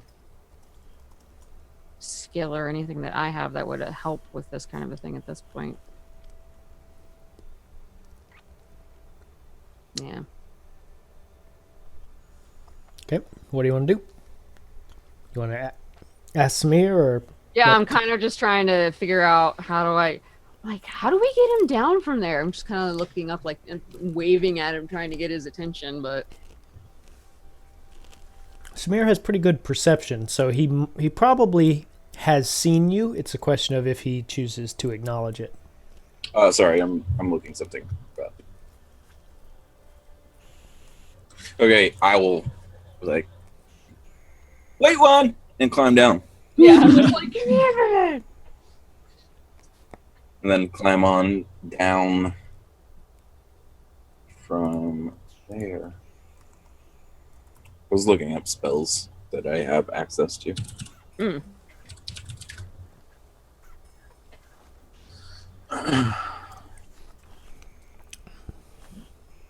It's in your hands. Yeah, so I'll kind of repeat what Inez had said to us and say, I wasn't sure. I mean, I've seen you do some things, and I don't know the depth of your knowledge, but do you have any suggestions about what we may be able to do? I mean, just to keep it from getting any more, I'll make that face, like literally like just an ick face, before we can get to... Yeah, I'm just kind of going like... Yeah, I know! I'm like, I know, trust me, I know, but I think it's useful, super useful, you know? Yeah, hold on. Okay, just to double check, would I think that because I have this spell prepared, would I think Revivify would do anything? Which is to touch a creature that has died and return it to life with 1 hit point. I don't know if that would be a thing I could use to twist a little bit to essentially to give the flesh. Make the stomach alive. Yeah. Isn't that interesting? Or I at like least it. make it less putrid. to Like, restart his and game. I'll point at Vander and say, I mean, I don't know if there's anything we can get from the jug that he's got either to, I guess, do the same thing, like either make it better or preserve it or what have you. I'm gonna say that like Revivify is intended. It's it's more that's for fine. an entire body or an Okay, entire. problem. You know, I it's was got, just- it's also got I a soul had it component to already it. like prepared, so I didn't know if it was. I will say I would need I need to take a day or not a night to prepare to do this, and then yes, I could keep it from decaying. I just pictured, Taco just said it would bring the whole creature back to life. So I just pictured this thing in the jungle suddenly sitting up going, With no stomach. You have no stomach. How It's terrifying. no Yeah, longer but then there's like that. Then there's the slippery slope of how much of a creature do you need to have in order to bring it back to life. No, I'm fine. You know, just I has, was like, just that- asking in case it was. it has nothing to do Yeah. with it actually being done. It's the mental fucking image, Olaf. Oh, Roll no. with me here. I'm just, but think that there could be a situation where a player dies, let's say deep in a dungeon, and there is like, That would be me. and let's No. say you don't have any, you're in a party that doesn't have anyone who can revive the dead.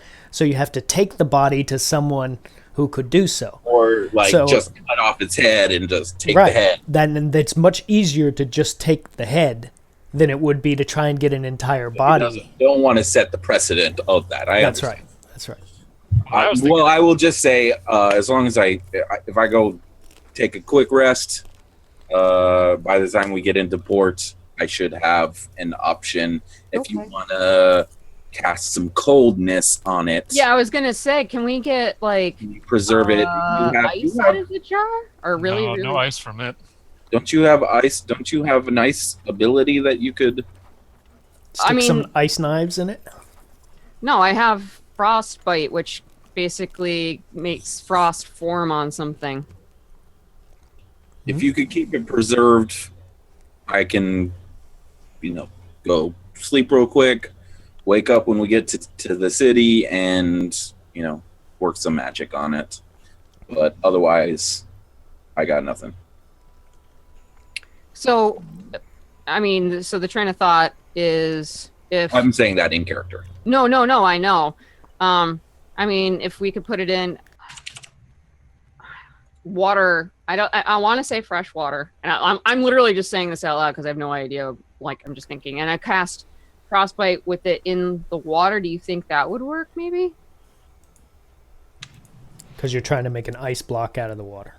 Yeah, basically, just kind of You think you'd be better off making making the an ice old first? school like igloo cooler thing, like organ You transplant. wanted to give it a good test before you tried it with the actual thing. Maybe we could use like a hunk of meat, like the sausage or something. I'm sure you can. I have all faith in you. I need to go to sleep now. Oh, Do you have I have a lot of faith in you. Like, what cantrips do you have, Arasi? literally, that's what I just tricked it in the like frostbite is. The So cold- you don't have shape water because that's your easiest. You can freeze water with the cantrip. No, I don't because I can change the color of a candle. Would that help? Sweet. No. We're in there. And can you like that? With your meditation, you can change your prepared spells, or you just retain. I think it's just you regain slots. For the sake of moving the story along, so we don't. Anyways, I'm going to sleep. Yeah, Samir is going to sleep.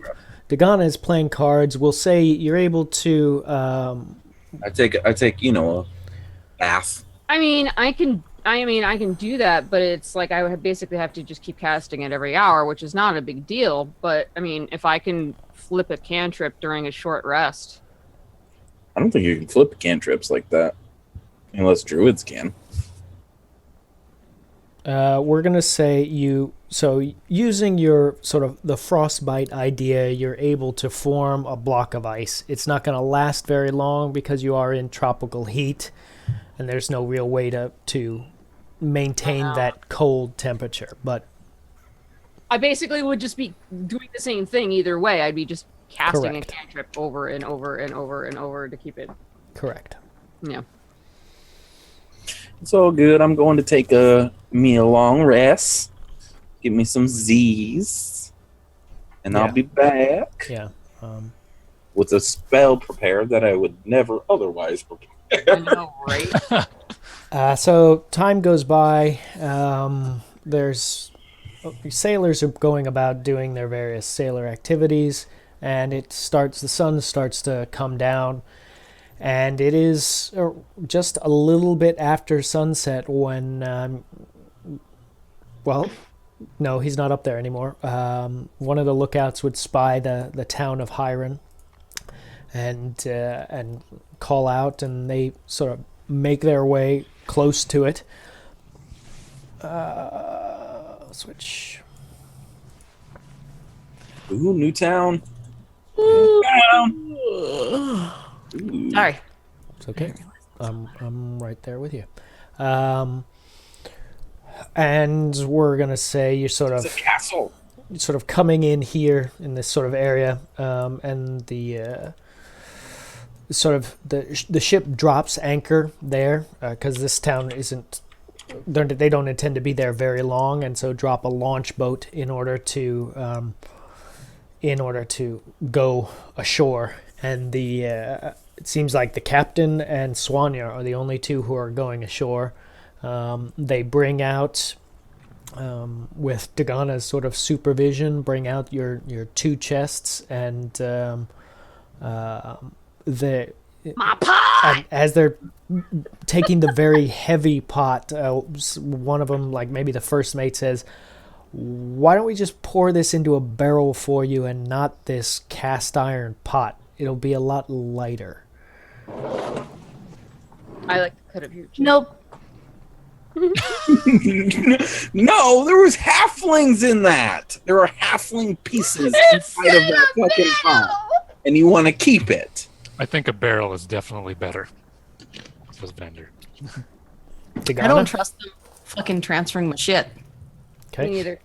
Honestly, like legitimately, that's really my problem. Okay, so We can transfer it to a barrel later. all right, so he shrugs and they carefully, He's just grown attached to the pot. yeah. It's sentimental. For the Dude, you sake could of probably make whatever, some super has it been amazing like time death or sword what's the word? out of it. We'll say it's Two been people are long talking. enough for a long rest. Yeah. Okay, so then I will come out. and be like, In all his Show glory me, comes out. show me the stomach. Show me the stomach, please. The stomach. And I'll show him like this The bucket, stomach, it's like and I water will at the bottom, touch and I keep freezing. I will touch it with the littlest, like, possible square inches and Okay. cast gentle repose. Okay, so you'll First and probably last time ever. okay, but you're putting a couple because it requires some. So a little bit of salt, which is easy to find on one of these ships, but then you put a couple copper coins on top of it, I just fish out a couple of coins. And Yeah, stick right. and you specify that those coins have to remain with it the entire time, or the spell will be broken. Can you? Oh shit! Right. I'm not gonna metagame. Sorry. Is there like a burlap sack? I just grab some twine or some rope and just tie it I on. was just gonna say we could just chuck it in a burlap sack. I think he's using the spell slot, Taco, not doing it as Oh. a ritual. I mean, If you're doing it as a I can ritual, do- you have to handle the thing for 10 minutes. Yeah, no, he's not doing that. No, I wouldn't do that. Let's that's be real here. not happening. Is it possible to throw the coins inside? Would I In believe the stomach? Yeah. I would valid- touch it to do with it, but I don't know if you would. Is that a valid? What did you say, Samir? Is stuffing the coins inside of it? Okay, a so same valid- question as Dagana.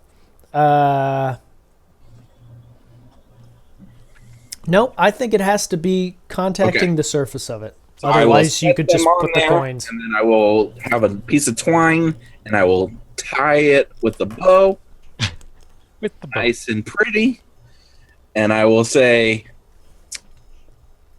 "Oh, Dagana, you got a better knot for this to keep these on there?" Oh yeah, I'll do a knot. I don't care about touching guts and stuff. Okay. And I got your thing, Samir. Like I'm just Taco. like looking at it, like, "Oh, this bow's probably not gonna hold This it is down." this is a decorative, not all a holding. Okay.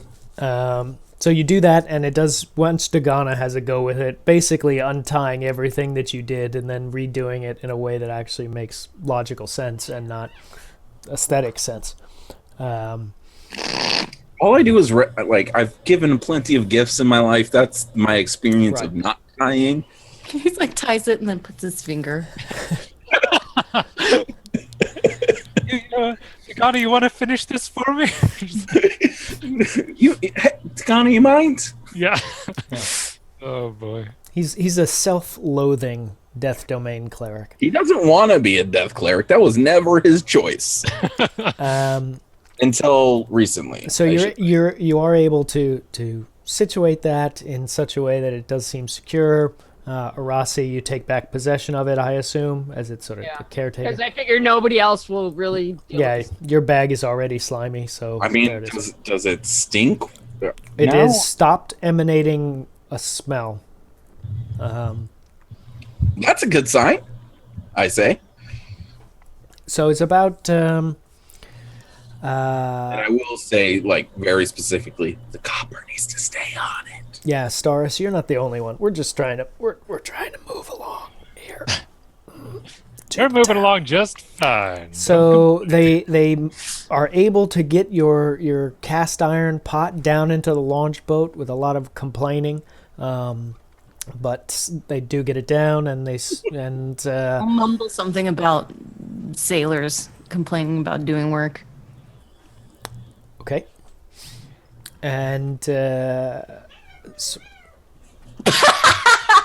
That was the Fucking- weirdest. Is that cow. a kitten fight? Kitten fight! Kitten fight! are you two bitches done? Probably I not. mean, honestly. I mean, honestly. Ladies, there's enough Olaf to go around. I mean, there's enough green screen to go around. Yeah. So Vander, you find yourself once again helping on oars, pulling this launch boat into town. It's a little bit, last time you were doing this it was at night, and it's just sort of the start of night now. Already spent a spell slot. Go me. And you come in as Captain and Swanya sort of direct you to sort of this area, and you find a place where you're able to tie the launch boat up and make your way onto the planks. And Captain sort of says, "Okay, well, I guess this is where we go our separate ways. We won't be here long, less than an hour. As soon as I can find supplies, we'll be gone again. But apparently you've worked out some way to communicate if needs be. Best of luck to you." Mm-hmm. And so he essentially leaves you, he and Swanya leave you with your luggage at the side of the dock. I assume they got Gavel down here somehow. I think Gal would have walked his own Because ass that was up sort there. of... How did they do that? He had his own little launch boat. Just getting tugged along. fit in a launch boat. He's very Yeah, launch boat's about 12 foot long. He could easily fit in one. We'll have to say no, they didn't bring him. So, Vander, you have to go back. Nope, that wouldn't work either. jump off and swim. He'd have to jump off and swim. He's gonna do like something really cool and like gallop across the thing and then launch his horse. really sweet, jump I into the water. I didn't prepare the spell, but I have a spell that would allow him to walk on water. Oh, he can swim just fine. Can horses swim? Does that? Oh, dude, horses can swim really well. Yeah. I don't know. I don't know horses. Yep. All I know about horses is they're way bigger in person. Really well is a subjective answer. I mean, Well enough. they're not going to swim the channel, but Well, yeah. I mean, with a current or something like that. short distances. Yeah. So yeah, he does this sort of running leap off of the deck, and all the sailors are like, "What the fuck is going on?" And as he jumps off of the side and does this kind of horse belly flop kind of thing as it hits the water, and this has got to stop. Does he say like a sick line to Shiver on the way? No? He like says something to me in my mind. Does he share an image of like a Pegasus in his brain, or what's up, or a seahorse? I don't know. Cowabunga, dude.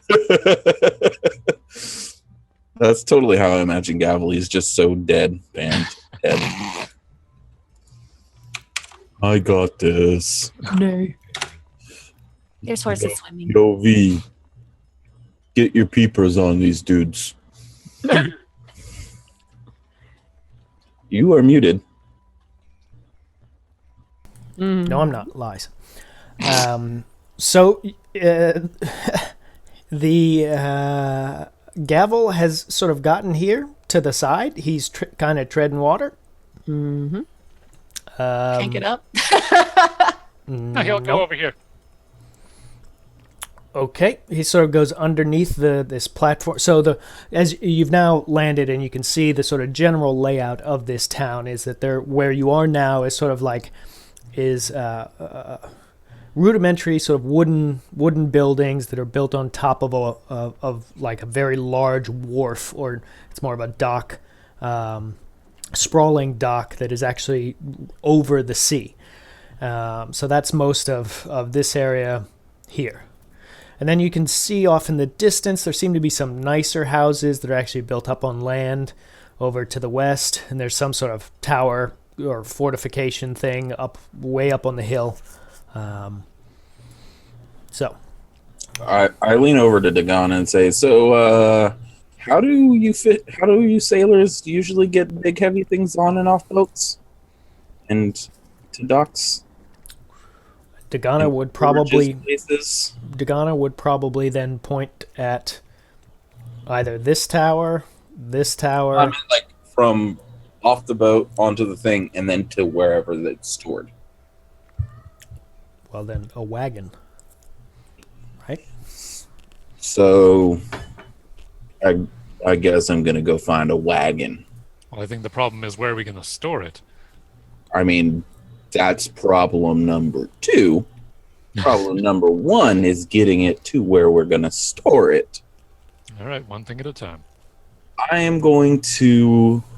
Anybody want to come with me to go search for a wagon I can rent or buy?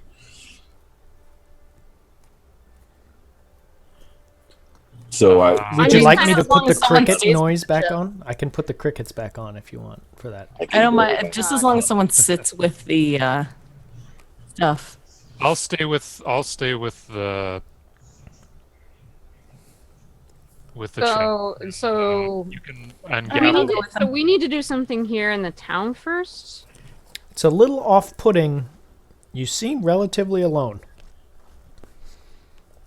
Like, I mean, No it's not noise that late at night. It's sort of just after sunset, but there's not a lot of dock activity.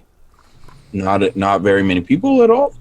No, you I was see gonna say, is one there, or like, not a lot of two, noise in general? one or two, a little bit coming and going from a house or something like that. Sort of look like the few that you do see seem to be kind of, I guess, moving a little I will slowly. just Or raise a hand and be like, "Yo, my good man, my good man!" As I'm walking towards them to the nearest person I can waylay. bring some people in here.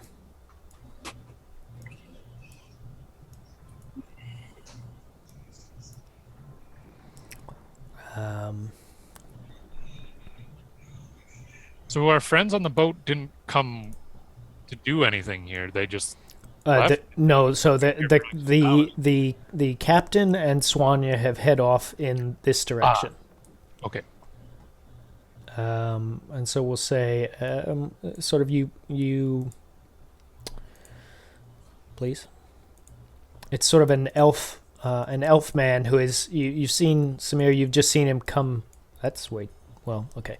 You've seen him just come out of one of these buildings and sort of lock the door behind him. And he seemed to be headed in a northerly direction when you called out to him. I'll just say, do you know where I can borrow a wagon, rent a wagon with coin? I will shake my coin purse.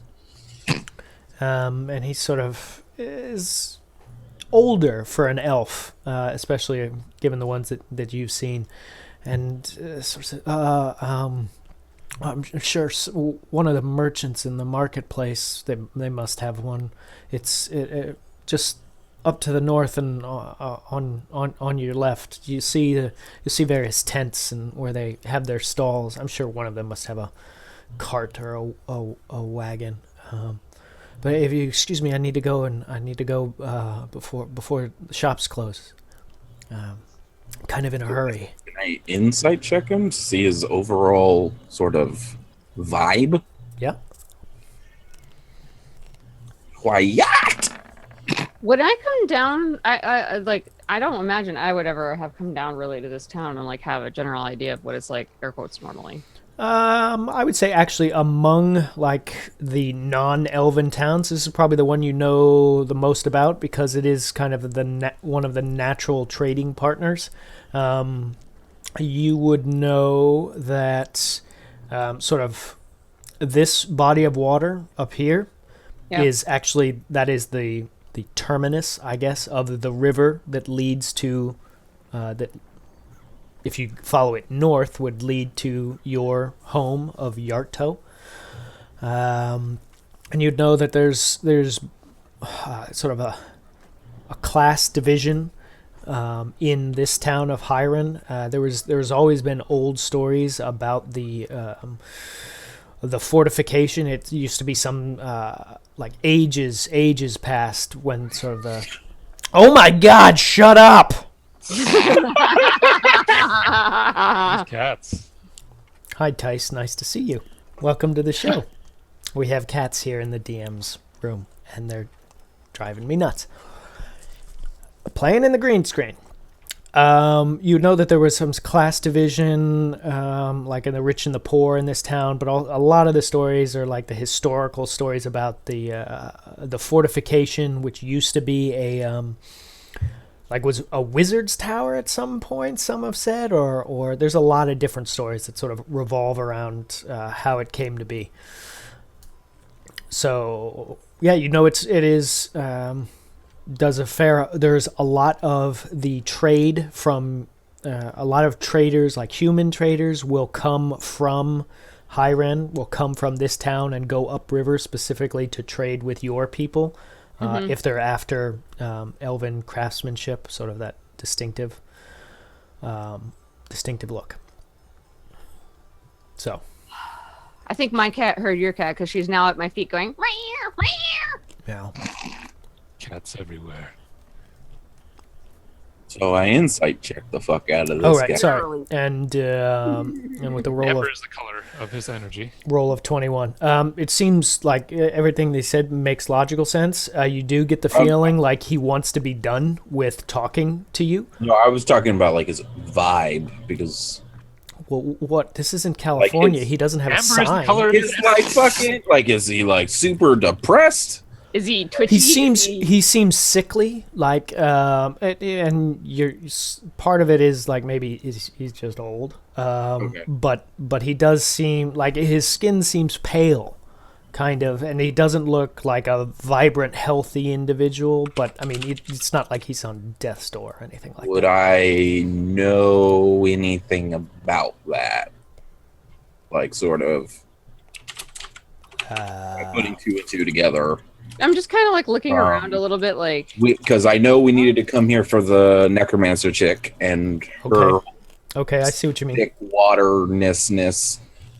Would I connect that at all, or Give me a medicine check. I Okay. guess would be the closest thing. Medicine check with advantage, given your previous experience.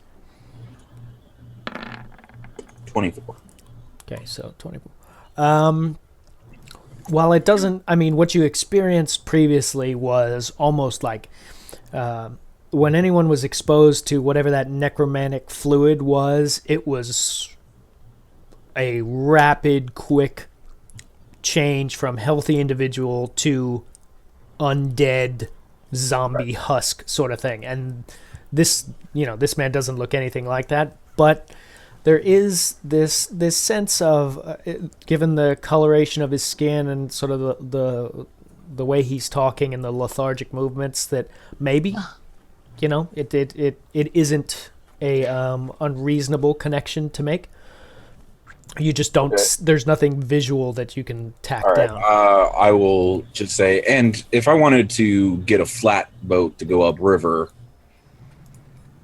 I'll kind of like walk near Samir and say, I already know how to do that. okay, and then great shit, Rossi, and then I'll walk over to Vander and sort of Okay. Well, thank you. Bye then. And he starts Yeah. moving. and convey what I saw and what I might have thought about this guy's condition. I didn't expect to see her effects here so quickly, but it's been a while, I suppose. Well, I didn't know if you had some sort of detect undead bullshit. I don't. That is, in fact, the name of the spell. Detect on bullshit. We'll have to wait before we get set up and figure out what exactly is going on before we can really make any. Well, Rossi, do you want to go get a wagon with me? Yeah, sure. I'm kind of looking around, and I look a little like confused because I'm presuming like this time of day it's not usually this dead, and the dock has usually got more activity. You have never been here yourself, Yeah. but that is a logical conjecture. I'll look around, kind of like I'm looking around a little, like, and I'll say to Smear, yeah, sure, but like something's not right here. I totally agree. That guy looked sick as hell, and I mean, not even that. Like, is everybody? That should be busier. Well, that's what I'm saying. Like maybe this necromancer chick. What necromancer? What time of day is it? It's right after sun. It's right at sundown.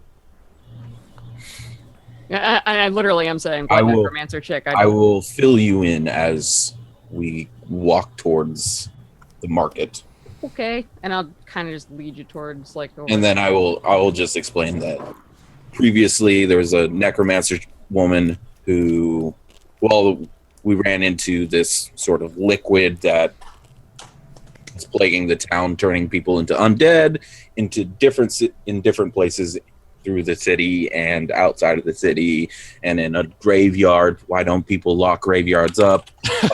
Gates, people, fucking gates for cemeteries. No brainer. You live in a world with magic and undead, motherfuckers. Gates. Anyways, tangent. I'll say this is it Scalan's? I'm gonna butcher the names of everything. So Scholinus. Galanus, Yes. that city. Okay. And then I will just continue to explain about how we found her at the center of this plot, sort of making people sick with this ooze, and that we found a note saying that she might probably be here in this region. Oh, in the region, not like in this town. No, in this area vicinity, I believe, and I'll point over at Big Shiny V. That's his business here. They found a note addressed to a halfling woman who they had just killed, and that That happens a lot around these guys. yeah Dagana I didn't slaughtered kill a any. donkey. It was emotional. If someone was watching Vander, you probably noticed that he was mulling over the notes on the boat on the way here. Okay. And that note sort of was assumably addressed to this halfling they found it upon. And it's told that individual to come and find him, Yeah, I the just read it out. sender. Okay. Sean. Svan Heiter has had some sort of setback with their plan, and Damon has been captured.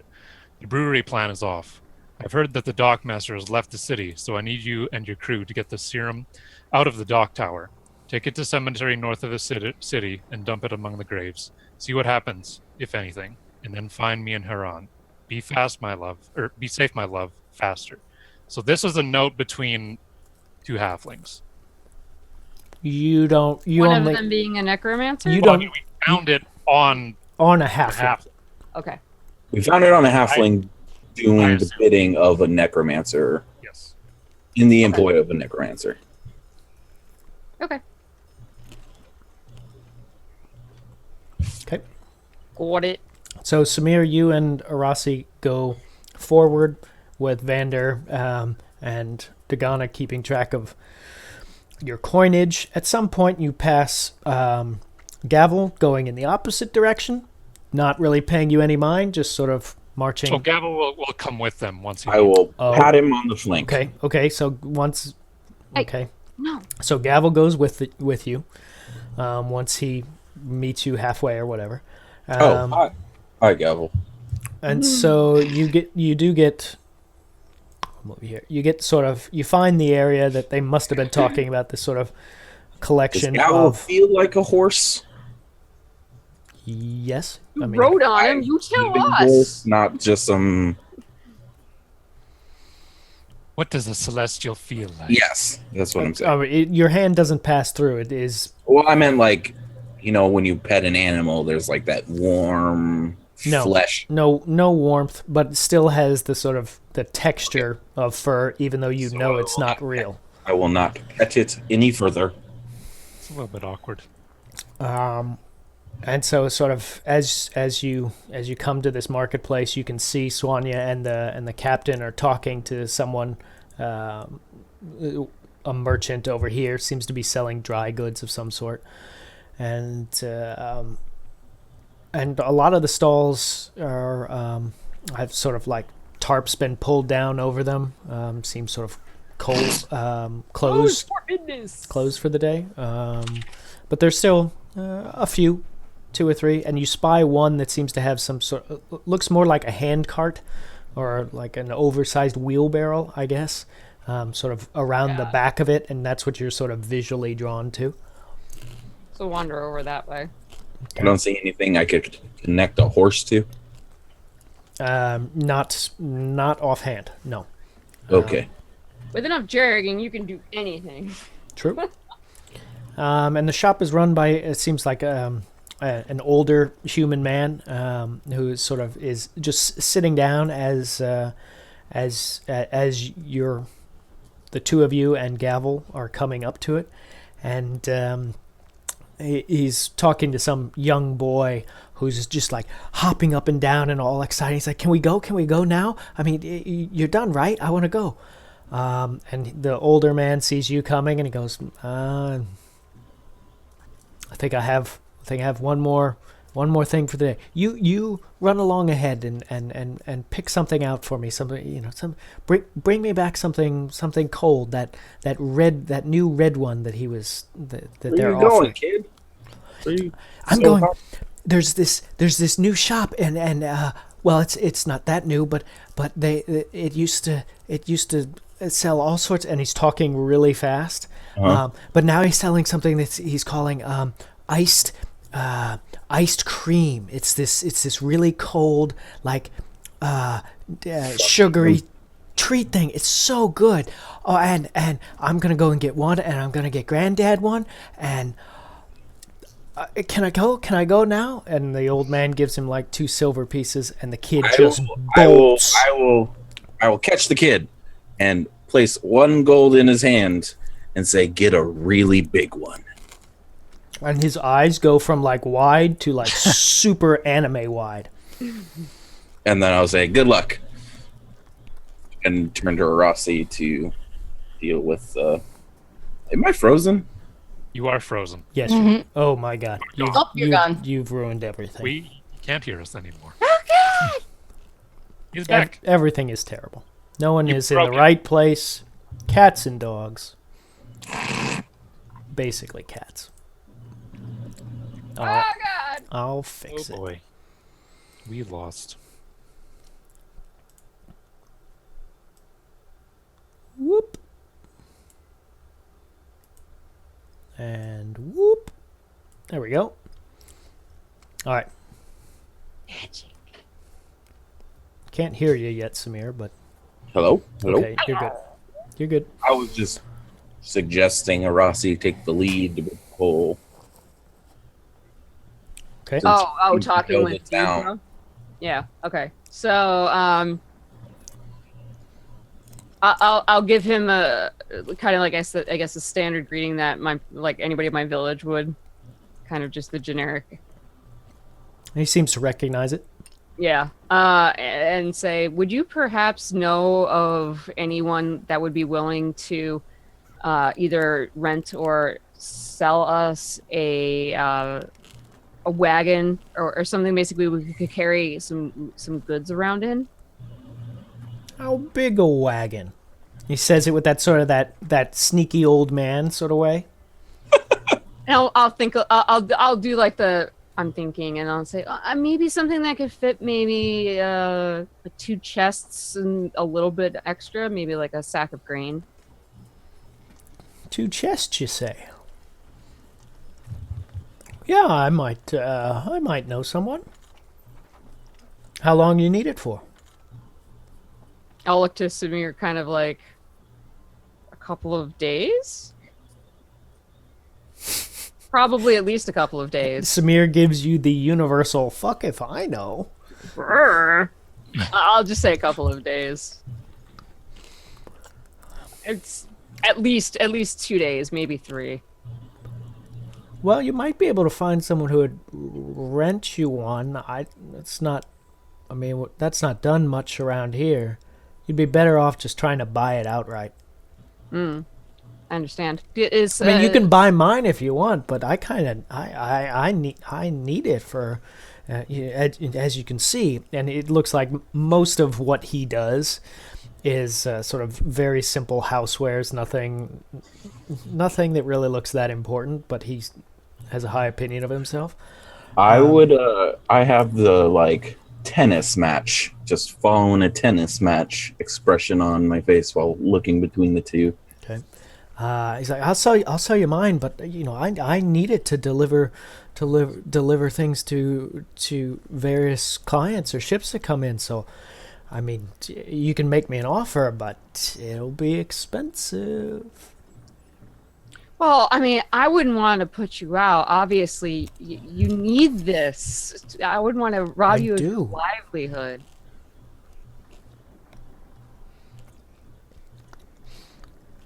Well, you might ask. Well, no, he's gone.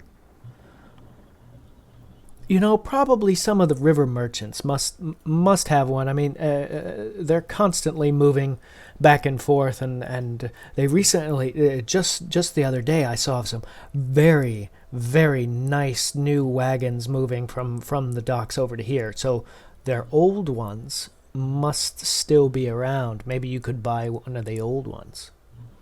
Oh, that's an excellent suggestion. Thank you very much. We'll go talk with them and see perhaps if we can pick up their older one for a cheap price.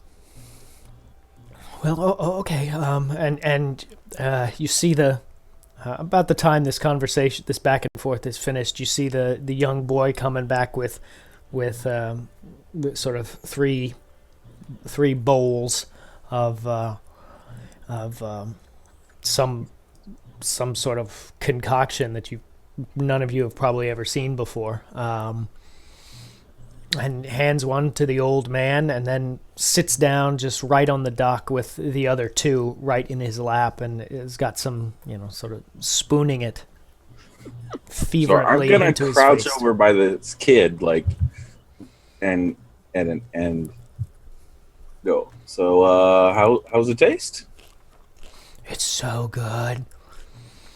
I just heard about it today, but the adults have known about it for a while, and they were telling us about it. And with that, I am going to cast Detect Poison and Disease, the other spell I prepared. Okay. Give me the flavor. Give me the text of it so I can read it. No, we need to know what the flavor of the ice cream is first. This is important shit, man. It better be vanilla. No, he said he was getting the red one. Oh, red one. I know, and that could be strawberry or watermelon or. I have it here if you need it. I linked. You have raspberry. Oh, you put it in chat. Give Okay. it. So you cast this spell, Samir, and immediately, like a alarm bell in your face, starts radiating from these bowls. But then you also get the sense there's something over there, there's something over there, there's something over there, and it's all this sort of these pockets of some type of necrotic disease. I'm gonna just shout or not shout. I'm gonna be like, "Gavel, Vander," and then I'm gonna kick the fucking ice cream bowls out of the way of this kid. But it's not in the ice cream, is it? I thought it was from the ice cream, from these bowls. That's what he said. He starts And then, wailing. Is there any way, like, can I, do I have, like... The old man is getting up and just like, what do you think you're doing? I'm going to slap his bowl out into the wherever, off onto the thing, and I'm going to... Yeah, I'm wrapping us up, Grace. Okay, and then I'm going to try to see if there's any way I can, like... Even I'm just going to look at Vander like... Force... pardon me, as Samir like, what? Is there any way I can, like, force this kid to puke? You could pull the trigger. That's the only thing I can think of. Pull the trigger?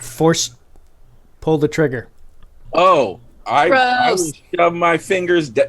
Try and make him vomit. Yeah, I'm gonna try to make him vomit. Trigger the gag reflex. The grandfather is losing his mind at this point. As Samir, okay, first give me a strength check.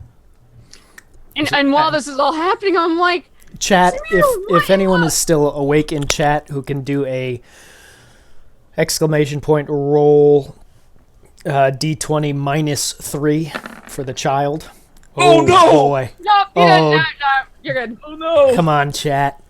Come on, chat. Oh no! And I guess I'm just gonna be shouting poison, disease, Cavalcade Vander. There you go, Strife. So you move to try and grasp this child in order to Can't believe I try rolled and a do. fucking 4. And there's something about the child, like he is just so angry that you knocked his treat He's out. inhuman. That he Vander, just- I need you. He just pulls your hand right away, and in this sort of shocking display of, you can't imagine this child is this strong. Vander, he's inhuman and he ate some bad juju. Get over here. Yeah, I'll let Dagana know that something's happening and Okay, start. and Vander starts trucking northward, and that's where we're going to end today's session, with a crying child that has just manhandled Samir. And we'll see what happens next week. Puke though. So sad. Hell hath no fury like a child that's been denied his ice cream.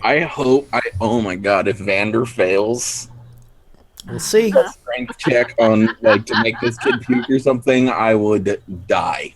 We'll see. So we'll be back next week. I got to talk to the players about timing with all the TwitchCon stuff, but assume there is a show next Friday where we'll find out what the hell Samir is doing to this child. So there will be a DM prep session on Wednesday. I have no idea what we'll be doing. Maybe we'll be going back to a little more dungeon designing, since obviously that's still a ways off. And sort of maybe some larger, we've got a little direction of the way the players are going, so maybe we'll be doing brainstorming about sort of the larger arcs. You want to tell them what time and date it is? Timing. Wednesday at Wednesday at 8 o'clock Eastern, midnight GMT. And it's normally about an hour to 2 hours. So, and also, this is the, and also tomorrow will be the release of the second Patreon package. So if you're interested in that, the link is someone I can hear typing it already. So I'll tie things up here with the players, but that'll be it for us tonight. Thanks everybody for watching. I think our little experiment with chat rolling, especially right there at the end, is proving to be a success, and so we'll keep Strife. we'll I'm tweak so it. And, sad. I rolled a whatnot. fucking 4.